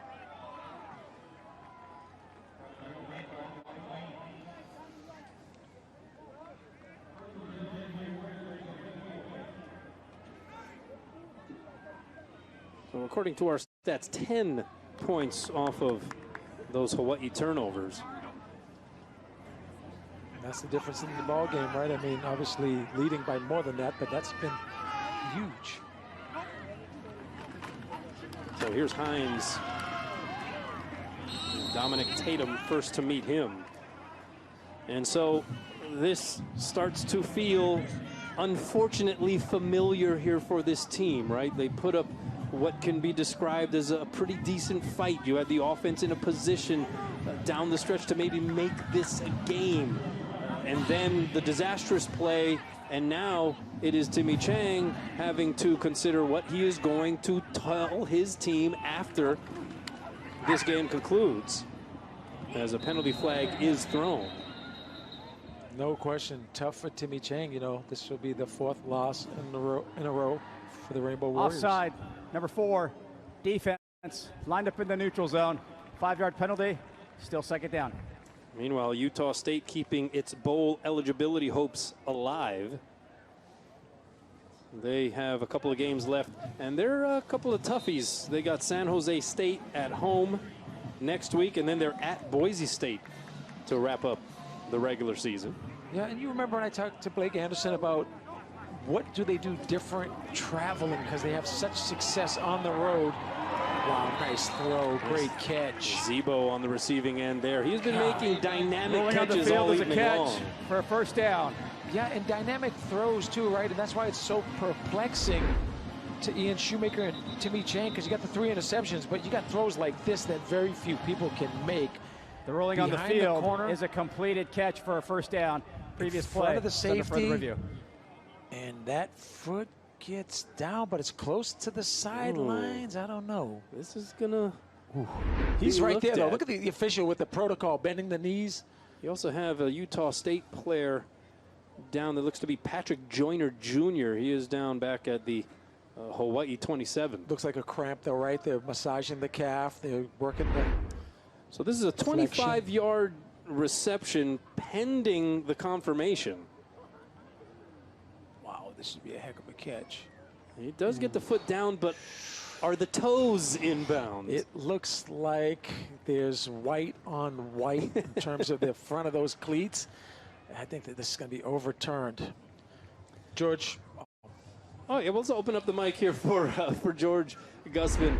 He, of course, is our Spectrum Sports Rules analyst. All right, give us the rundown here, the heel to toe, and what constitutes the catch in that situation. Well, obviously he has control. The body part inbounds. At this point, we're looking, replay's looking at that heel and then the toe. If there's any green in between, official is in great position to make that call in real time. At this point, I would say the play would stand as called as a complete pass.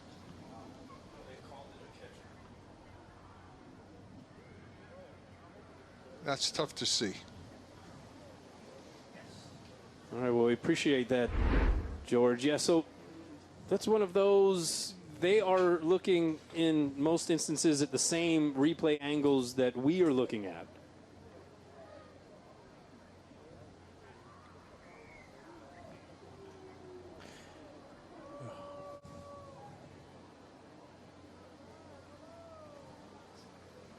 I think it's After being review, overturned. the receiver did not get a foot down in bounds.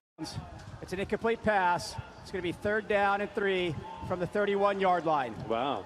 My eyesight's just a little better than George Gussman's. You didn't ask me, and I'm not offended because he knows the rules. George, you're not going to let him talk to you like that, are you? That was very tight. 2010 That was vision. very close.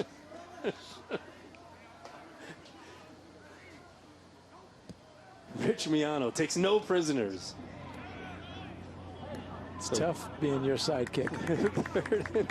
I'm going to that Tamua concert tomorrow night, and I expect you to be opening up for him. Oh, big hole for Hines. Tylen Hines off to the races. See no you one's later. Catching him. Wow, that was explosive. Tylen Hines is a breakout star. 69 for Hines. Just recently let out of the witness protection program.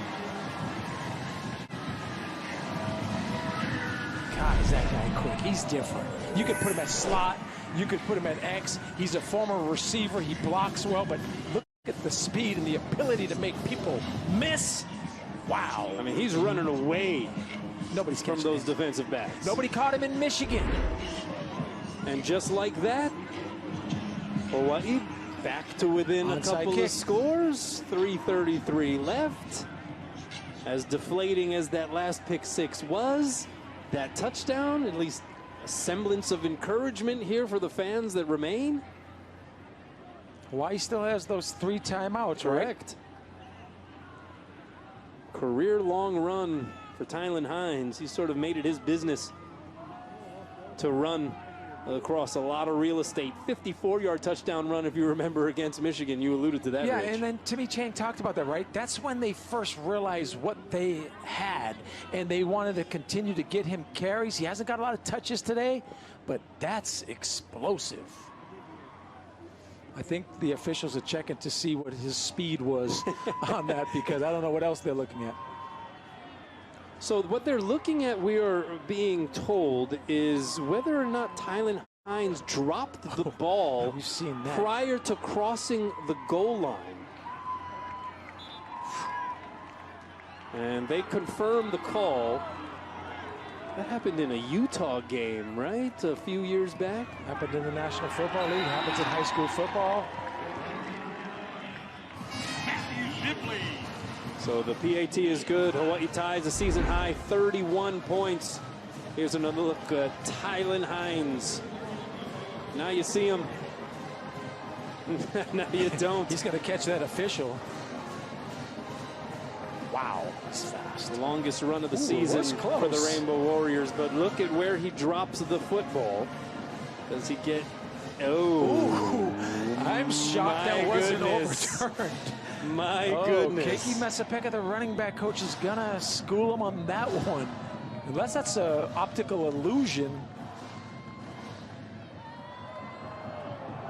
Yeah, that angle isn't true down the perspective of the goal line, so it's kind of hard to judge. Wow. But too close for just comfort. playing with fire. This is young, speedy freshman Tylen Hines. Wow. There'll be a film session where, Tylen, we appreciate your athleticism, but make sure you score before you celebrate. Onside kick. Kyler Halverson. So 3:33 left. Hawaii within 10.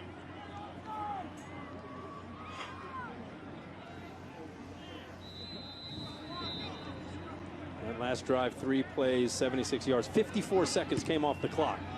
Onside, easily handled. It was Quinton Hadnot, the 6-foot sophomore wide receiver, as part of the hands team, and Utah State controls here. Didn't get that pop like he got a few weeks ago, right, where it goes pop, pop, bang, and it really explodes off the ground. It's a tough art in itself, the onside kick.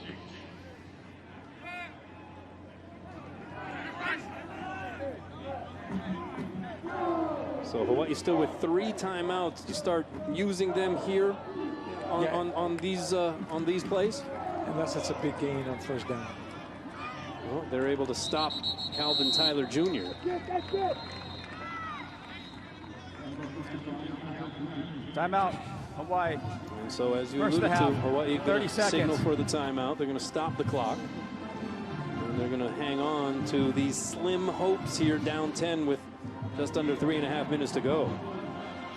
How do you characterize this performance, at least to this point, by this Hawaii team this evening?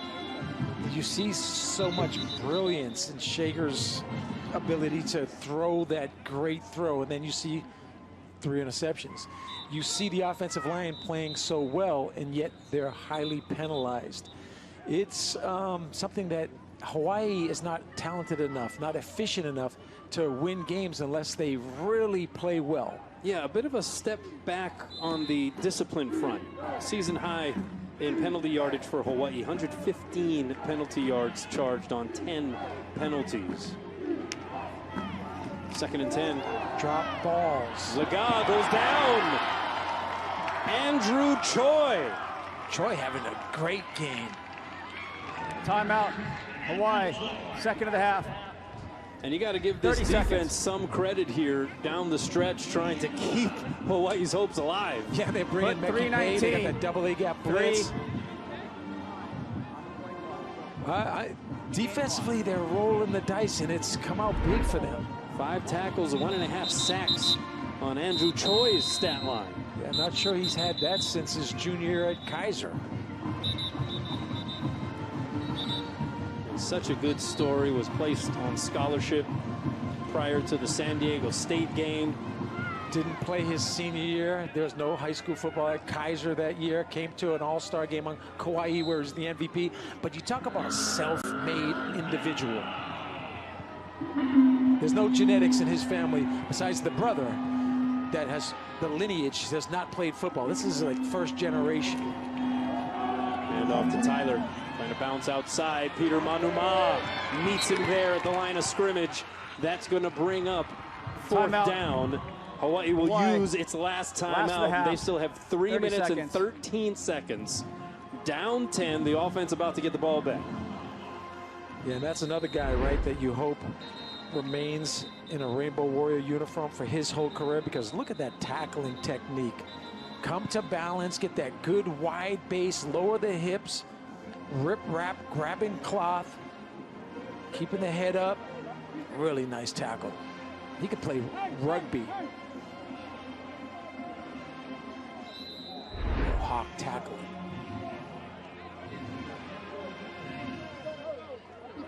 Hey, I've seen crazier things happen, right? Oh, sure. Well use of Hawaii's timeouts. They're going to come after this. Stephen Kotzenle gets it off. Not a lot of pressure there. Nick Senecal back to receive the punt, and he catches it along the sideline at about the 10. So Hawaii has a long way to traverse to get to the end zone. They're down 2 scores, mind you. Special teams coach Nick Paramiski, right? What he does there in that situation, that scenario, one step, get it off quickly. No Hawaii's trying to go for that punt block. Really a nice job in terms of operational get-off time. Under 2 seconds. Hawaii with 243 rushing yards. You have 96 yards for Parson on 15 carries, 97 yards and a touchdown for Tylan Hines on just 9 touches. Najee Bryant-Lele, 4 carries for 50 yards. And yeah, Tylan Hines, he's averaging 10.8 yards per carry. But Hawaii in a throwing situation here, and Braden Shager able to get it out to Zion Bowens, who quickly steps out of bounds. Hawaii without any timeouts remaining. 3-man rush, right? You drop in 8. That's called 3 Cleo. The corner stays in the flat and sinks back. The safety goes to the deep third. And what does Shager do? He throws a perfect ball. Season high in total yards and rushing yards for Hawaii in this game. They're up to 470. Shager hit, lets it go, and he avoids the sack. They're talking now. Outside of the pocket, was there a receiver? Did the ball cross the line of scrimmage? And that was Ike Larson, who has just been wreaking havoc, and now the flag comes out. Number 13, offense. The quarterback was out of the pocket. However, the ball did not cross the line of scrimmage. Lost it down. 2nd down. Ike Larson, again, Just causing all kinds of pilikia here. Please reset the game clock to 2 minutes. Yeah, you watch that inside pressure, right? And they're trying to find a gap. You're going to see the coverage of the all-22 and vertical passing game back somewhat in the vicinity, but ball does not cross the line of scrimmage. So 2nd and 21. Shager. That one incomplete. Again, was looking at Bowen's. Flag comes out, interestingly enough.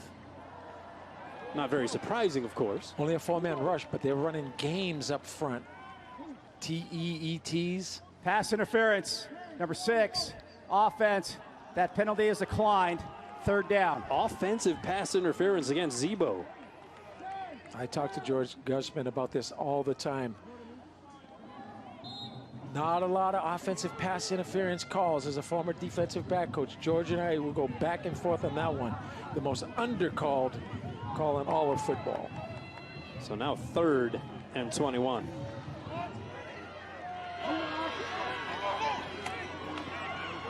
Shager running out of time in the pocket, and that is caught by Walthall. Was he inbounds? They're going to say that he was. Rolling on the field as a catch. And that gets Hawaii within a yard of the first down. Short of the line to gain. 4th down. 20-yard reception. You talk about dragging the foot. What a spot throw that was, under duress. So another 4th down conversion attempt coming up for Hawaii. This one, though, just rolling on the field is a completed catch, short of the line to gain. Previous play is under further review. I think he check drags that it. catch. I have to see the replay, but I think he drags that 1 foot. So pending this decision, 4th and 1 here for Hawaii. Yeah, the call again on the field is a catch, so they have to see something conclusive to overturn it.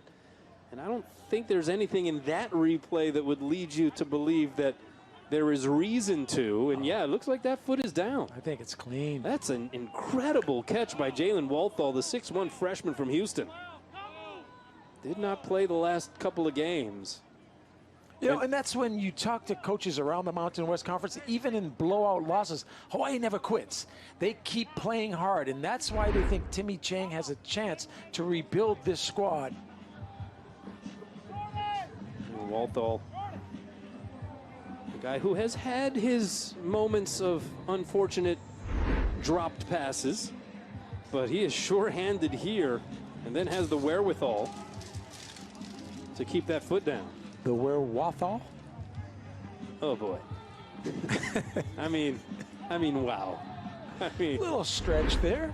A little play on words. After review, the ruling on the field of a catch is confirmed.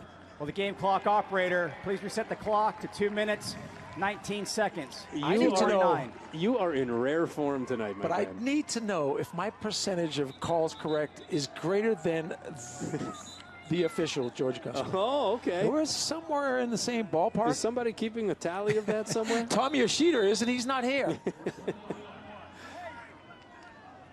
3 catches, 40 yards for Walthall. And it effectively comes down to this for Hawaii. 4th and 1, closing in on 2 minutes to play, down 2 scores. Shager takes the snap, gives it to Parson, gets the first down, rolled up at the 40. Hawaii cannot stop the clock. It will pause momentarily to move the sticks. And when the ball's set, they'll start the clock up, wind it down.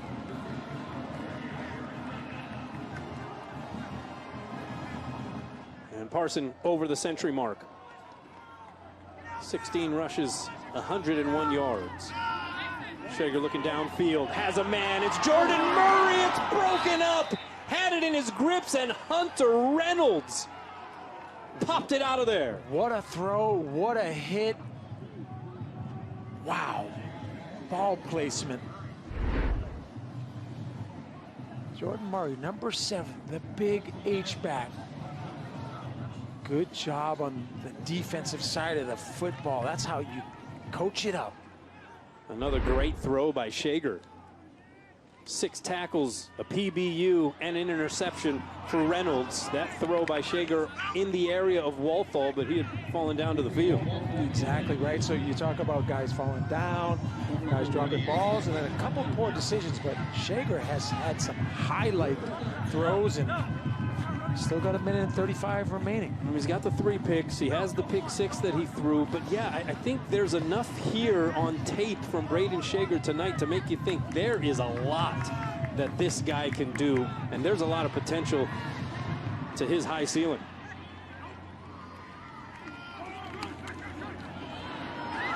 Looking downfield. Hat comes off of one Utah State defender. Here's Kowali Nishigaya making the catch. We have not seen him for some time. Timmy Chang and the coaching staff hell-bent on trying to maintain his redshirt status, keep him under the maximum of 4 games. He has played 2. This is now his 3rd 13-yard connection. But when this guy is on the field, he just seems to do positive things. Especially in run-and-shoot 10 personnel situations, right? It's like the back of his hands. He's learned so much about how to come back on scrambles, sitting down in zones, and getting open and not afraid to make the big catch. Oh, you're running out of time here. Great block there to protect Shager. He completes it to Nishigaya, out of bounds after they move the sticks. But how about the block picked up by Tylen Hines? Yeah, you're right, because there are games going on. There is pressure coming. And guess what? Between that offensive line and the back, in terms of sliding protection, they're doing a nice job. And then what does Shager do? He waits for those mesh concepts, those crossing routes to come open, stands in the pocket, takes hits, really some good stuff by Braden Shager. Timeout. 17-yard connection there. 30 seconds. Timeout, Utah State. Hawaii with 514 yards of total offense. 277 through the air, 237 on the ground. If you had been told that that would be the offensive production and yardage by this Hawaii offense, you would be thinking that this score would be flipped, right? Yeah, and this is, again, Braden Shager with run-and-shoot concepts. Timmy Chang implementing those concepts, showing the ability to score points, move the football, and I think this is kind of a coming out. They've done it previously in some games, but this is the most we've seen out of this 10 personnel look.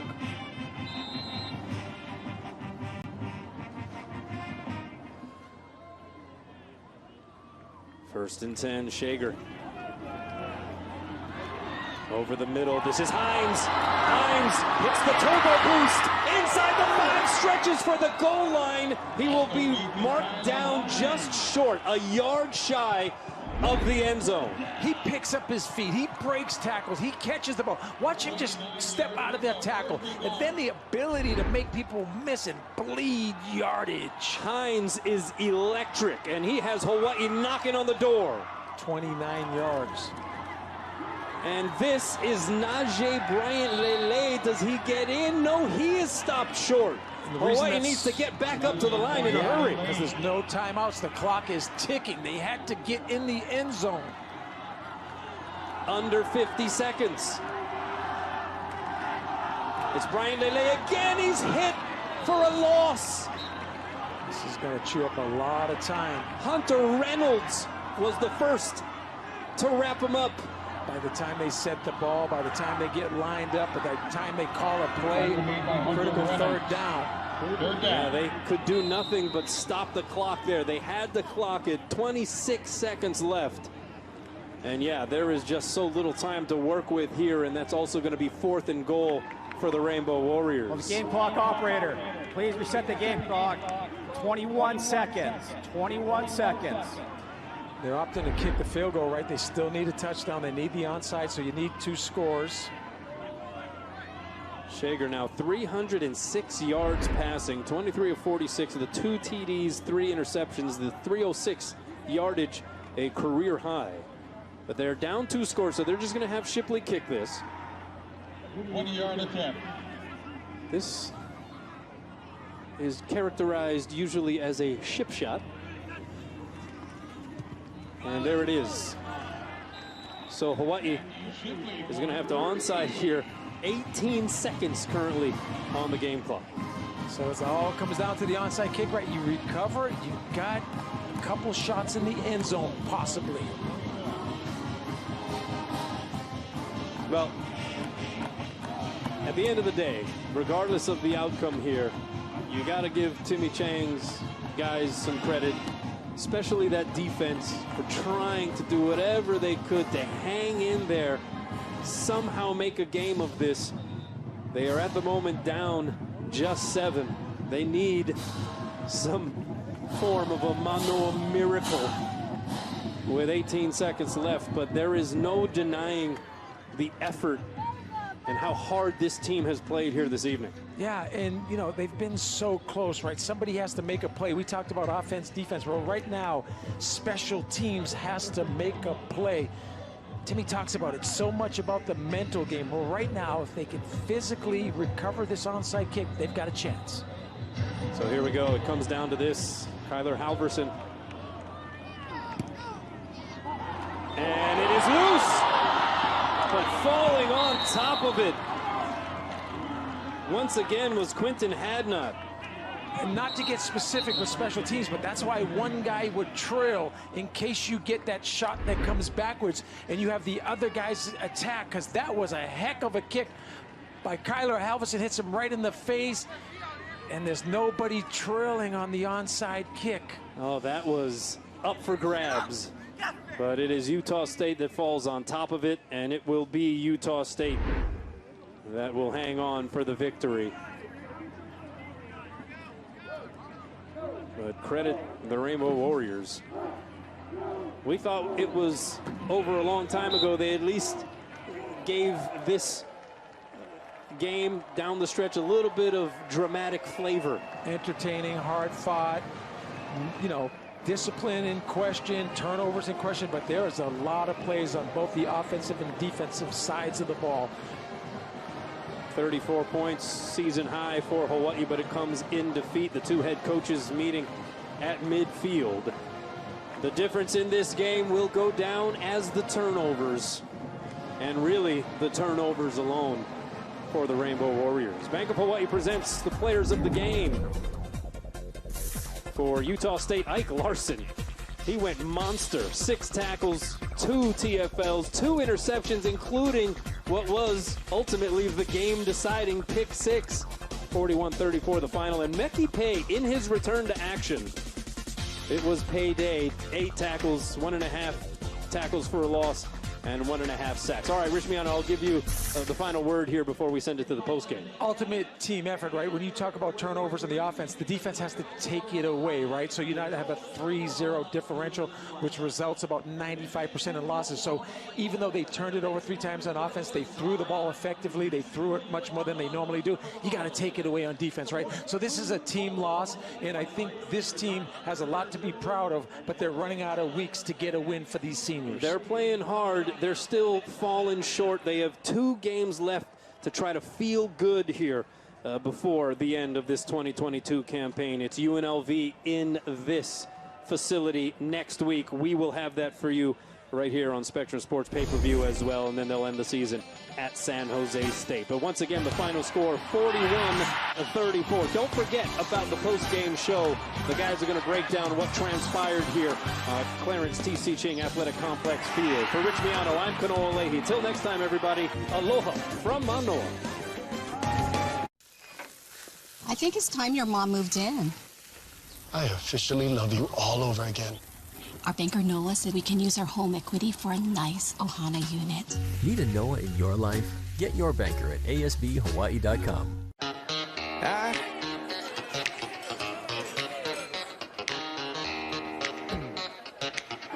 Superstition ain't the way.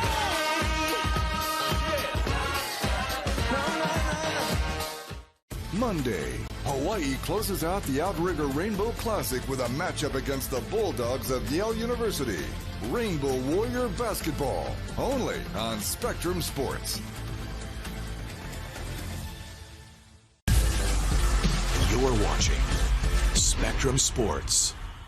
Want a real taste of New York? The classic New York pizza offers a big, bold taste only in Hawaii. It's handmade with 16 inches of foldable crust, a sweet marinara sauce, and your favorite topping. And at 30% larger than our large, classic New York pizza is only $10.99 for carryout. Bring together your family and friends for a classic New York pizza party. Each pizza is just $10.99 for carryout. Classic New York pizza. So close, you can taste it. Only at Hawaii Pizza Hut. There's never been a better time to get away. With a great deal on the Hyundai you've always wanted. With America's best warranty and up to 3 years complimentary maintenance. It's your journey. Own every mile at the Hyundai Getaway Sales Event. Hurry in to get our best deals of the season. Get in and get away. Get 0% APR plus 0 payments for 90 days on select vehicles. See your Hawaii Hyundai dealer. Dodgers, Lakers, the World Surf League, the University of Hawaii, and the very best in high school sports and local programs. The Spectrum Networks in Hawaii. We've got you covered. From Spectrum Sports, it's the Hawaii Honda Dealers post-game show. Aloha and welcome back to the Clarence T.C. Ching Athletics Complex in Manoa, where the University of Hawaii football team, despite a fight in the fourth quarter, falls to Utah State 41-34.